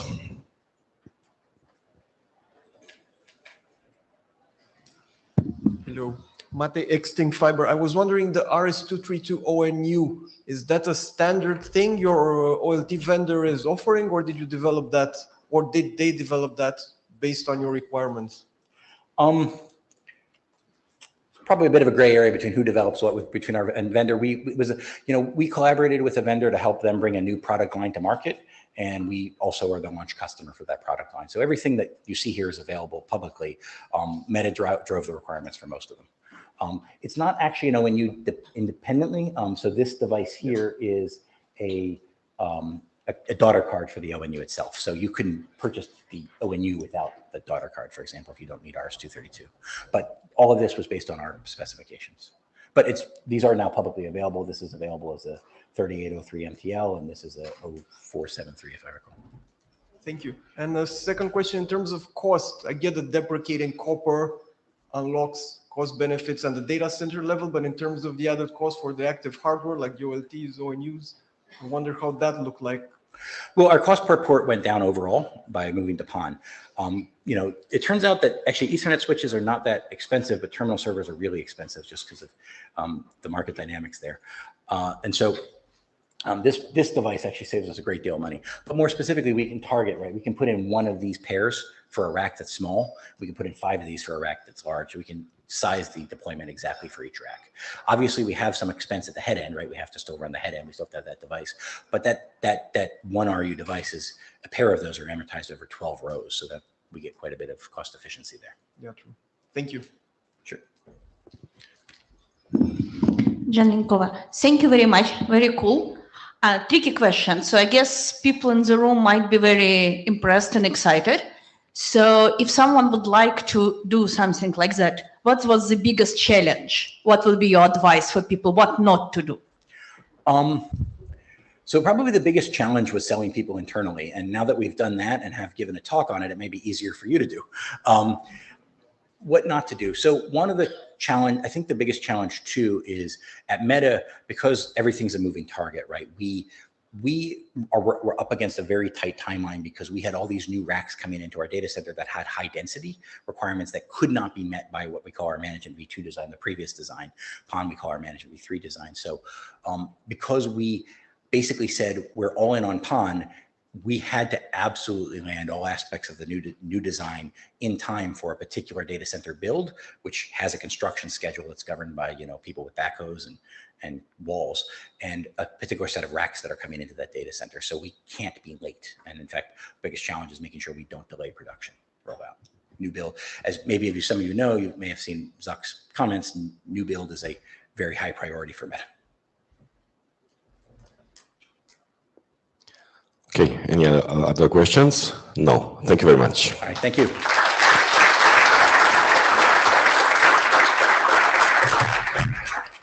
Now it's time for coffee break. We'll be back in half an hour.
Good, thank you. Sorry.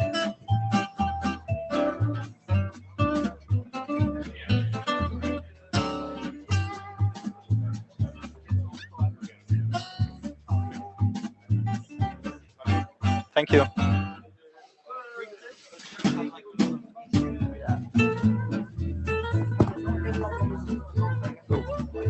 Yes, don't think it broke.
No, no. It's turned off.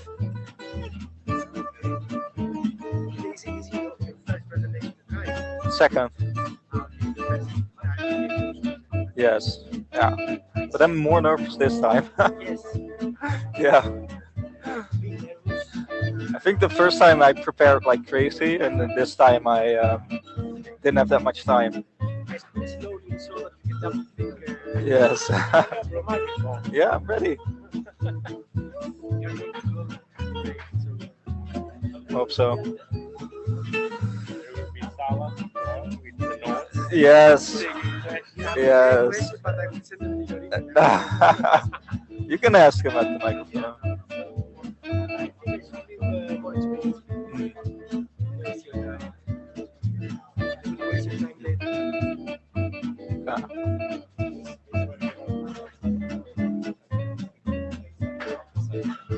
Okay.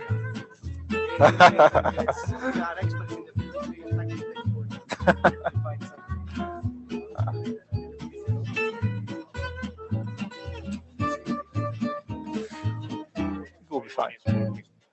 Yeah, a lot of people are just no laptops.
Hello.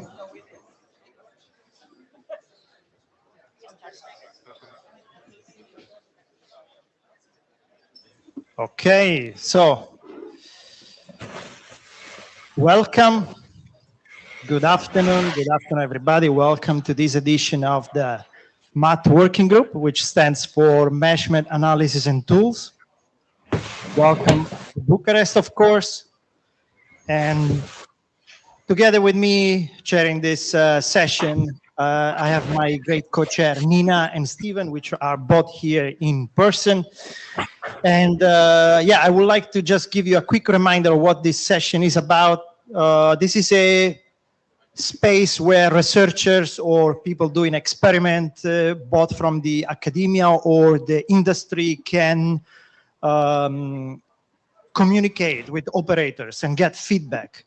We want to kind of bridge this gap between the researchers and the operators. We want to, for the researchers to share their research and get maybe a reality check from the operators, and at the same time, the operators benefit from the analysis, the data sets, the statistics, and the tooling that the researchers are able to provide, and maybe shape the future of the internet based on this. In one of the, actually in the last edition in Lisbon, my co-chair Steven presented a statistics that we compiled together about how the working group is doing, and also what we did to address feedback, how we are doing with the feedback that we received. And even in this session, we are addressing some feedback we got in the last edition in Lisbon. All of this to say it's really important that you, at the end of the session, you can approach us and provide your opinion. And also rate the presentation so that we know what content is appealing to you. So we received a lot of submissions. We accepted 38%, so as more or less as usual, but this time we also got a bit of people concerned why they didn't get accepted, but we have only 1 hour and a half and we already packed 5 presentations, so I would say that it's time to go straight to the agenda of today. The first presenter, and the only one remote, is Jeff Houston, presenting network measurement in the dark. Then we have Raffaele Sommese, presenting Disrupting the Internet in the Name of Copyright, an Italian story. Then Remy Hendricks, presenting an empirical evaluation of longitudinal ENICAS catchment stability. Then we have Thies from the RIPE NCC, presenting Querying the Default Free Zone. And when Willem Torop, presenting Who is Really Running Emails. So I would say that we should go directly to the first presenter, which doesn't really need any introduction, but I'm going to do it anyway. So Jeff Houston, Jeff orchestrated the construction of the first internet network between Australian University. He's APNIC chief scientist and an Internet Hall of Fame inductee. At APNIC, he undertakes research on internet infrastructure, IP technologies, and other distribution policies. So Jeff, the stage is yours, even if virtually, and he's going to present network measurement in the dark. Thank you very much for that, and I'm sorry I can't be with you in person. You know, budgets, time, whatever. I'm sorry, I'm just not here. What I am trying to do is present my slides, and that's not working. So in some ways, just to keep things rolling, I'm going to actually press on with a verbal presentation of the slides, and if the meeting team can actually get something running, that would be great. But let me press on. Look, networks always had a very privileged position inside our environment of communications.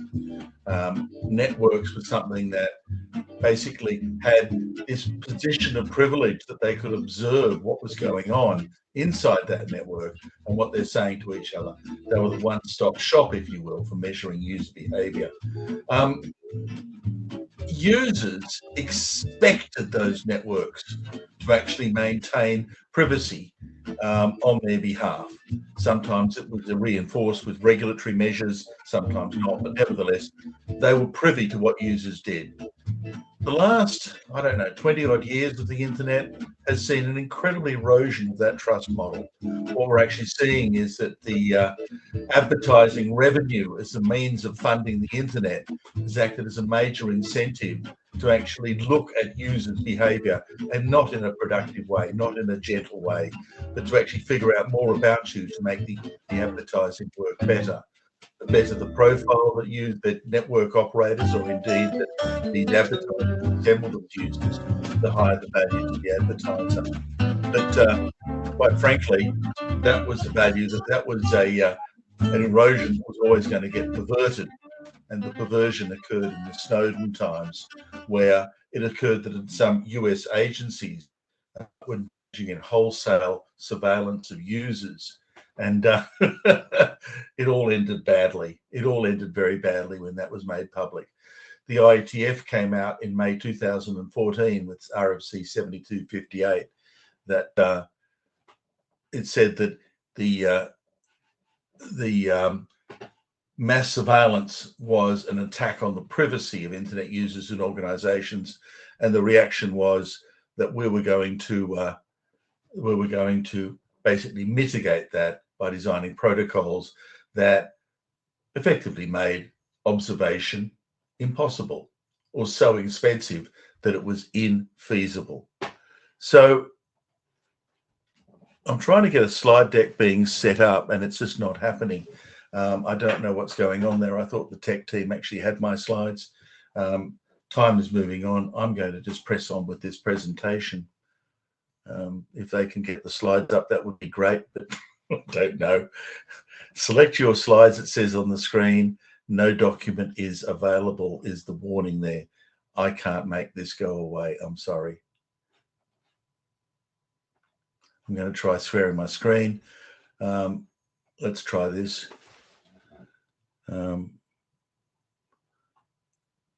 Select a tab to share. I'm sorry about this. This is not meant to be happening.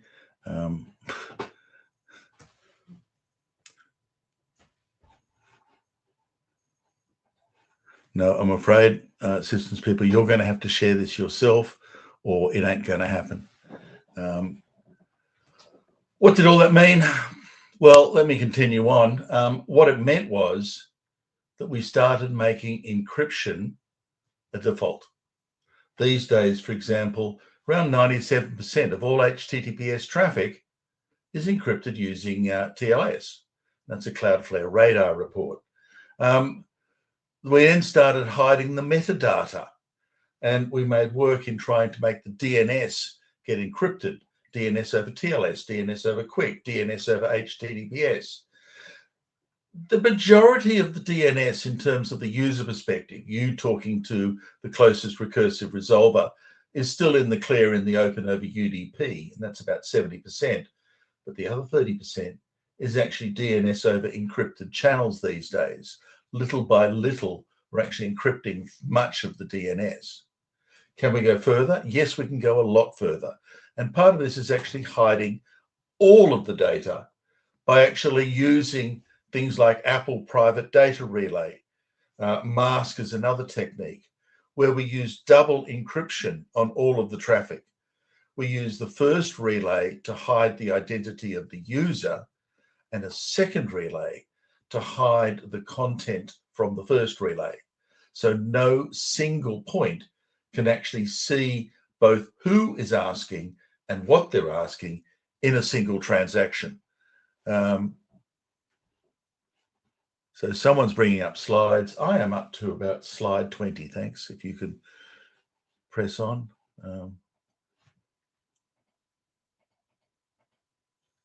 Okay, thank you. I'm now moving through. I've gone through all this. It's all very exciting, but I've said it.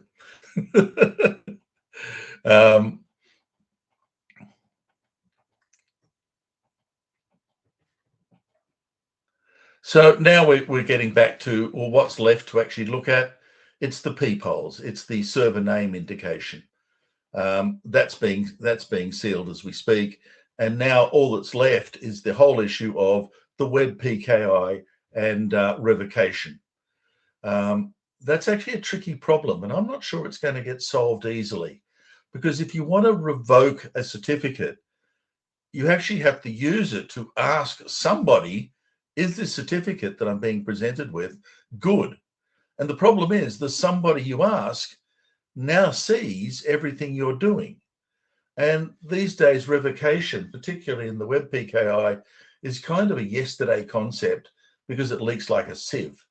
And our substitution is we use very short-lived certificates because obviously real bad people take weeks and months to set up their attacks, and that's just fine. The other alternative explanation is there is no revocation. Once a certificate goes bad, users are trapped, and that's a very, very bad thing, but we don't have a better answer. Oops. So why are we doing all this?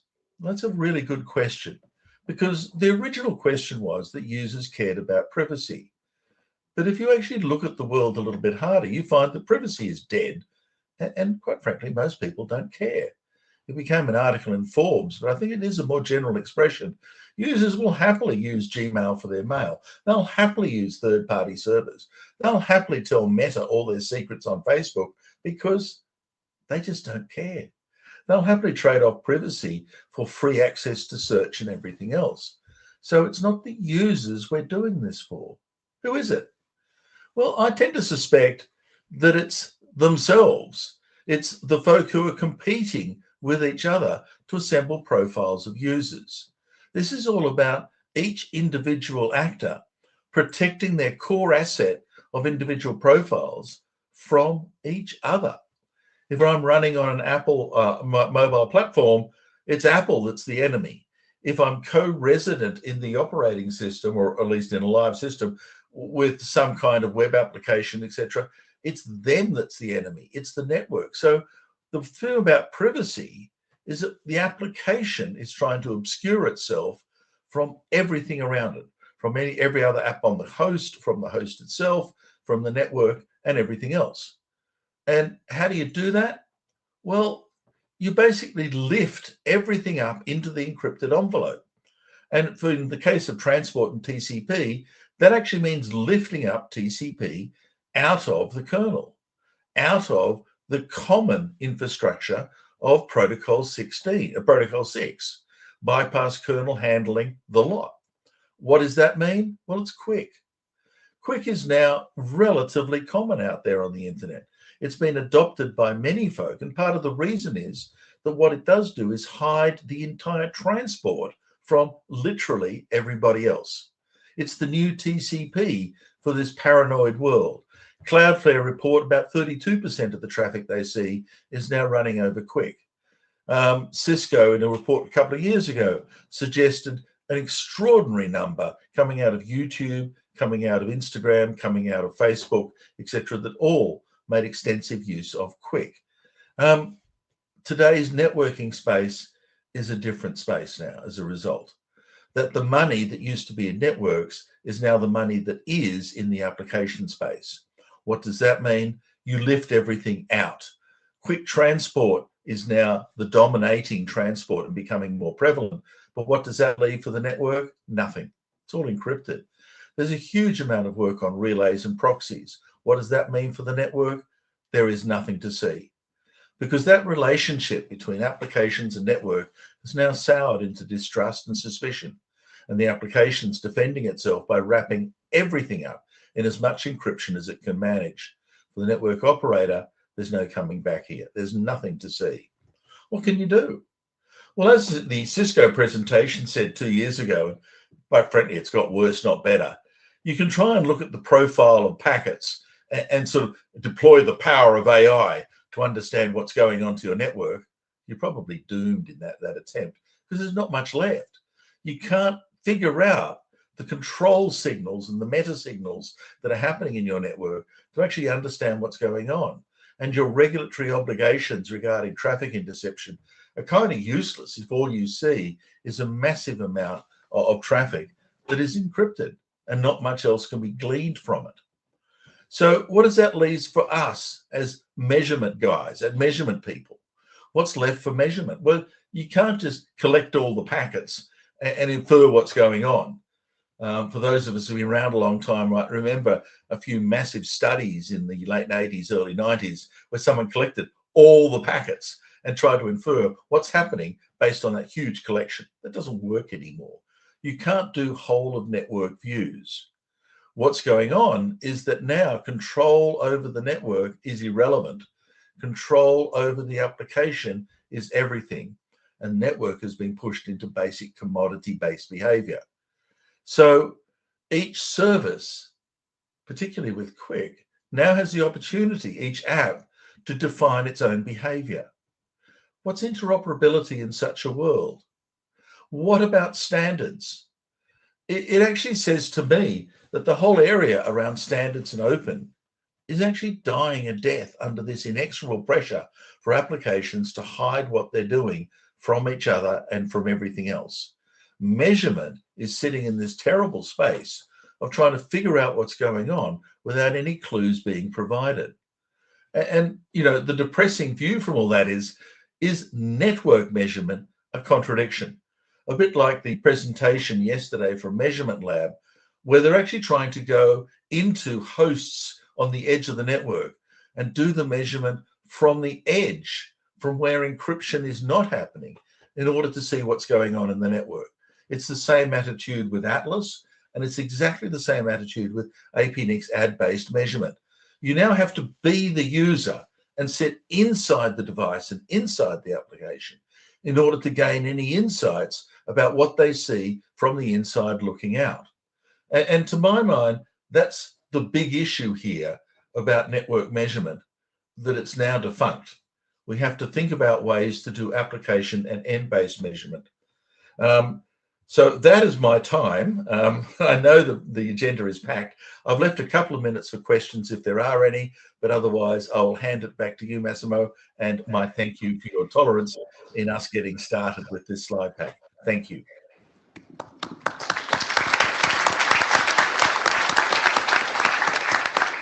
Okay, thank you, Jeff. Also, apologies for the little bit of chaos at the start. I assure you there was a team of people trying to get your slides up on the screen, and I'm glad that we got there. Thank you, everybody. Do we have any questions for Jeff? Ah, yes, at the faraway mic. Go ahead. Hi, Jeff. This is Andre, ISC. I'll throw in even a more depressing view from the implementers, small implementers. So the Quick is good for big players because you need to implement everything in the application, and the library space is just horrible at the moment. It's not possible to reasonably implement Quick in an application if you are not a big player or you're not playing with different weird implementations, because there's no support in OpenSSL. So this whole move to Quick kills your measurements, and it also doesn't care about the small people. Look, I can only sympathize with your position. You are absolutely right. As this game gets played, and the applications become more of a complete operating system, an entire environment, because they're borrowing nothing from a common kernel, then this becomes a game only for the very largest. Now, if you're one of the very largest, you know, this is fine. This is perfect. If you're not, you're playing a game that's more and more marginal. And we, the rest of the environment, seem to be tolerating this destruction. We should not be doing that. We should not be tolerating this perversion of what we thought was the most valuable part of the internet, the very core of openness and open cooperation and common standards. They're all being killed before your very eyes. And quite frankly, if you let this happen, then I suspect it's your own fault. We saw it, we could have stopped it, I think is what we'd be saying to ourselves in less than 5 years' time. And that's really, really depressing. I'll quietly go and sob in a corner over here.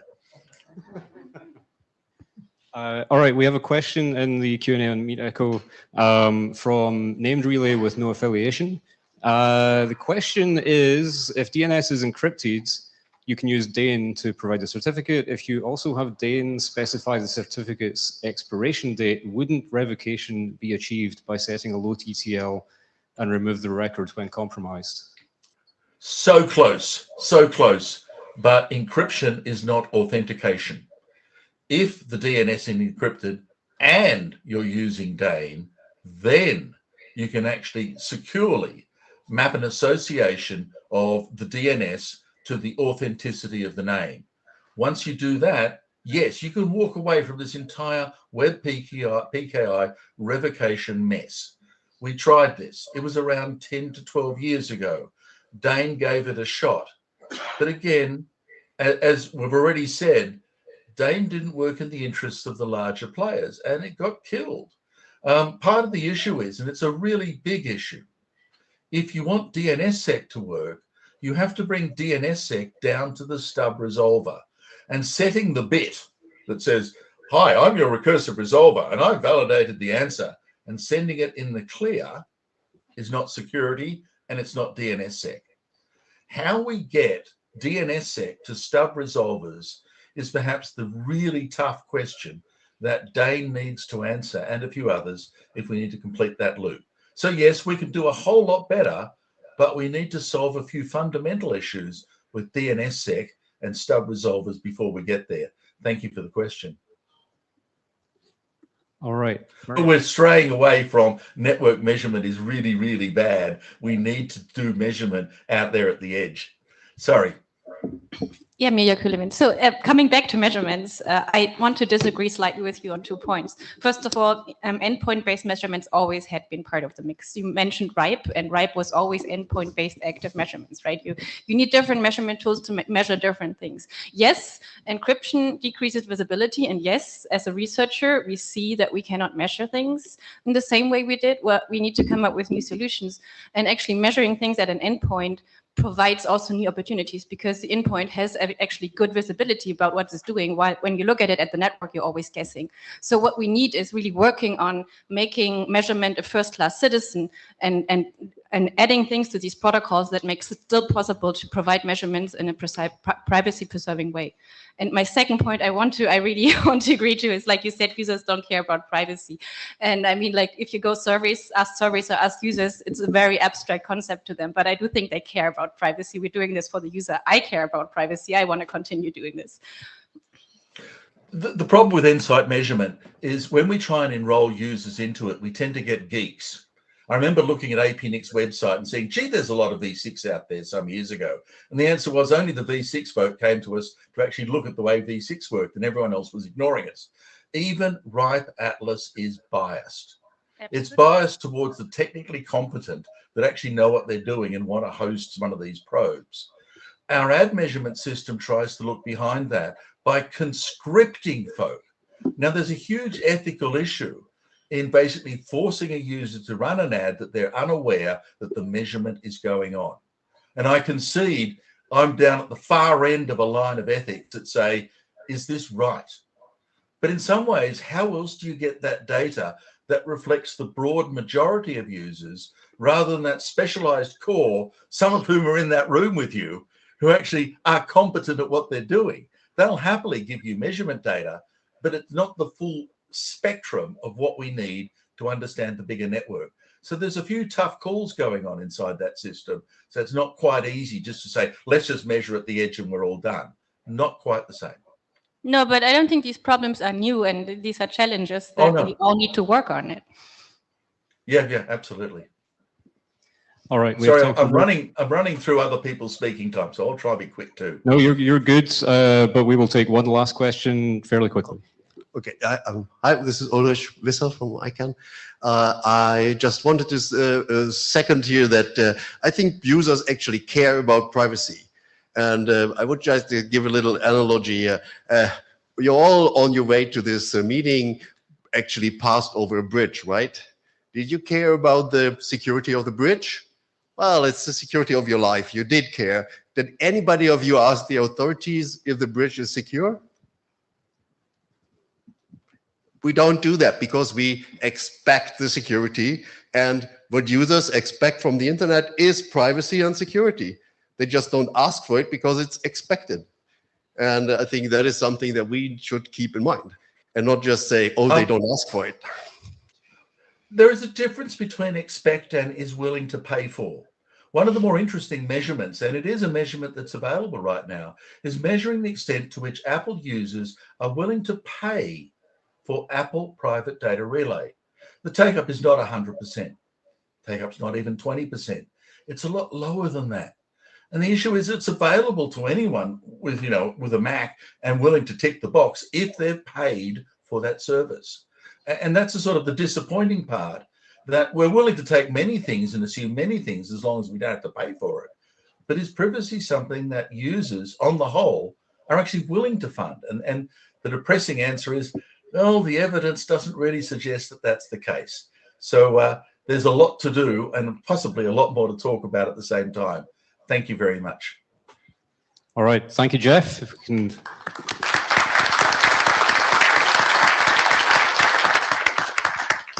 We appreciate joining in the middle tonight. Our next speaker today is Raffaella Somesi. Raffaella is an assistant professor at the University of Twente. His research focuses on internet resilience and stability with a particular interest in DNS security. His current work explores strategies to increase transparency in the DNS ecosystem, aiming to prevent abuse and malicious activity. And today, he's talking to us about disrupting the internet in the name of copyright from the Italian perspective. Raffaella. Thanks a lot. Welcome, everybody. Good afternoon. The story that I'm going to tell you today, it's a very Italian story. It's a story of how people in Italy are trying to sort of disrupt the internet in the name of copyright. And they're trying to do with this platform named Piracy Shield. Piracy Shield is a platform that was introduced in 2023 in Italy to allow copyright holders, mostly of football streaming, to request the blocking of an IP. It will be IPv4, but the platform actually supports also v6. IPv4 address or domain names involved in illegal football streaming within 30 minutes. So these people can basically request a block, and within 30 minutes, that resource is blocked globally in the entire Italy. In short, what this platform is an unvetted blocking powers granted to private entities with a no clear expiration or review process of the block orders, with a lack of transparency because there is no public registry of the blocked resource, and there has also been requests under Freedom of Information Act that have been not granted, with a lot of collateral damages, with incident involving services like Google Drive and Cloudflare that made to the news. And for more details about this, you can check the presentation of Massimiliano Stucchi at RIPE 89 about this topic. But today I want to talk to you something different. Today I want to talk about the fact that many people claim that this platform has been a success. Many people claim that despite what this appears to be a recipe for disaster, the authority says, oh, but we block many IP addresses and many domains. That if you think about it, a law is effective because we put a lot of people in jail. That's not a good metric. So what's really behind these 10,000 IPv4 and 40,000 FQDN that has been blocked, and most of them are still blocked in Italy? What really hides behind, and can we shed a bit of light on this? Well, the problem is that there is no public list. So my presentation should end here, right? Yeah, unfortunately, I'm a bit stubborn, so I don't take this argument. So there was an unverified leaked list on GitHub of the block, and there was a web page of Agicom where you can verify basically if a resource was blocked or not. The only problem is that there was a CAPTCHA on that. So I went through that on a night. I solved thousands of CAPTCHA and I validated the list. So we are back on track. So what we have there? We have that we found out that in the period between February 2024 and June 2025, 10,000 IPs and 42,000 FQDN were blocked in Italy. And these were originated from 3,782 blocking requests from copyright holders. And 98% of these IPs and 44% of these FQDNs were still blocked as June 2025. That's the last data point that we collected for this study. And of course, it's football, so blocking activity will peak during the weekend. So while this dataset is not complete, because we miss data before 2024 that were not in the GitHub leaked repo, it still provides a good basis to understand what this platform is doing. So let's try to understand what this platform is doing. The first thing that we looked at where are the pirates? So, and the interesting thing is that pirates has like an EU flag on their boat. So out of all these IPs blocked that spans across 2000/24 and 262 ASN, 77% were geolocated within European Union and 38% in the Netherlands. And a single hoster, GZ Remittance, alone hosted like 10% of all the blocked IP in 15/24. But there are also legitimate companies. There is OVH, there is Scaleway, there is Altsner. And the interesting things for these companies that they exhibit a different behavior. We see a bit more scattered resource. So more IPs blocked, they're more scattered, diverse /24, meaning that streamers, illegal streamers, try to abuse like shared resource for doing their streaming. And OVH, interestingly, is a bit also the highest number of unblocked IPs, so IPs that have been blocked and later on have been released by the platform. That means probably they've been released because they start to be used for benign reason. And the other interesting part is that only 51% of the blocked IPs are still responsive to probes nowadays. FQDN also has like a lot of release activity, but this is more to overcome platform limitations. So the platform initially established like a maximum of 20K FQDN that could be blocked. So they started just to remove like old entries. They didn't really verify if it was like a reduction or harm or not. And in general, we also see that illegal streamer, of course, abandon resource over time because they abuse a resource for a while and then abandon with that resource. Sorry. But the problem is that the blocking is almost forever. So if resource get blocked, it's very hard to get out of the list. And first collateral damage, of course, there is IP leasing. And out of the 10,000 IPs, 24% were leased. And we don't know if streamers legitimately use leasing, I mean that they purposely use leasing address to basically cycle over different IPs to avoid basically is blocking, or if they just use hosting and then they by themselves use leasing. But at the end of the day, this creates a potential for collateral damage. And in fact, percent of all these IPs were leased out to new users after the block was implemented. And with the help of the IPXO, we identified 250 IPs that were released to different companies after the blocking date, meaning that these new companies were basically acquiring resources that were unusable in the Italian market. The second collateral damage is, of course, I mean, I don't need to explain to this room, an IP address can be used for multiple purposes and from multiple websites at the same time. You have the concept of virtual host, and it means that multiple domains can point to an IP address. So what we did is that we used OpenIntel, that's a large-scale measurement of DNS infrastructure that we run every day at University of Twente, and city logs to extract as much domain as we can to assess basically the collateral damage. So how many domains pointed out to these resources and what could have been the collateral damage due to this block. And we identify a total of 7,000 FQDNs pointing to this resource as potential collateral damage. Among these, around 2,000 responded to HTTP and HTTPS. And again, manual verification, we went through the entire list. We checked, is a streaming website or is a non-streaming website? And actually, 510 were non-streaming related websites, so legitimate business.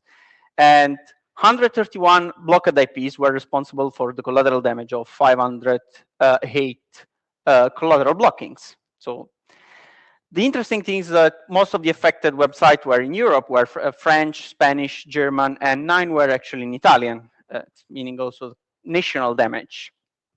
And one notable case involved a scenario where 19 Albanian websites were hosted on a single IPs, 19 legitimate Albanian websites were hosted on a single IPs assigned to a WIT-Cloud, German provider, if I'm not mistaken. And these sites, I checked recently, are still unreachable from Italy. You ask, why? Looking at historical data, so we also, this is what was not reachable at the moment, but we also look what was not reachable for a certain period of time in the past. And we found another 70,000 FQDN that were impacted by the blocking, 600 of which were definitely non-streaming website. Another interesting case, mail delivery notification. So looking at historical data, we found an EP of Health Center that was blocked, and the EP ended up to be rented by a Portuguese hosting company that basically disrupted the operation of 300 websites, and 169 of these websites used this IP also for email and web hosting. And we reached the company, and the company told us that they were completely unaware of the block, and they just realized that after a while because they were unable to send email to Italy. So they were unable to reach Italian customers. And they didn't know that this was to Piracy Shield. This was caused by they leased an address that was blocked originally by Piracy Shield. And another collateral damage is the fact that this platform ended up also blocking addresses that are Anycast. We found out 176 addresses that were Anycast and were blocked. And the problem here is that Anycast is used a lot, for example, from DDoS protection services. And we found cases of Stormwall, DDoS Guard, X4B that are sort of large DDoS protection services that may be used from website from a really short period of time, only when they are under DDoS. And then this website becomes unreachable from Italy because their address is in the block list of Piracy Shield. So, and they may think, oh, we are blocked just because we are under the DDoS and we are reachable because we are under DDoS, but that's not true, that's not the case. So we also found a very nice case of collateral damage. And we found basically a Google, an address belonging to Google, and this address was Anycast, and then I looked up on this address. I tried to open the web page of this address, and that was in the Netherlands, and I got back the page of blocking of Piracy Shield. I was like, I'm in the Netherlands, what's going on here? I should not get this page. I'm not like on a network where Piracy Shield operates. Well, it turns out that this IP was the IP used by Telecom Italia to serve basically the blocking page of content of Piracy Shield. So the platform managed to block itself. So another thing is that we try to investigate basically how legal streamer reacts to this blocking. And the thing is the platform really supports the blocking of IPv6, but they don't really block IPv6. So there is zero blocking on IPv6 right now. So we say, okay, let's look on OpenIntel data if after they get blocked, if they migrate to IPv6, so if the FQDN that get blocked migrates to IPv6. And yes, they do. So 1,500 of them start to serve up over IPv6 after the block, and 5,000 of them migrated to a new IP, but only 1,000 were actually catched. And this basically means that, yeah, the streamers are getting ahead of this platform, are trying basically to migrate. So to quickly conclude, what I want to have for you as key takeaways is that I think that Agicom and the Italian policymakers should really revise this platform. IP blocking should never be used because it can cause really collateral damage. And FQDN blocking, if should be used, it should be used only for a tightened period of time when just the abuse happens and not forever, basically. And they need to release the list because we need to be able to vet these kind of activities. And in general, operator also should be informed if one of their resources get blocked. All these hosts are in you. Can we do something better without harming the internet? Can we get to them without harming the internet? Thanks. This paper gets presented next week in Bologna. This is the original of the full study. If you have a question.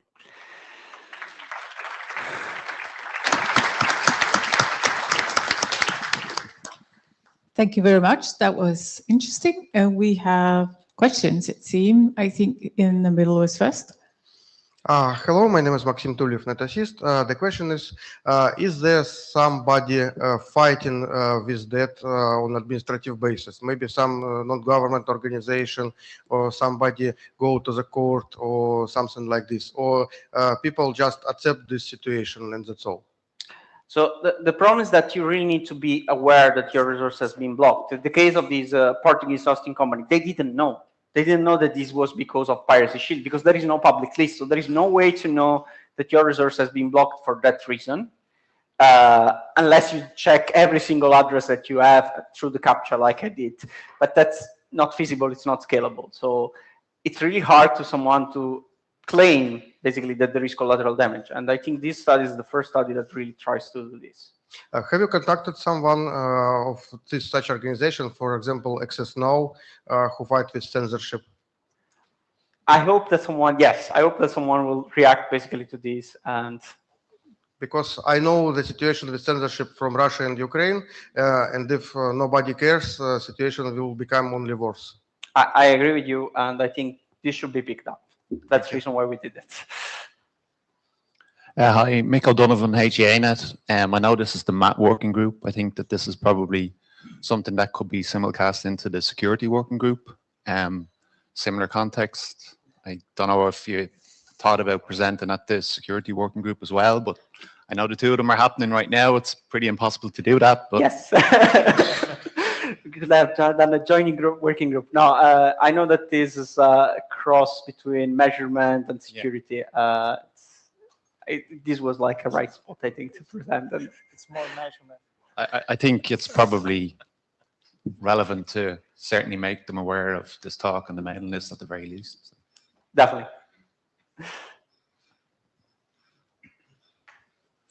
Rudi Erfolg. I just escaped from security, and the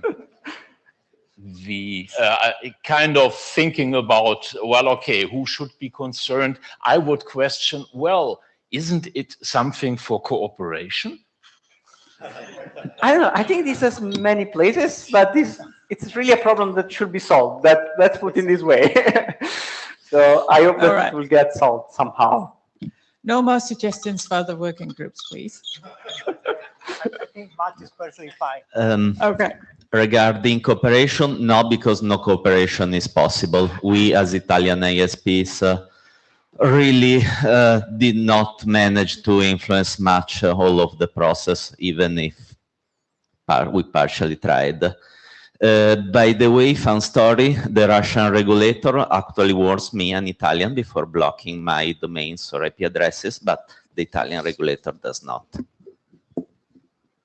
Thank you. All right. Any other questions? Thank you so much. Thanks a lot. Very interesting.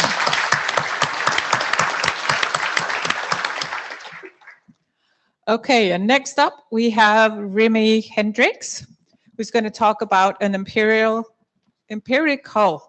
evaluation of longitude anycast cast stability. That's a long word. Remy is a PhD student at the University of Twente. His research is focused on measuring performance and resilience of anycast deployments, with a particular interest in deploying anycast in underserved regions of the world. He's open to collaborations with anycast operators that have a global footprint and is currently looking for an internship position. So think about that, operators. Great. Thank you so much. There you go. Yes. So the title, an empirical evaluation of longitudinal anycast catchment stability. I'll explain what it means. So I would just like to say that this is based on a paper, and it's a joint effort between these co-authors. I'm a PhD student at the University of Twente, already mentioned, so let me just get into it. I don't know how this works. Okay, there we go. So first I'll introduce what this complicated title means. Then I will go over the methodology that we use to measure this. I'll share the results, and then finally conclusion with Q&A. So let's get started. So what is anycast? Anycast is announcing an IP prefix at multiple locations, and then when somebody connects to that IP, they get routed to the nearest using BGP. And example usages are content delivery networks, so Cloudflare, Akamai, Fastly, but also the domain name system. The domain name system, so the resolvers, the root letters, and authoritative. So on the bottom right, for example, you see K-Roots Anycast deployment. And if you're a client in New Zealand, you will likely reach the K-Root site in Auckland. But if you're here in Bucharest, you will likely reach a nearby point of presence in Bucharest. And what is a catchment mapping? So each point of presence of an Anycast deployment catches a set of internet prefixes that route to it, which contains clients. And to know which client goes where, you need to make these catchment mappings. And one way, or there's multiple ways to do these mappings. So you can use passive data. You can see in your passive traffic logs who routes where. You can use RIPE Atlas, for example, to measure it using a measurement platform. And you can also use Verfluter, which I will explain now. So Verfluter allows you to measure catchments using Anycast ping, basically. So on this image, you have an Anycast deployment, which is the red dots. So you have one in the middle of the US, one in Northwest, and one on the East Coast. And what you do is you send out pings with an Anycast source address to ping responsive hosts on the internet, which are these light blue dots. So you send these pings, which are the red arrows, and then the host sends back a ping reply to the Anycast with an Anycast destination address, which routes to the catching point of presence. So for example, on the West Coast, you see Salt Lake City, Las Vegas, and Phoenix. Their reply goes back to Seattle. No, not Phoenix, but you see the point. And using this, you can infer Salt Lake City and Las Vegas are in the catchment of Seattle. And the main advantage of this approach is that you can do it actively and on demand, and that there's a large number of ping responsive hosts on the internet. So these catchment mappings are really useful for Anycast operators. It can give you a lot of insights into the performance of your Anycast network. And it also allows you to, for example, troubleshoot suboptimal routing, where a client does not reach a nearby point of presence, but it routes to a very distant one. But the problem is that internet routing is dynamic, and Anycast routing is also dynamic. So you need to repeat these catchment mappings because they are not stable over time. So if you do a catchment mapping today, how long is this valid? Is this still valid tomorrow? What about next week? Or what about next month? So how did we measure the stability of Anycast catchment over time? So we did these daily Verfluter mappings for 6 months. And as targets, we used the USC ISI hit list for IPv4. And for IPv6, we used the Munich public IPv6 hit list in combination with OpenIntel Quad A record addresses. And our probing strategy is to ping a single target for each /24 for IPv4 and /48 for IPv6. This has limitations, but this is a consideration because we do not want to spam the internet with too many pings. In total, we have 3.5 million /24s responsive throughout the entire period, and for IPv6, 500,000.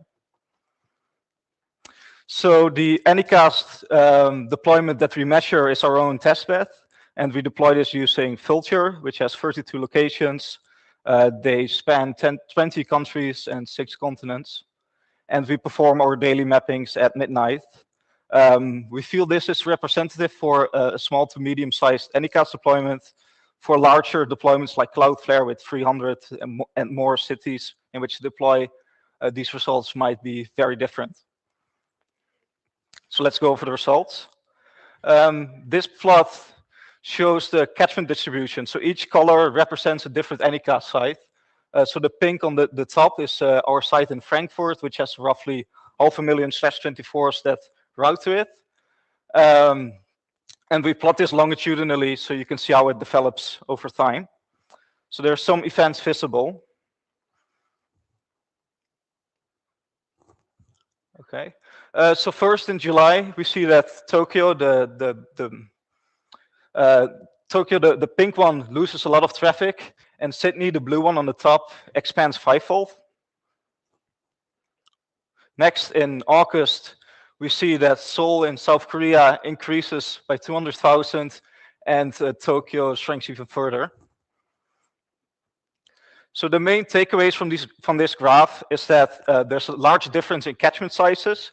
So you saw that Frankfurt is very large, but the orange one all the way at the top, which is Melbourne, is really small. And this is largely due to topological differences. So our site in Frankfurt is close to Dash-X, which has really good connectivity, but our site in Melbourne does not have a really good internet exchange nearby. And you also see that there's large catchment shifts visible, which I showed with the events, and these suggest large rerouting events.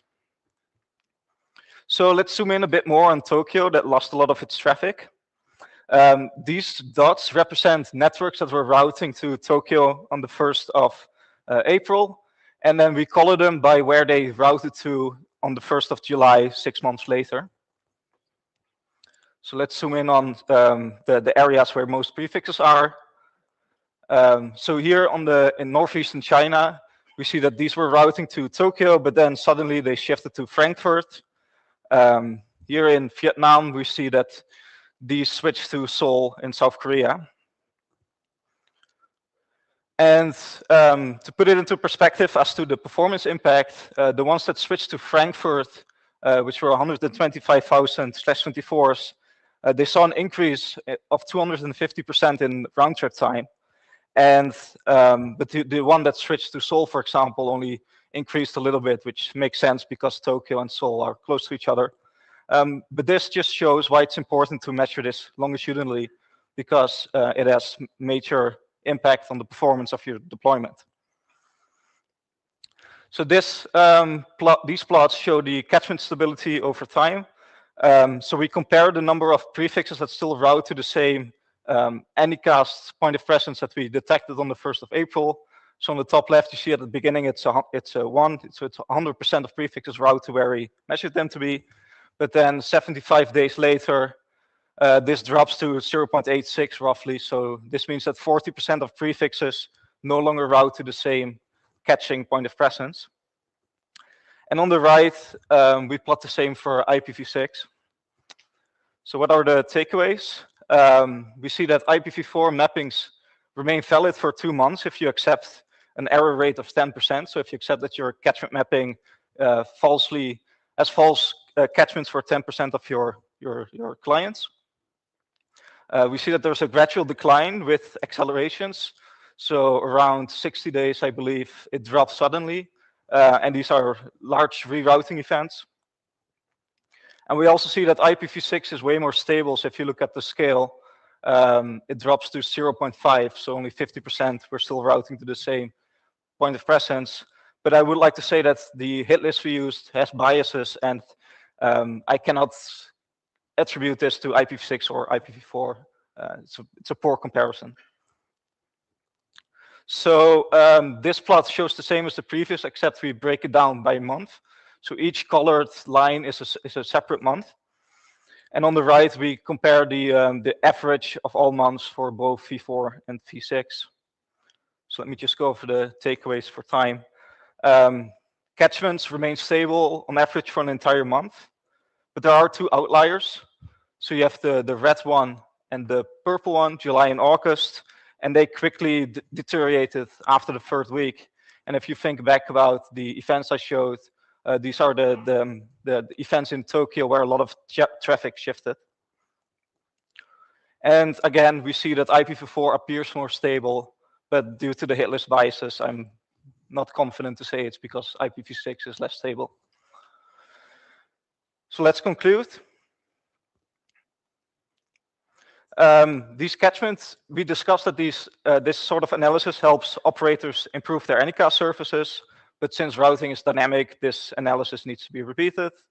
Our findings show that these catchments are stable in the short term, so for day-to-day operations. We saw that IPv4 is more stable than IPv6, but again, the hit list. And our suggested frequency, which is a course guideline, because results differ a lot per deployment. We advise to reassess your catchments weekly for IPv4, or when you see large rerouting events in passive traffic logs, for example. Future work is to understand why these catchment shifts happen. Is it transits that make a decision, or is it changes in internet exchange points? So we could look at BGP data or perform traceroute to see where on path this change happens. And we also want to investigate if you can use these catchment analysis to detect spoof traffic, because if you send spoof traffic to an Anycast deployment, then it will not reach the expected point of presence because it's spoofed. So you can use this to flag it. And that's it. So if there are any questions, I would be happy to answer them.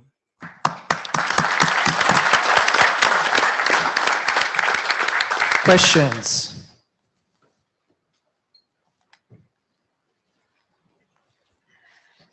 Oh, yeah, please go ahead. Wolfgang Dremmel, DKIX. Thanks for showing that a good internet exchange has a good influence.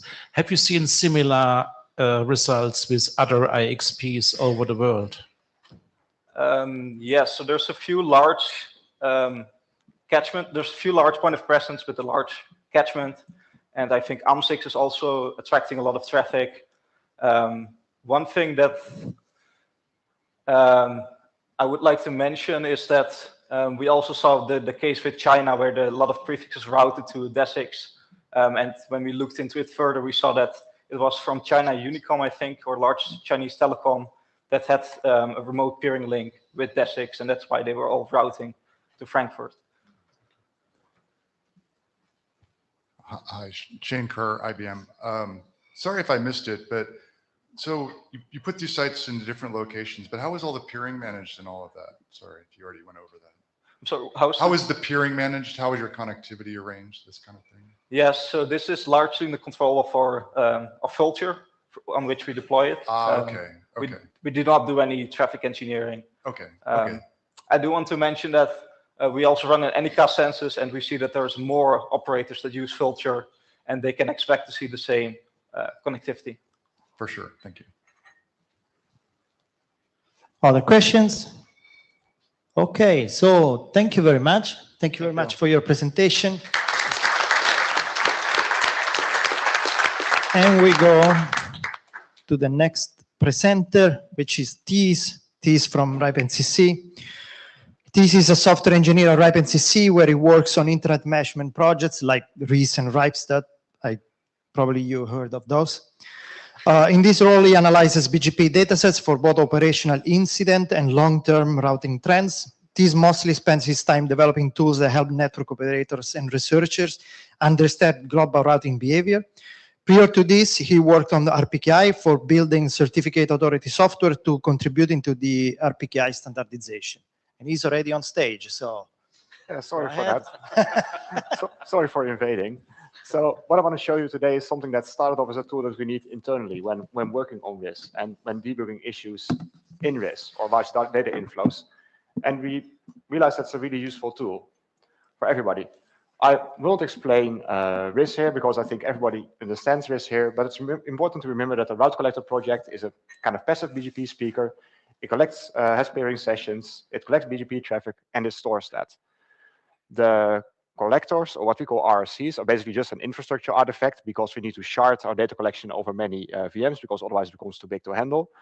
And I think that our users care about getting the relevant information and about being able to process it.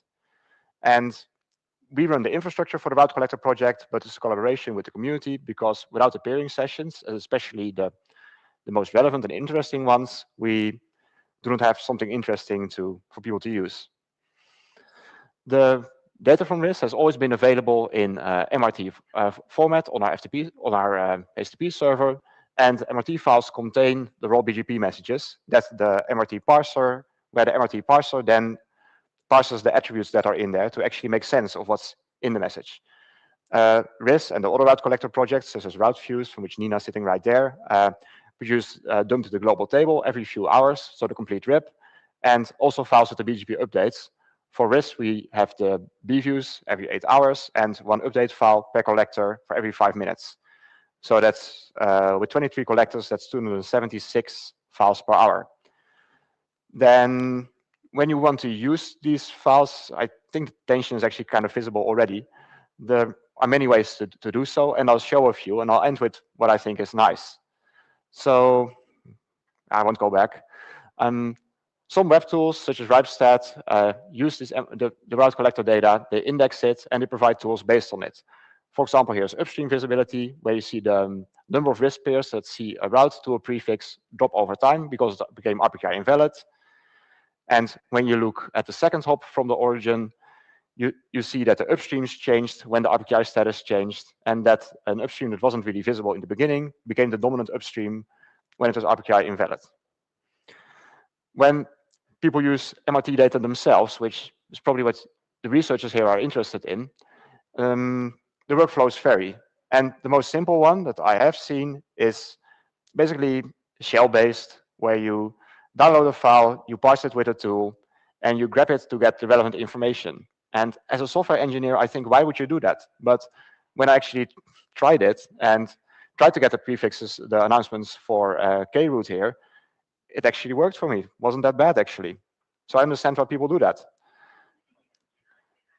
Now, if you want to write a program for this, it has a much higher barrier to entry because you need to write custom code, such as the example I show here using BGP-Kit. You need to write code, but you can do more complicated analysis, such as here. I download all the dumps from RIS for the same point of time. I process all these files and all the routes in these files. I look at the AS path, and I look at the first upstream of that prefix. So here I count the first upstream of the VeriSign b.gtld servers.net prefix, and you can see how that is divided. And I think in their setup, this shows what pop you end up at. Might be that deployment, might be another one that tags it that way. The third workflow I want to show that's already in use, which we recently wrote about in Ripe Labs, and which is actually also kind of interesting, is to parse the data and then put it in a database.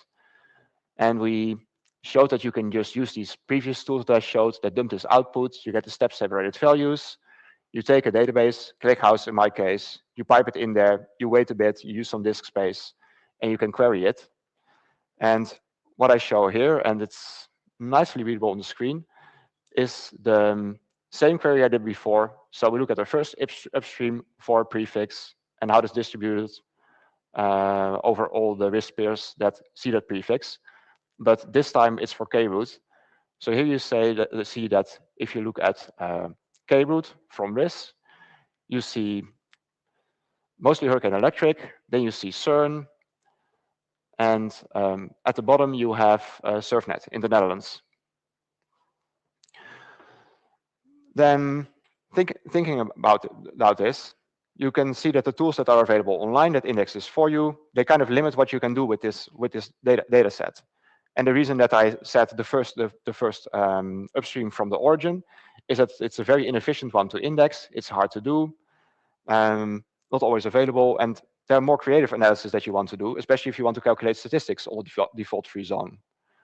Then if you looked at the example where I used code to process the MRT files, you see that the files are quite slow to process, like 2000 seconds is slightly more than 15 minutes. And in practice, it means that when academics analyze these files, they take a selection. They often take data over time, and then they take a selection of route collectors for which they take the information. So this quote's from a paper. They selected 3 out of these 23 collectors, and by picking these 3, they implicitly make some selection where I don't understand yet what their selection criterion is. I think it's mostly that it contains some interesting data that they know of, and that it has a manageable size. And then when I try to do a more complicated analysis myself, I ended up with a workflow where I parse the file first, I extract the values that I need, and I post-process these in the next script. So I take the 20-minute hit of data extraction, and I have something that's manageable for me. Finally, when I was working with a database like ClickHouse or Postgres, either it was still quite heavy to query, or it became very expensive storage-wise to store the data there. So I think one set of all the full tables from RIS and route views together took close to 200 gigabytes of space in a Postgres database once I added the nice indexes. And I love that that prefix-based index INET-ops that Postgres had, because I can select more or less specifics, but it becomes rather big. So if I want to have data from multiple days, it is not laptop-sized anymore, with my laptop at least. So after this slightly long introduction, I've arrived at what we ended up using ourselves and what we're now exposing publicly, which is a set of Parquet files that contain the RIS data. We like this internally, but we don't know if it has value for you. So we want to publish this for 12 months, see if we see adaptation, and if nobody uses it, we tried it. But if it's usable, let us know, and we think it's usable, but we need confirmation to keep producing this. And as with the other RIS dumps, we have one file with the full table. We do 1 a day for now, at midnight, and we have hourly files with all the updates from 1 hour. And then you use a wildcard in your query, and your database reads all the files from disk. And also because we don't want to make something big unless necessary, we just have 14 days of data available.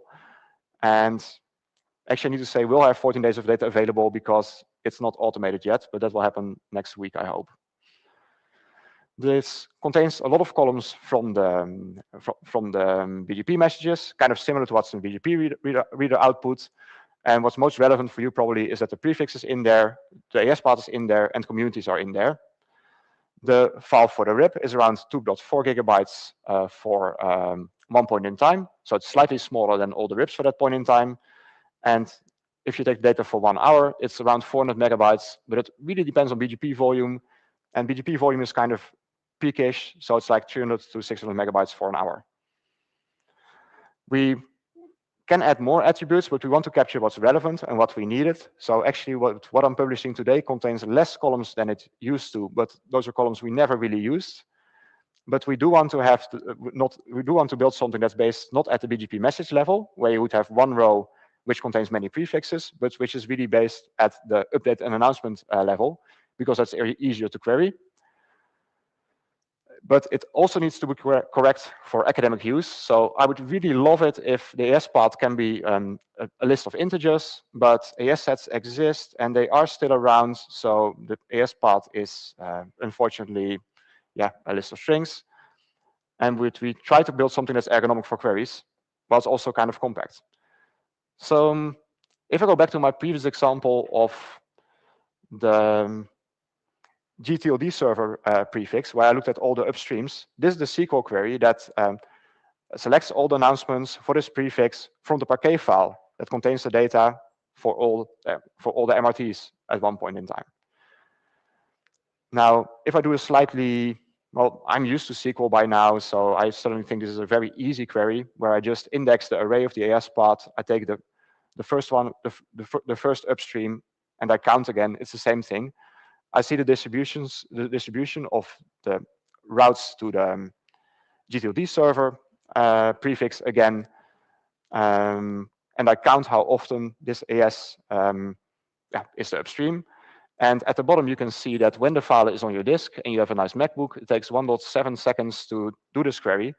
So suddenly, instead of waiting a long time for your analytical queries, you can iterate a lot and you can explore a lot of ideas instead of being kind of fixed with what you do.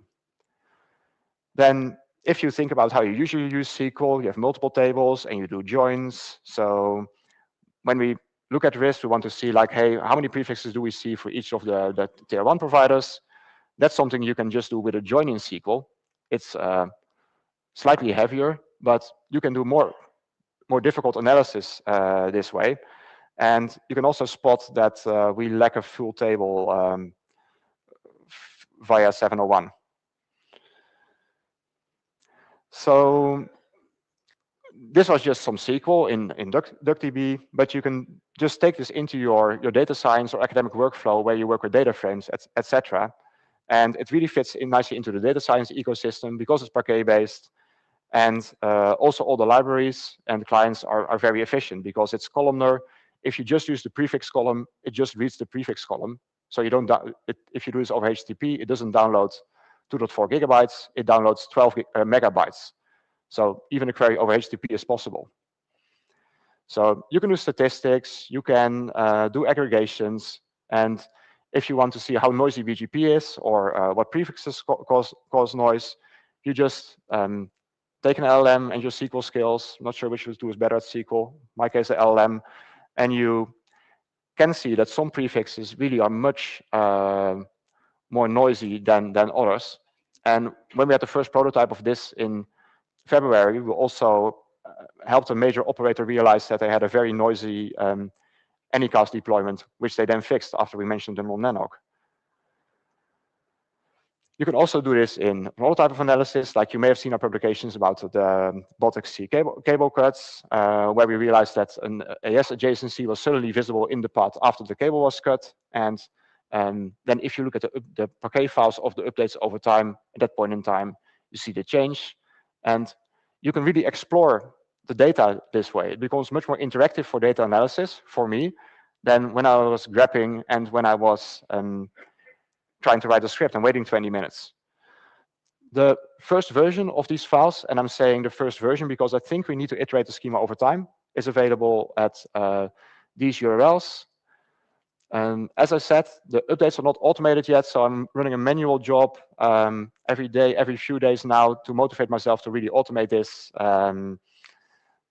But yeah, really let us know if you like it because we will prioritize this, and we think this is really useful. I also have a few Python workbooks that use this data and plot a CDF, do some auto analysis, and yeah, you can use this from any tool that uses Parquet. So in summary, I think this is something very useful. I think it's very nice for anybody who works with MRT day to day. But if the column you need is not in there, let us know because we can adjust it. And we want to hear what you think of it and how useful it is for you, because we think it's useful, but we don't want to do something without validating that's actually useful. Finished. That's it. Thank you, Thies. I see a question. More a comment. Gerd Döring. I've been collecting IPv6 BGP data since the ancient dark days, and well, they're lying around in text files, and I was wondering how to do proper database out of that. And this is giving me lots of material to think about. Thank you. You're welcome. Thanks. All right, anybody else? I don't see anything in the queue, so thank you, Thies. If we can thank Thies again.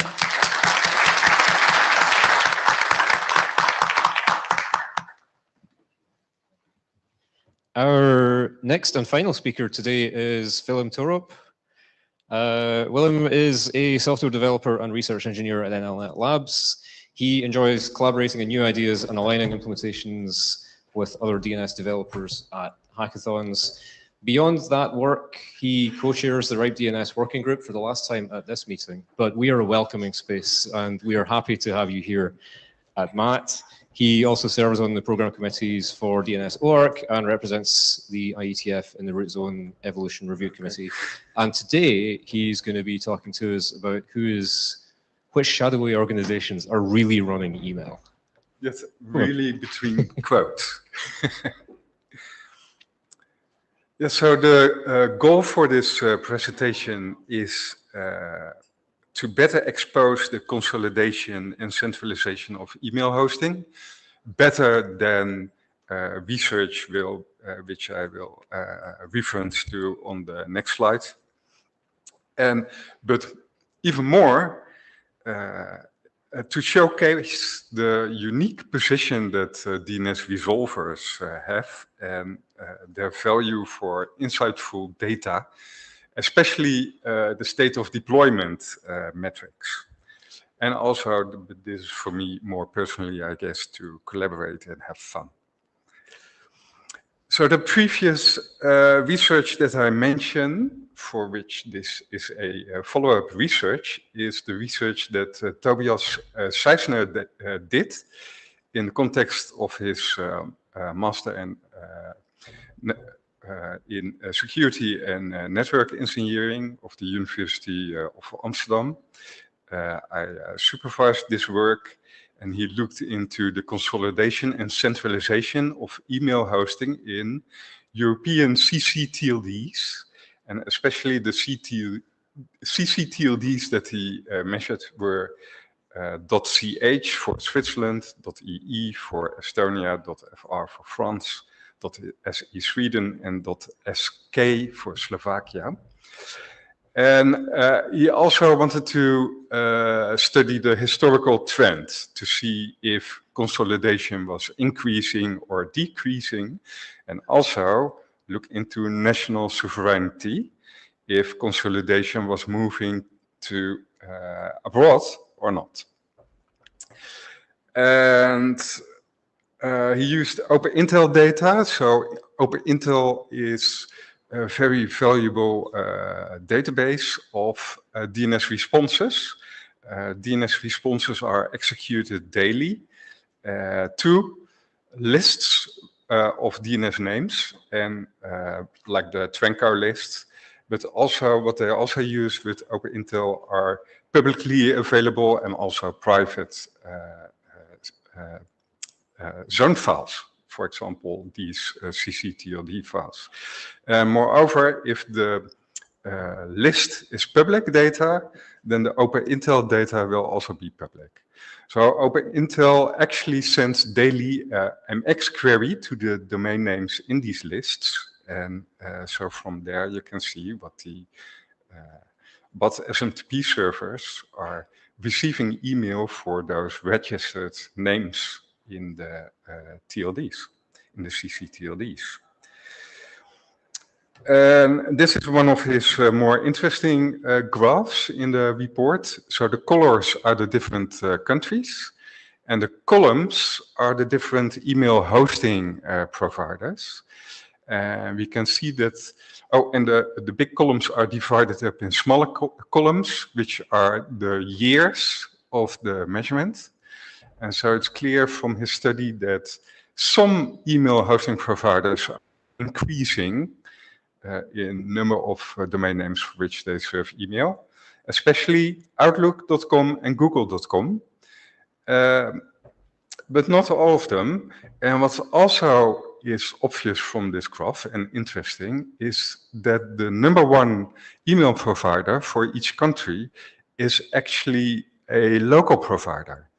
And so quoting from his report, in his results, Tobias says, in each ccTLD studied, the top provider is consistently a local one from the respective country.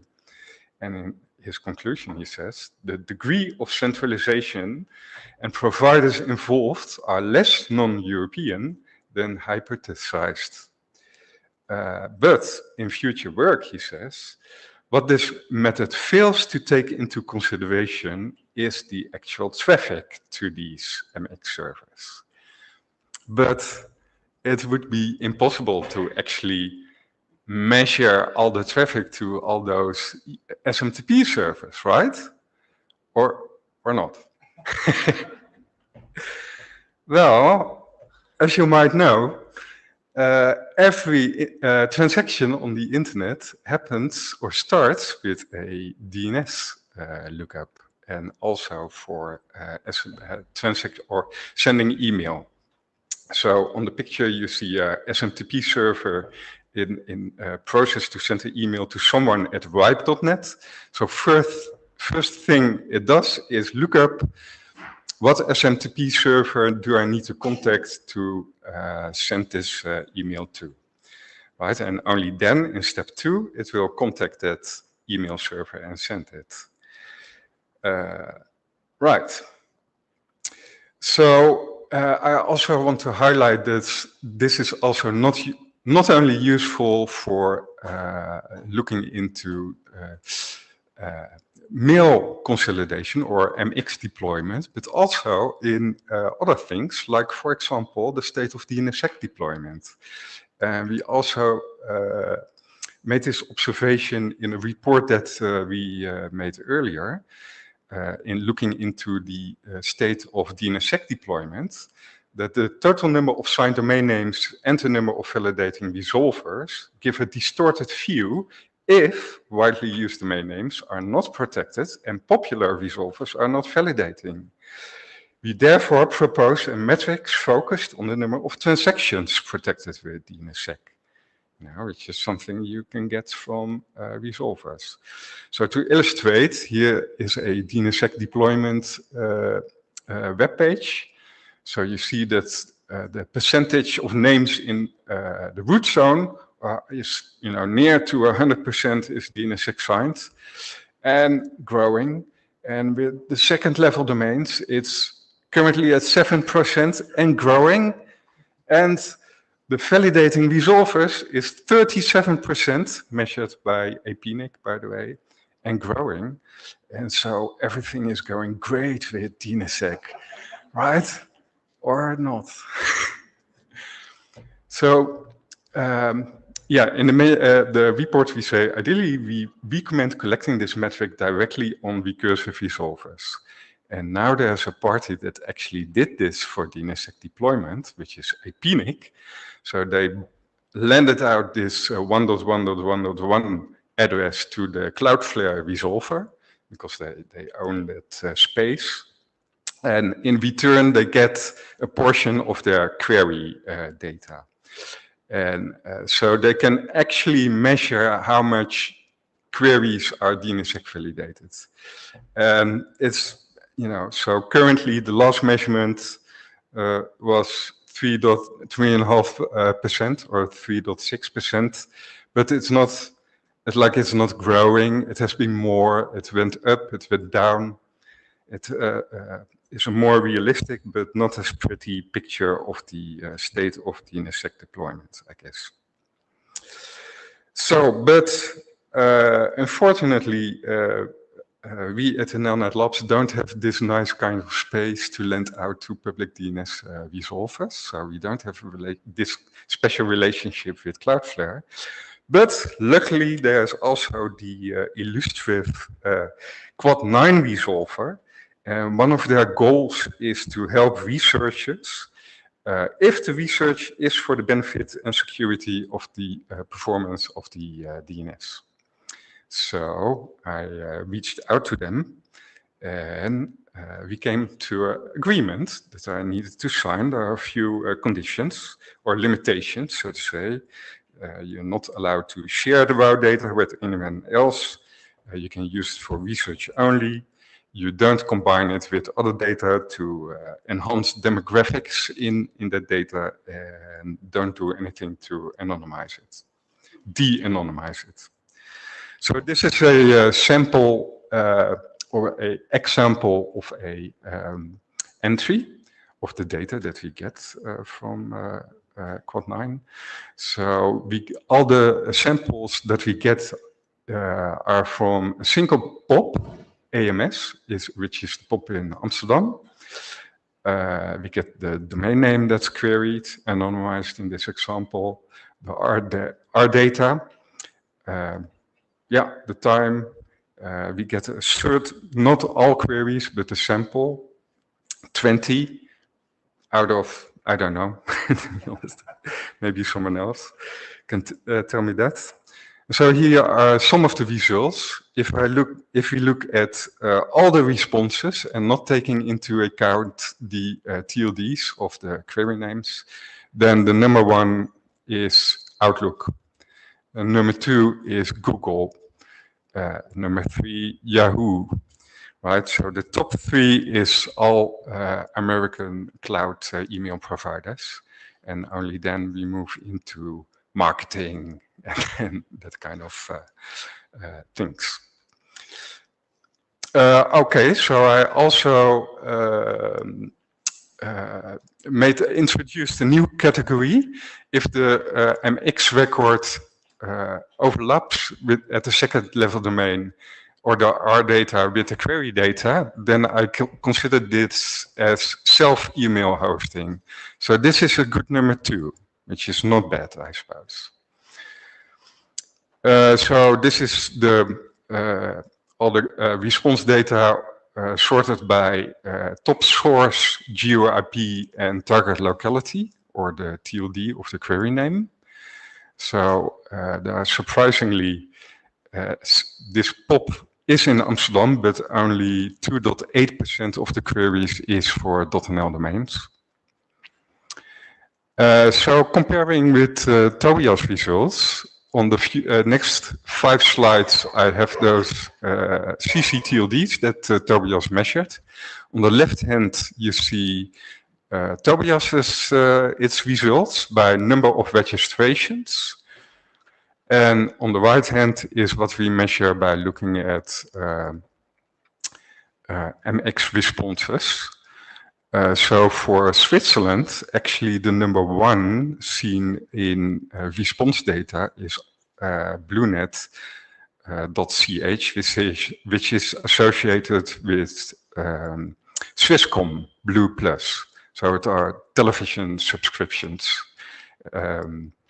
But Outlook is a good second one. This is Estonia, also a local one, number one, but Outlook also way more prominent than the number of registered names in the .ee zone. For .fr, Outlook is number one, Orange, which is also the television and internet provider, number two, and only then OVH, which was the big number one in for the number of registered domain names. For Sweden, so this is surprisingly similar to the registered domain names in the .se domain, except that Outlook and one.com seem to be swapped. So Outlook also most prominent in Sweden. In Slovakia, it's Outlook also the winner, local ones after that. So, but I have some, so this talk is mostly about the measurement method, and some observations that I have for follow-up research is that email service for a locality, like a country, may be registered in any TLD, and also vice versa. MX registrations in a TLD are not necessarily for parties that are from that respective country. So who is or AirDep or of the MX query name might be better, but cumbersome, but it might be interesting follow-up research. So that was the last slide, and I'm open for questions or comments.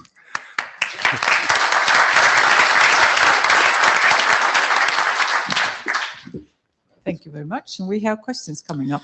Marco Ditri, CWeb. Unless I missed something big, I don't believe that your methodology is sound, because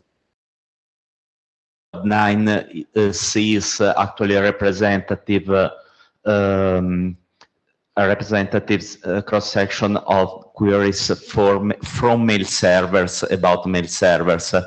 Just one of the reasons is that all the big public resolvers are blocked by Spamhaus. So if you cannot use them for DNS-BLs, probably they will not be used by a mail server.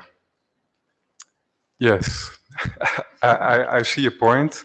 Indeed, so I'm also proposing for other resolvers to be used for this kind of data. For example, the new DNS4 EU would be a good one. I don't believe that any public resolver will ever be relevant. In my experience, all decently sized mail servers use local resolvers. Okay. Hi, Willem. Sebastian Castro from Dorai. We've been tracking this kind of information for Ireland for 3 or 4 years.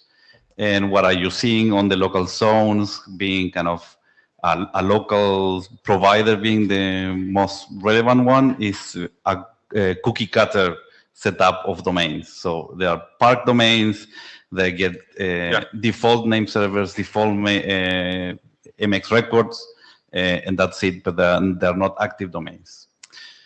Second question, following on the relevancy of resolver data.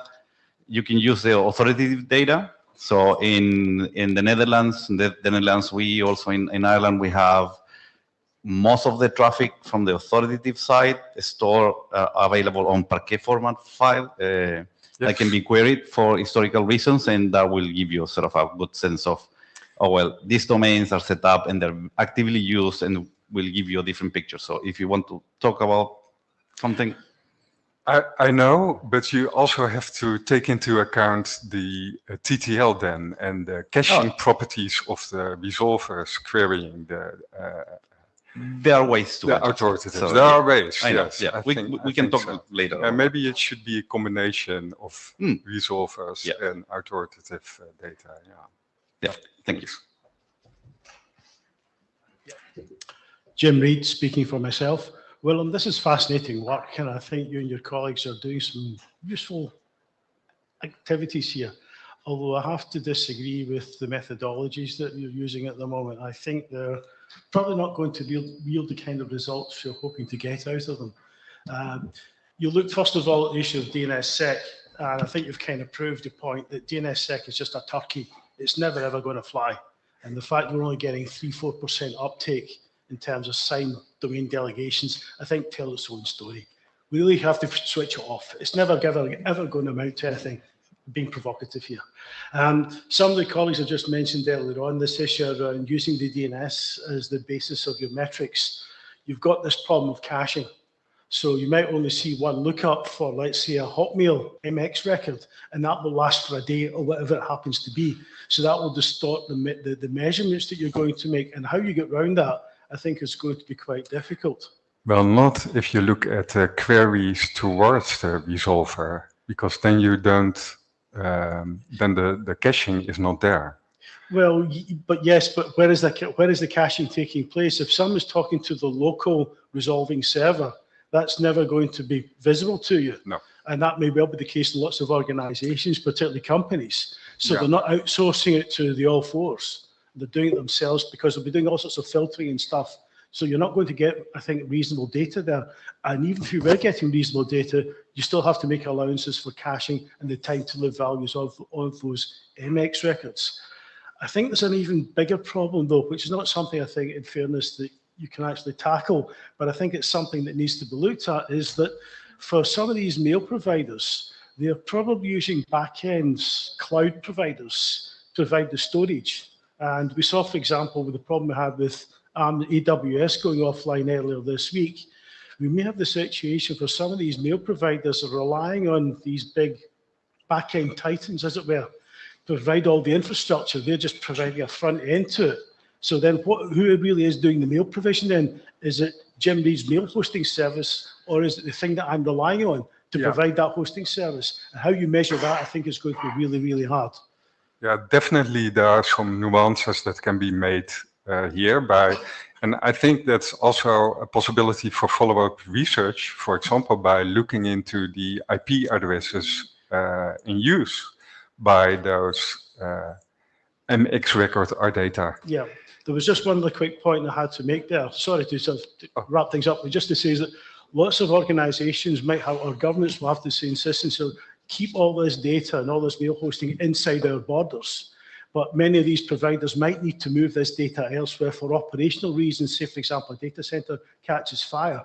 So how you can measure that stuff too is also going to be very difficult, because you're not going to see the internal dynamics of how these organizations do their stuff. Thank you, Jim. And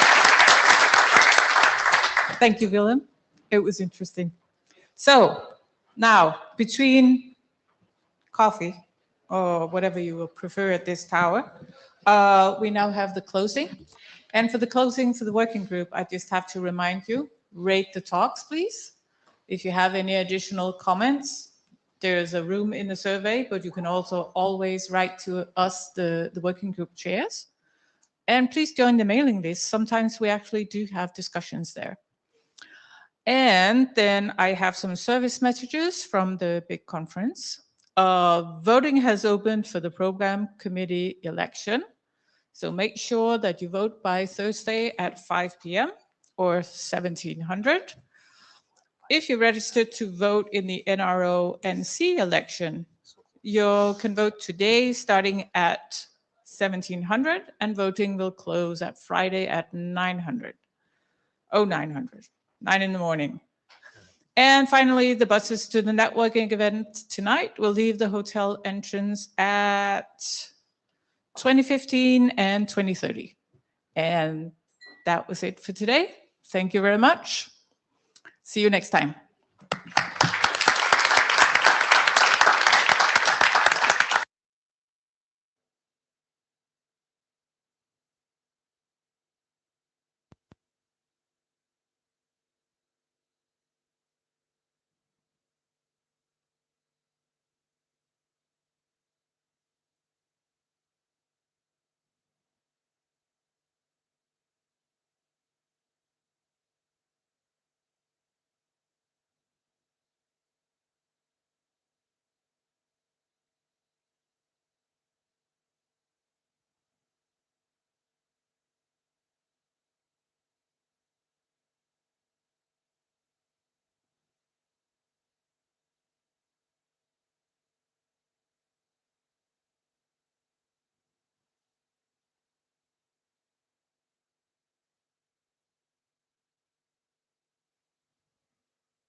I think we're ready to start. But before that, there's an announcement from RIPE NCC. The buses for tonight's networking event will leave the hotel entrance at 8:15 and 8:30 p.m. You have loads and loads of time. The session's only going to be for an hour, maybe 2 or 3 hours, but you'll still get your buses. Anyway, that's a note. So, well, we're in Romania, so bună seara. Good evening, everyone. It's nice to see people here and quite a few people online as well. I've already forgotten. So yes, no, of course. Welcome to the Diversity, Equity and Inclusion in Tech session. It's really great to see that we always have, well, a full room actually. That's really nice. So, I'm Dinesh, by the way. For those who don't know me, I've been part of this community for 29 years. And my first RIPE meeting was in 1997 in Dublin. And actually, Miriam and John Crane were the ones who did my first RIPE training. Well, actually, the only RIPE training, but such a long time ago. Being part of this community has been a privilege. I've been able to see it evolve and become more and more inclusive over time. So it's really nice to be part of this community because I felt welcomed at all times, and giving feedback has been taken on board, not only by myself, but by members of the community. And as the community has grown and new members have joined, that feedback is always taken on board. For me, it's a real honor to have been asked by Miriam to chair this session. I was allowed to curate it, and so I'm really, really happy to present tonight's theme, Being Human, Real Stories and Real Journeys. So before we go any further, there's a bit of housekeeping, of course. The code of conduct applies. Please be respectful to each other. When it comes to questions and answers, Q&A, after each talk, there are 2 talks. After each talk, there will be time for Q&A. If you're in the room, you can go to the microphones. There's 3 microphones. There's one there, one here, and one over there. Please introduce yourself by giving your name and your affiliation and ask your question.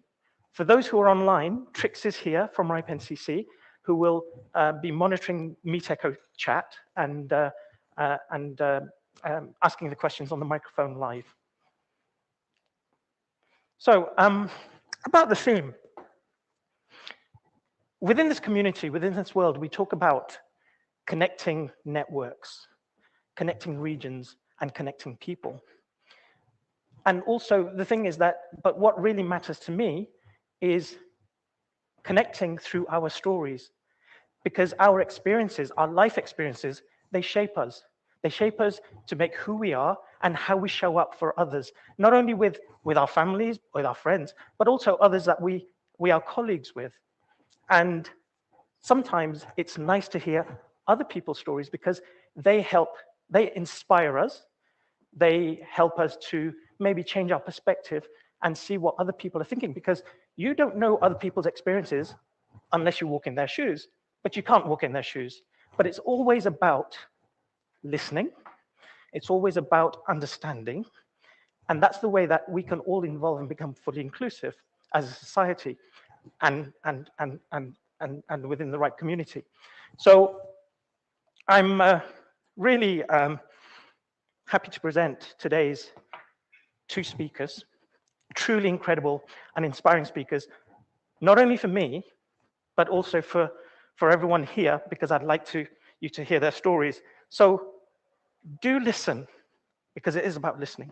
Do listen, do lean in, stay curious, and maybe some of this will resonate with you. So at this stage, I would like to introduce our first speaker, Maribel Aburto. She's the co-founder and creative director of Creativa. It's a women-led design agency that spans across New Zealand, Australia, Canada, and Ireland. So, well, Actually, I met Maribel maybe 2 years ago at a social at the Right meeting in Rotterdam. But I'd already worked with Maribel because she did the UK NOF logo for us. Yes, she did. Worked really closely with us, but also, you know, she's life partners with my dearest friend, Sebastian Castro, who's already a community member. So what she does is, I find really inspiring because it's an all-women-led creative agency. And it builds inclusive digital experiences for women in business. Also, it's her first Right meeting. So in her talk, she'll share how her journey shaped a new kind of creative leadership, one that's grounded in inclusion, creativity, and heart. So please give a big, warm, ripe welcome to Maribel.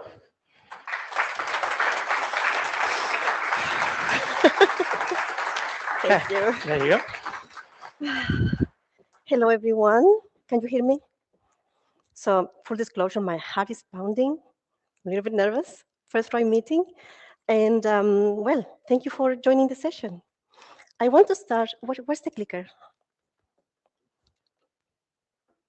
This one. Let me try. Okay, good. There you go. I want to start with something very, very simple. I didn't plan to start a business. I left my country 18 years ago with my husband and 2 kids, and it wasn't the plan. I just wanted to find my place in the world. That was 18 years ago, right after I turned 30. Don't do the math, please. And I was trying to find a place not just for me, but for my family to grow. I had a graphic design degree, and I had plenty of motivation to start my career somewhere. I don't know where. Anyway, yeah, I started looking for jobs in different places that we lived, but I didn't get anything for many, many years. So in the meantime, well, every time I tried to find or apply to a job, I got this subtle message right back at me saying, you don't quite fit here. So I decided, okay, I'm gonna do my own things. I was doing small design projects on myself for friends and family. And when it started as a way to just survive, keep myself creative, keep learning, it turned out to be something much bigger than that. So quickly introduce myself. My name is Maribel. I'm the co-founder and creative director at Creativa. I'm a branding and website designer. I married my high school sweetheart over there. He said, don't mention me, but he's over there, Sebastian, you know him. We've been together for 33 years. And we got pregnant at 17. I was just finishing high school, and he was starting university. So it was a little bit hard in a country very religious and conservative 30 years ago. That's another story. Yeah, so we have 2 kids now. They already left the nest. We're empty nesters. And I'm a co-founder and a business owner. And I lead a team of 6 women at the moment. So today I want to share with you my experience with migration and how it shaped my leadership, how inclusion became part of who we are, and what I learned along the way. So long story short, I'm from Chile. We are from Chile. We left 18 years ago. After we had our second child, one day we were watching the news, and they were talking about the Australian skilled migrant visa. My dear husband turned at me and he said, babes, do you want to go to Australia? And I say, babes, let's do it. And that's how we started. So we started the process, just like that. And a little later, he got invited to work at CAIDA in San Diego. So it was a great opportunity for him. It was a great opportunity for the family. So we said, okay, let's go. Pack our bags, take the kids, and off we go to the United States. We stayed there for 2.5 years. The kids went to school and picked up the language just like that. Not my case. At that age, it's not the same. In the meantime, I enjoy San Diego, beautiful place. I was looking after the kids. I was allowed to work because of the visa that we had. I was allowed to work just a few hours a week. So I ended up working at a Subway, making sandwiches. I was a sandwich artist. That's how they call it, really. So at some point we decided, okay, we're not staying in the States, thank God. We're moving again. We unpaused the Australian visa process that we started back in Chile, and we got the visa. And that visa allowed us to work and live in New Zealand. So, well, before that, my husband started trying to apply for jobs from over there, didn't got anything, but this little ad pop up in the job listings. It was perfect for him, but it was in Wellington, New Zealand. So, Mr. Google, where is Wellington, New Zealand? We have no idea about the country, about the weather, the people, nothing. We didn't know anyone that lived over there. So he got the job, packed our bags, took the keys, off we go again. So New Zealand, we stayed there for 13 years. We had a great time over there. The kids went to school, high school, university. And for me, it was much better to start learning and practicing the language. Back in California, it was full of Spanish speakers. So I went out, everyone speaks Spanish. I couldn't practice my English. So it was just in New Zealand when that actually improved my language. In New Zealand, well, the kids had a good life. As to, we became citizens, so we are Chiwis, Chilean and Kiwis. And yeah, after a few years, and in the meantime, what I was doing, I was doing small design jobs here and there, again for friends and family. I was doing some art and crafts, trying to sell stuff, trying to keep creative, trying to do something. I work in hospitality. I work in retail, which I didn't enjoy, but I did it anyway. It was good. And then after a few years, probably after 10, 11 years, the globetrotter bag kept crawling again, and we started thinking, maybe one day we can move to Europe.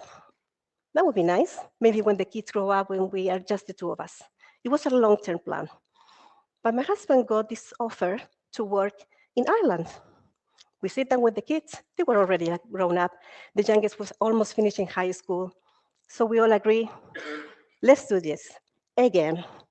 Pack the bags. This time didn't took the kids. They were grown up, deciding what to do with their lives. So we moved to Ireland, and we've been there for almost 3 years. That's me on my first St. Patrick's Day. So I want to take you to another side of the story, which happened to me, and I've heard from many other ladies that have the same background. There are some challenges when you are a migrant woman and when you're following the family and your husband's job. Don't get me wrong, I'm happy to support my husband's job. It was a great opportunity not only for him, for the whole family. But there are many things, many factors that are very common. There are language barriers. There are lack of job flexibility. There's a constant juggling that we have to manage home and family, and plus trying to manage also a career. And there's a lack of local network and support system, which is big, especially when you come from Latin American community. We used to have all the family around, aunties, grandparents, that help you with, raising the kids, looking after them. So in my case, for example, language barriers. It took me a long time, like many, many years, to be able to speak fluently, so people could understand me, improving. It took a long time. So that was a big barrier for me when trying to go and get a job. The lack of job flexibility. I actually lost the job that I got back in New Zealand because of this. I got a job as a web support person in a company that provides booking system for hospitality venues, so hotels, motels. They have a little department where, I was setting up their websites and teaching them how to use them and providing support to the clients. So I was there for 2 years, and it was great because I could improve my English, and I learned how to deal with clients directly. But one day, we were about to go on Christmas break, and it was like a little bit flexible, my position, because I have to go and commute to the suburbs to pick up the kids after school, or the kids get sick, you know, sometimes. And it was like a very flexible job. I started around 9, but I finished around 4:30 tops. The full time went to just 5:30, so just 1 hour more to go full time. But I couldn't do that.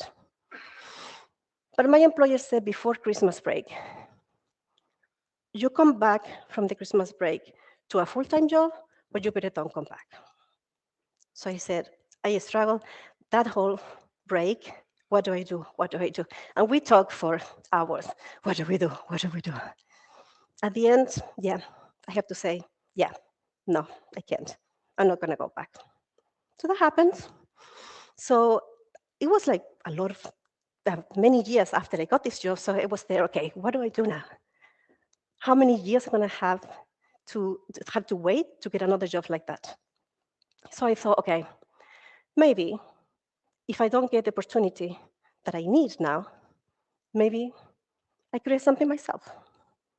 So I went and talked to a friend that I had, also in New Zealand. She's from Brazil, also to a young family, 2 kids, also a graphic designer, way better English than mine, more experience in the industry than myself, and she was in the same position, applying, not getting anything. So I thought, okay, what if we do something together? So we don't have the opportunity that we need, let's go and build it. And that's how Creativa started 11 years ago, in a way to building the space that we needed. We started very small, just the 2 of us, knowing nothing about business, no business plan, how to get clients, how to invoice, nothing. We have to learn on the go. But we started very slowly, a little project here and there, a business card for this lady, a brochure here. After a year, I started like building small websites and so on. Very slowly, a little child business crawling in. So it was around the 3rd year in business when I met another lady, also Latina, also with a kid, also struggling with job and the language, blah, blah, blah, same story. So I said, why don't you come with me on a Friday, 2-3 hours, because I need someone to help me with my social media images. That was it. And we can hang out, have a coffee. And after like a couple of months, she said to me that how grateful she was, that I was kind of changing her life. And it was like, but it's just social media images. But I realized that if I was there before. So that was kind of my story, a very similar story. And then that made me realize, oh, maybe I can bring other ladies with the same story, same backgrounds, and work with us.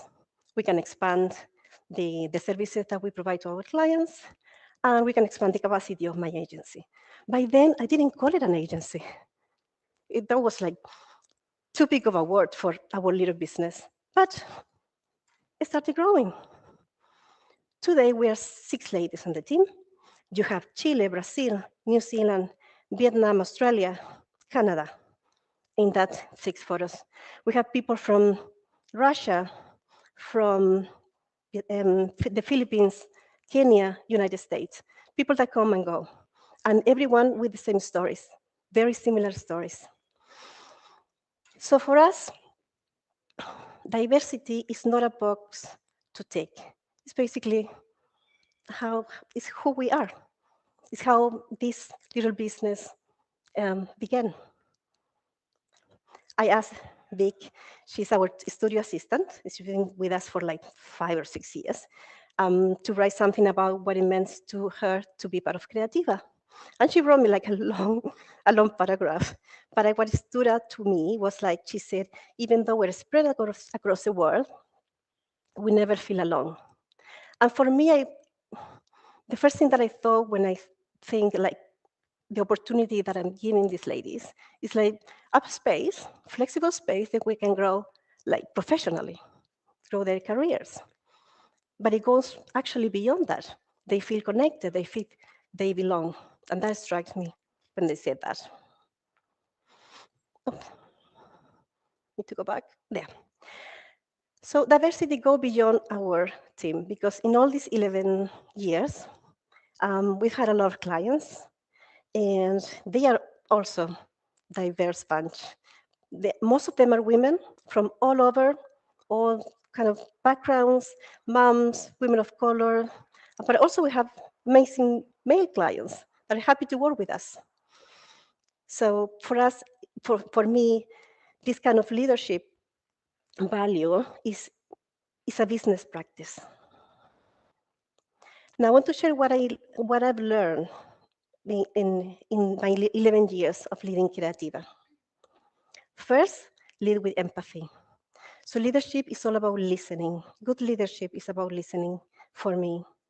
When you listen and you understand and you are able to put yourself in the shoes of others or your team, you are able actually to make better decisions, not only for your business, but also for them. Flexibility is a form of respect, where flexibility is a key word for me. Even before I had my business, I needed something flexible, and that's what I'm providing now. And I feel like by giving these ladies the chance of working in a way that fits their lives, I'm providing some sort of respect. I respect their space, the way that they want to live and work. Leadership is about care, not control.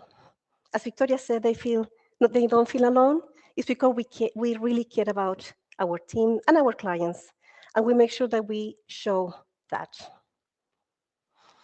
And leadership is a practice of presence. Something that I do all the time is to make sure that I connect with the team. Even though we are spread out of the world, we use Slack and we are always checking in. If the kids got sick, how are they? And give them the space and the care and the presence, making sure that they know that I'm there for them. Now, there are some personal lessons as well. Migration taught me how to adapt. In any way, migration or any sort of things in life, if you can adapt to what life throws at you, you just can grow. Leadership taught me how to include. So I wanted to be included before in the jobs, in the community. And I want now my team to feel included. And success for me is about belonging. So if I want you to take away something, if you can take something from here, I would love you to take one, that inclusion is not a policy, it's a choice. You choose to listen, you choose to understand, you choose to put yourself in the shoes of others. And if you can't, you just ask. It's not difficult, it's a choice. Leadership is about care, not control. Again, showing that you care from other people, not just for the people you work with. It's not just myself and my team, but for everyone. And three, we all need a place to belong to grow. This is very important for migrant people like me and for women, but for anyone. Doesn't matter if you are not a migrant. We all, as humans, we all need community. We all need, it can be just your family, it could be your church, it could be your hiking group. We always need some space where we belong. So as I said before, when I started, I didn't plan to start a business. I didn't. But I'm so grateful and I'm proud of how it turned out. I just was looking for a solution to my struggles on finding a job in design. But it turned out to become a space where, just a second. I knew this would happen. It grew out to be a space where other women could be included. Thank you. Stay there. Q&A time. So, any comments and questions? Yes, of course. Please go ahead. Hello, my name is Anastasia. I can say that I really like your mesmerizing presentation, and I really admire like how brave you are, because I'm a trans woman, and I know how many challenges you can face. Like I just like also your lessons. So I have a question. Yeah. Like where I can find certain information in order to join your team and your project. I really, Ooh. really want it. Well, even though I know there are a lot of women out there that need these flexible opportunities, and I would love to, my big goal is to grow the business and bring more people to the team and serve more clients. I'm always looking for the right ladies to join the team. So I have a QR there. You can scan it at the all my links there. Just reach out. Okay. Yeah? What do you do? Actually, I'm currently intern in machine learning, and Okay. I also have a job as a product manager in network company. Okay. So lots of deals. Yeah. I just wanted to join your team because it was pretty like with lots of emotions. It's like feeling like something true, but not in that's really strange companies who are all like with the poker faces. Yeah. So I really like this part of your presentation. Thank you. Thanks so much to you. Thank you. Smart, and then we'll go to that microphone, and then Laura. Hi, I'm Smena from Ripe NCC. First of all, I want to welcome you in the community, Maribel. So thank you. And I really wanted to thank you for the inspiring session that you shared with us. And I can only say that I share the same values. And I think you're really strong. So thanks a lot, Maribel. Thank you, Smart. Hello, thank you, Maribel, for your speech. It was inspiring. My name is Josephine, and I wanted to ask, throughout your work now, these 10, 11 years, if I gathered correctly, have you ever thought of that you maybe wish that you started even earlier with your entrepreneurial endeavors? Good question. I never thought about that. I always think that everything came at the right timing. Even the job that I lost, I learned from everything. Even the hospitality and retail job that I had before, they taught me something different that I apply today on my business. So actually, all the journey that I share from since I left my country until I arrived to Ireland, everything happened. Everything led me to what I created at that point of time. Maybe it would have been good, who knows? But I never thought about it. I think it was like the right time for me. Thank you. That's very interesting. I also have one more question, if that's okay. What would you recommend to young women such as me at the start of my career, who might be afraid of following their entrepreneurial wishes and starting something their own, and but thinking, oh, I have to be strategical, I have to think of my CV, have the logical steps. Yeah. So. Ooh, from my experience, since I decided to open my business, it was everything about connections, not about my resume or how pretty my website was. Well, it is pretty. I'm a web designer. But it was everything about connection, going to networking, meeting other ladies in business, because that was my area. But it depends on your industry, joining groups where there are people like yourself sharing the same ideas or the same career. Everything from since day one until today, everything is about connection. So finding your place, your group that can maybe not only be your clients or your or even collaborators, people who can refer you to others or make you an introduction. Yeah. Thank you. Laura Lorenzo, maybe, very short. Speaking for myself, I'm an entrepreneur as well. I'm Spanish, so I'm a mother of two, and Latino culture, so everything it resonates so much. If I may just a minute to the lady, rather than looking outside, look within, because if we heard Maribel, and it's a story about her finding her place and constantly back you were saying, I'm doing this, I'm studying and learning. So you can do your essence. Yeah. And I really want to commend you for the thought that you put into bringing the simplicity of how important leadership is about, and you bring the essence of the ADN of what leadership should be. And I've also to commend you because you're in an industry that is so aggressive. That is the advertisement and oh yes, all that stuff. The design thing. They're only hitting the business target. They are very aggressive with the employees as well. Mhm. Their craziness, flexibility is not in the equation of that industry. So that you are an outstanding outlier. You should be proud of that. And wow, I think your presentation, particularly the leadership and the takeaways, should be widespread. Oh my gosh. Yeah. More. I have to put everything. No, in widespread 20 minutes. in terms of be more shared. Oh yeah. Because it brings a lot of food for thought. Congratulations. Oh, thank you so much. Thank you. Any other questions? Anything online? Any comments? Anybody? No? No. Thank you, Maribel. Thank you. Thank you. So, the next speaker I'm really happy to also introduce. They've been, now I'm going to cry. They've been a huge part of my own professional journey and my own personal journey. First met Kay in, well, we go back a long time. First met Kay in 1996, and they've been a mentor, a collaborator, and a true friend.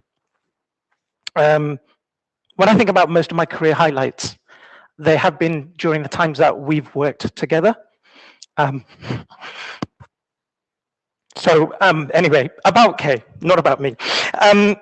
They've spent 4 decades in this industry, in this community, shaping the internet world, co-founding some of the UK's early institutions, helping in the RIPE and helping RIPE and RIPE NCC, collaborating within that, and most recently led DNS OARC as president. And although mostly retired now, still gives back wherever they can. So tonight, Kay will share honest reflections from that journey on identity, on disability and aging, and what it really means to be part of our community. So once again, please, a large, warm, ripe welcome for Kay.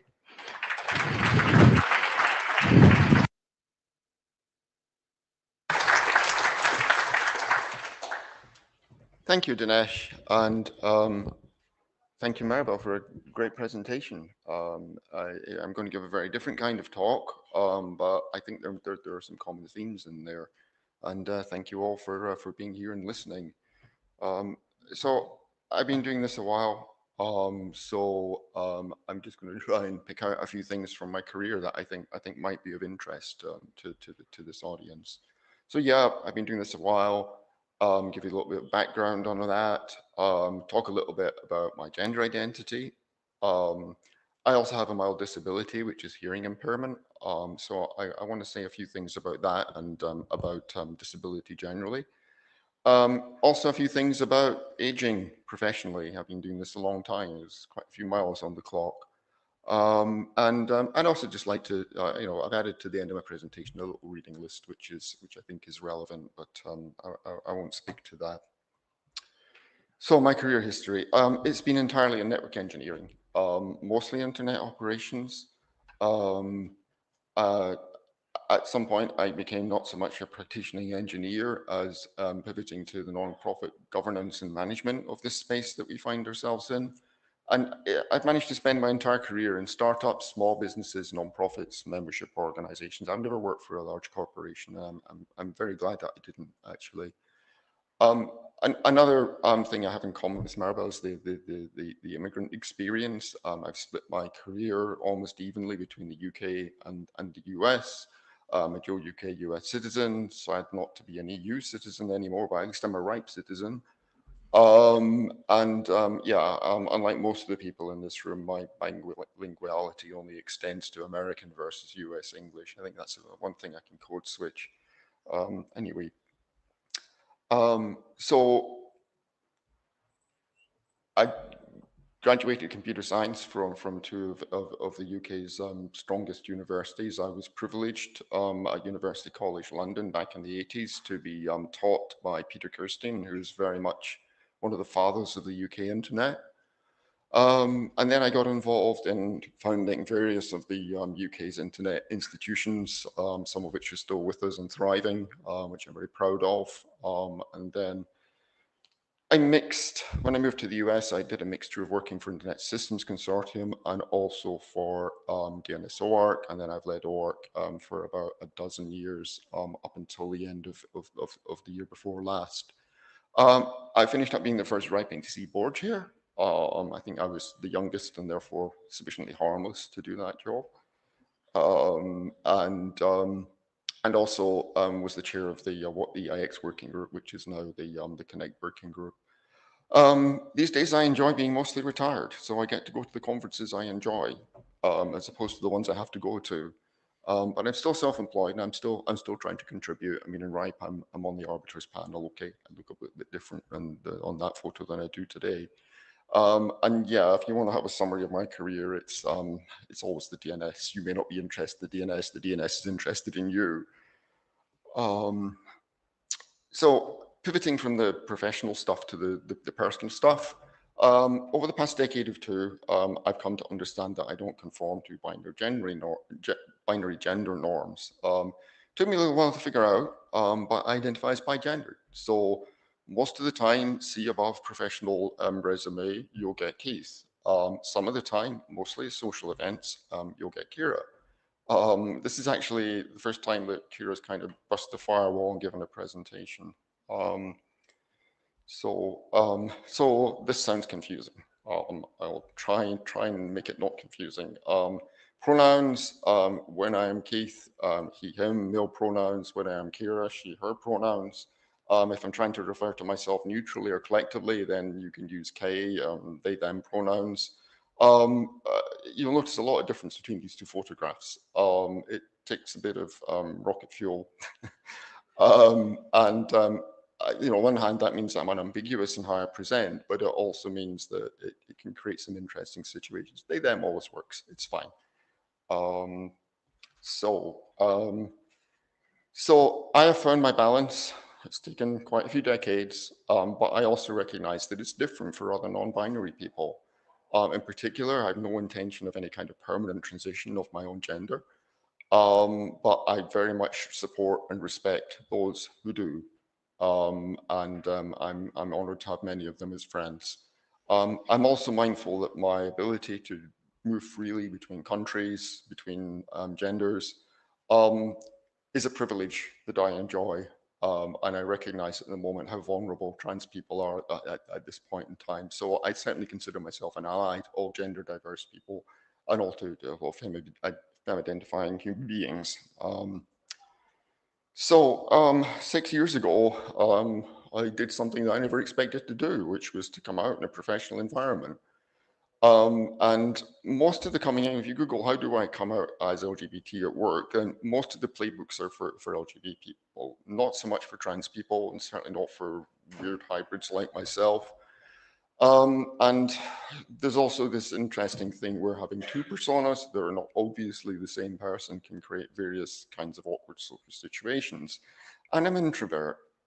So it means that sometimes I can't figure out how to approach somebody and say, this is me. And I'm pretty sure that over the years, as I've shown up at internet conference social events, I've created more than a small amount of confusion, embarrassment, or perceived slights. I apologize. That's on me. It's very much the case that there is no playbook for this.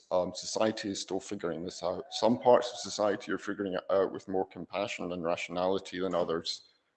There is no single script for who, when, or whether to be open with whom.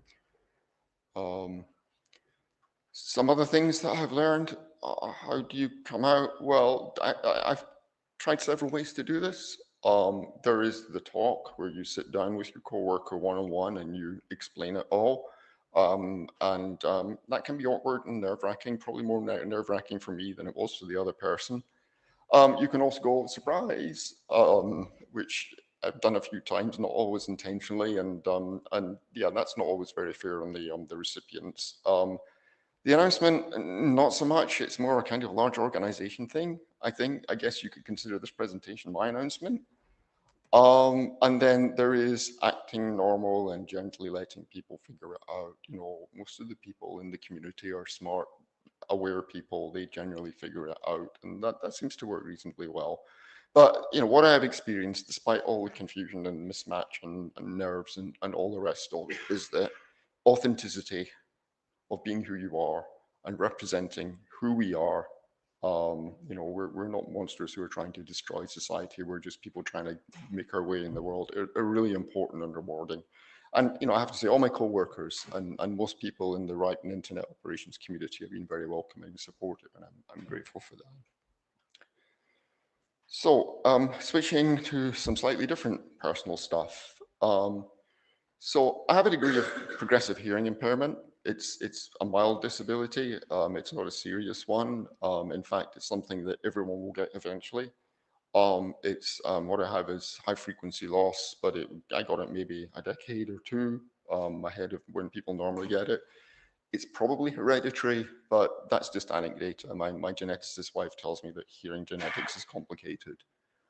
I think there's a couple of interesting points. The average delay between somebody starting to suffer from hearing impairment and actually needing something done, it takes them 7 years to get around to it. There's a lot of social stigma around hearing impairment, whether it's either people being dismissive of or not being patient, or whether it is, I don't want to be seen with this giant blob sticking out my ear. It's very unfortunate because untreated hearing impairment can contribute significantly to cognitive decline in later years, just like not getting your vision corrected. Also, this is something that I've experienced. If you're using your brain to compensate for not being able to hear people and trying to understand what they're saying, then one effect of that is that it's much more difficult to remember what they're saying or to learn or understand from what they're saying. So, but you know, overall, what's the bottom line? It makes it difficult to distinguish speech in a noisy environment. Social events, service counters, accents. You know, I've even been in a situation where I've been standing up in front of the entire plenary of 300-400 people, and someone is asking for the microphone, and I can't figure out what they're saying, which is really embarrassing. So the good news is that this is something that can be mitigated a lot by technology. I mean, on the science front, there's some very promising developments in inner ear hair cell gene therapy research, but in practice, treatment usually means hearing aids.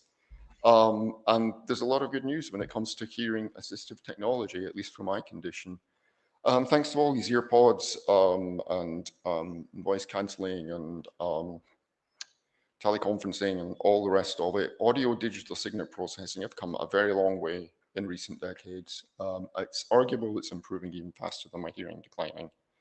The other good thing is that technologies which are assistive for non-native language speakers are also assistive for hearing impaired people. There's lots of general technological improvements which actually help quite a lot.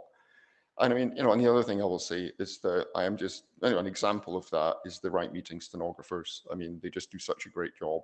They just make such a difference, not just to people who find it easier to understand English that way, but also to people like me who can follow along. So, and what I would say is, despite all the AI hype at the moment, I will rely on my hearing aid technology 100% of the time. I would not want to rely on automated captioning. It's 100% of the time. It's just not there yet.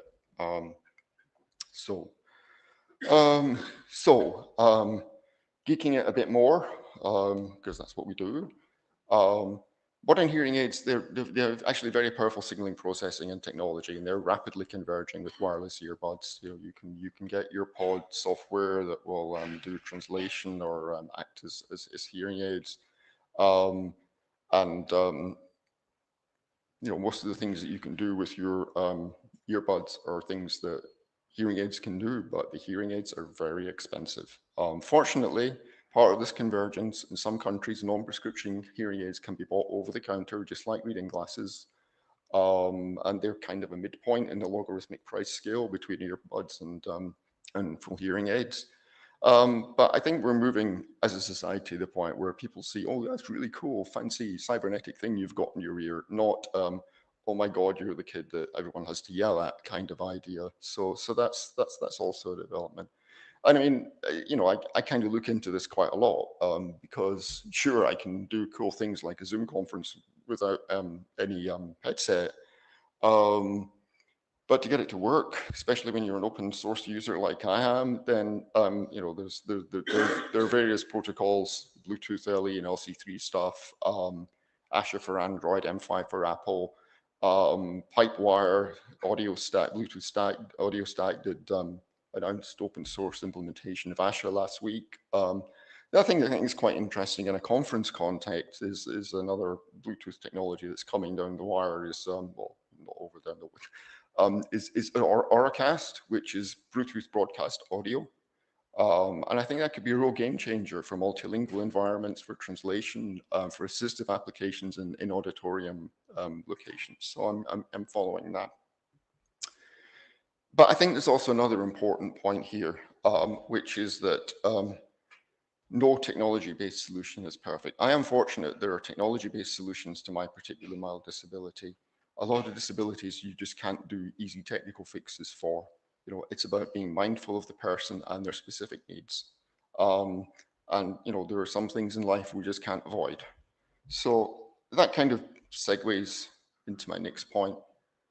I don't know how much discussion there has been of aging in this forum. I'm afraid I had to skip out on a few rank meetings for a few years, but I think it's important to have a discussion about these things. My perspective is that I don't in general think that we have an ageism problem within the internet operations community. And you know, also that's about recognizing it goes both ways, and I'm not necessarily seeing both ends of that. I do think that we have an ageism problem in the wider tech industry, especially concerning hiring. I see a lot of very qualified peers, people that I've known for many years who are finding it, are getting laid off more frequently. They're finding it more difficult to get to find new jobs. They're between jobs for longer. I'll save my rant about UI redesign and accessibility being trashed by updates for another place. And another personal opinion is that I really don't think the media is obsessing with trying to stereotype each generation because based on some arbitrary year interval with particular attributes is at all helpful. I think it just encourages a mindset of ageism in both directions. Humans are much more diverse than this in general. Age is just one dimension in that multidimensional space. So, have I experienced ageism? I am not aware of having been on the direct receiving end of this personally.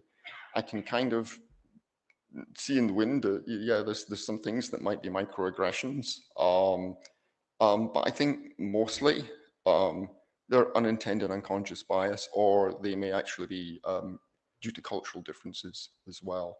So I think it's just mindful to be aware of these things like any other bias that may be unconscious or unintended.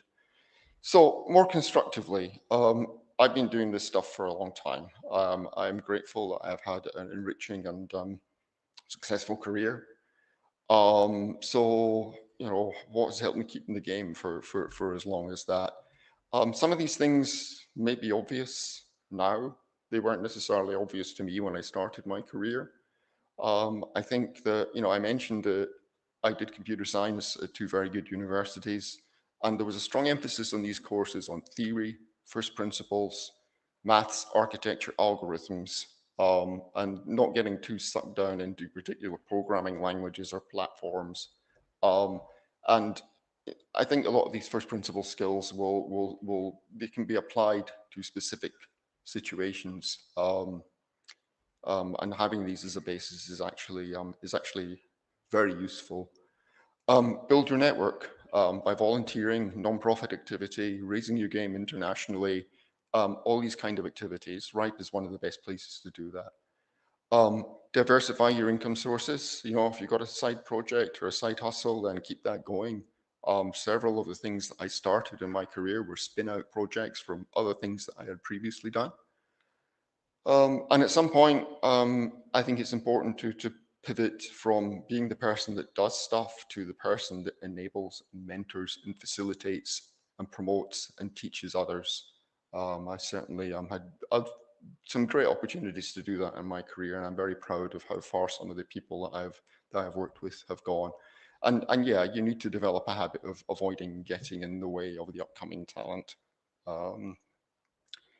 So some other things that have worked, I mean, this kind of intersects with what Maribel was saying in her talk. Consider switching to self-employment, independent contracting. As your experience and network grows, you're no longer subject to the policies or whims or layoffs of large corporations. And my vision of retirement has been not of, you know, I'm off to the beach or the golf course. It's about finding a place where your income is not dependent on other parties, but it's not like you can stop contributing to the community and hopefully being useful. And then I know it's not easy for young people, but fund your pensions and savings and investments early. Take good advice as much as you're able. The sooner you start, even on a small scale, will pay off in the long term. And look after your physical and mental health. You know, we have lost recently too many good people too soon. Let's not have that happen again where it's avoidable. So, in retrospective, the RIPE community has been an important part of my career and personal development. We are a very broad church, and I think we're better for it. I've tried to take many of the things that I've learned in this community, guiding principles, especially from Rob Loxell and Daniel Karenberg. It's Rob's birthday today, by the way, and you know, every so often I still ask myself, what would Rob do? And just trying to take these principles and example and build it into other communities elsewhere in our industry. And you know, however unconventional or flawed I've been, RIPE people have been friendly, fun, and welcoming and supportive throughout. So thank you, and thank you particularly for all the people who have encouraged me to be open about myself and have encouraged me to come and do this talk. So there's some questions. My final slide, which I'm not going to talk through, is slightly off topic, but it is a reading list of feminist science fiction authors that I really like. And you know, they have a vision of a better future than where we are now and some ideas for how to get there. So anyway, so thank you for listening, and happy to take any questions. Go ahead.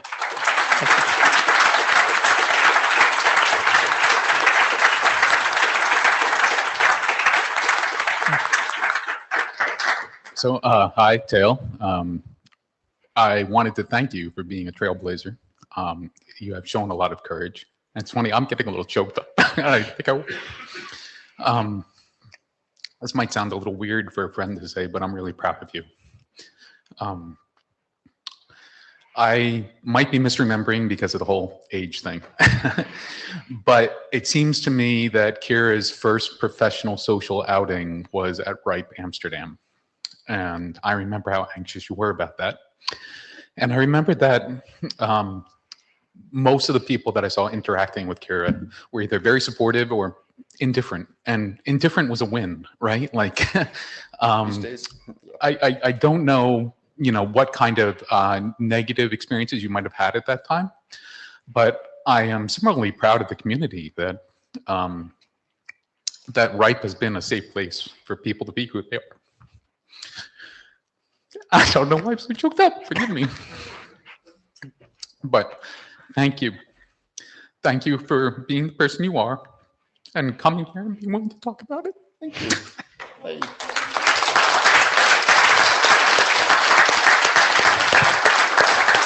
Okay. Anna, please go ahead.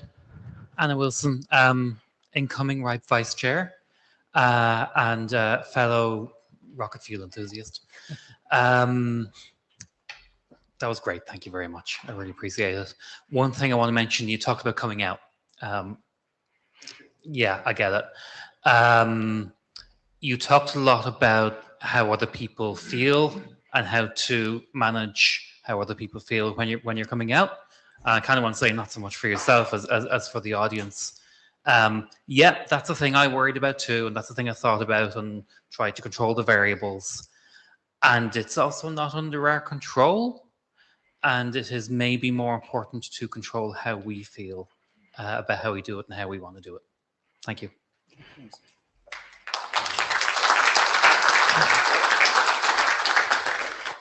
Any other questions? Mirai, please go ahead. Okay, I also want to make a comment about coming out. Mireille van Staven speaking for myself. I was sort of already involved in the Code of Conduct team, which was still under development. And what I thought at the time, because I was also doing this at the Dutch add-on NOC, that it's paramount that you show Code of Conduct teams or people who work for that, their work is not in vain, and that you can demonstrate that it works because just by showing up. And I think that's very important. And I also then want to thank the RIPE team at large, and also for starting that Code of Conduct team to make this all possible. Thank you. Any questions online? Did you have anything? Yeah, no, I was just going to say thank you for teaching me some of the things that I've been able to embody. As far as coming out is concerned, and yeah, absolutely, it's about creating a safe space, and RIPE does feel like a safe space in my experience. So yeah, again, thank you to everybody who has contributed to that. Okay. Anyone else? No. Thank you, Kay. Thank you. Thank you. So thank you everyone for being here tonight. Hopefully what you've heard has been a learning experience and has been inspiring, and you've managed to actually get something from that for yourselves. Are there any comments for or questions for Maribel or even Keith? Oh, sorry, Kay. Sorry. Or even Kay? No? Okay, well, thank you so much. I hope it's been enjoyable. Hope to see you at the next one in Amsterdam, but I will leave you with Miriam to say final few things. Yeah, no, I just wanted to see if you had any, last comments, but I just wanted to thank you for running the session, and also to the two speakers. And that was truly inspirational, and I mean, great, very brave. I learned a lot, and I'm also really proud of this community, in that it actually makes this possible, and that you feel safe here and presenting this. For next time, I mean, we always open, let us know if you have any other topics. Actually, we've been thinking about doing something about age in various aspects, too young, too old, whatever, so the whole spectrum, how do we include those in our community. But yeah, any other topic that you might be interested in? I mean, this diversity, this started as a women in tech session, and it's really grown up, I think, into a DEI session, and make sure that our community is inclusive to, everybody, and it's covering all kinds of aspects of diversity, which I think it's a great development. So thanks again for running this. Thanks to the two speakers, and I'm happy to hear any thoughts or ideas, or for other topics that we should cover next time. Sure. Thank you, Miriam. Thank you to the speakers. But again, if you have any ideas for topics for Edinburgh, please approach me. I'm here all week. Miriam, of course, as well. And of course, there's the RIPE NCC team who will be happy to hear from you as well. And there is a mailing list. Sorry, I don't know if you the mentioned this diversity mailing list. Yeah, there's a mailing list called diversity@ripe.net. If you're not subscribed to that, you can find it on the ripe.net website. And you can, of course, also discuss topics there. Yeah. Thank you, everyone. Thank you.